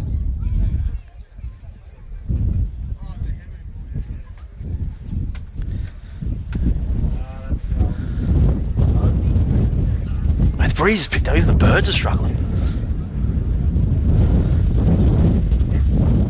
But our sweet vehicles, the 439, the 862. But how good is that? Like we said, we've had a quick look at our maps. That looks like it's the final vehicles across the finish line here for the ARB Gundy 500. So team, we appreciate you listening in all the way to the end. Yeah. What an incredible weekend of racing. It was good. It had its ups and downs, had its highs and lows of off-road racing, as they say. And I tell you what, it was a cracker, Josh Curran. And from all of us here at the Gundy locality, we thank you for sticking around and watching all the races all the way to the end. Yes. If you made it anywhere in the world, we give a big shout out to you. We hope you had a great time watching the live feed. You can click on the links and follow it all through again. But again, as the wind picks up at the perfect time here for packing up at the Gundy 500, we look forward to seeing you all again next year at the 50th anniversary, Joshua. Yeah, going to be an absolute cracker of a weekend. 50 years racing at Gundy. Doesn't get much better than that. Still one of the best off-road tracks Australia has produced. They continue to make it better every year. Already for the 50th, start praying. Good weather. Let's get it on board. Jamie has absolutely nailed it this weekend. I'm not sure what kind of rain dance he did, but he made it happen. Beautiful weather all weekend. Excellent conditions for racing. And we'll see you in 2027.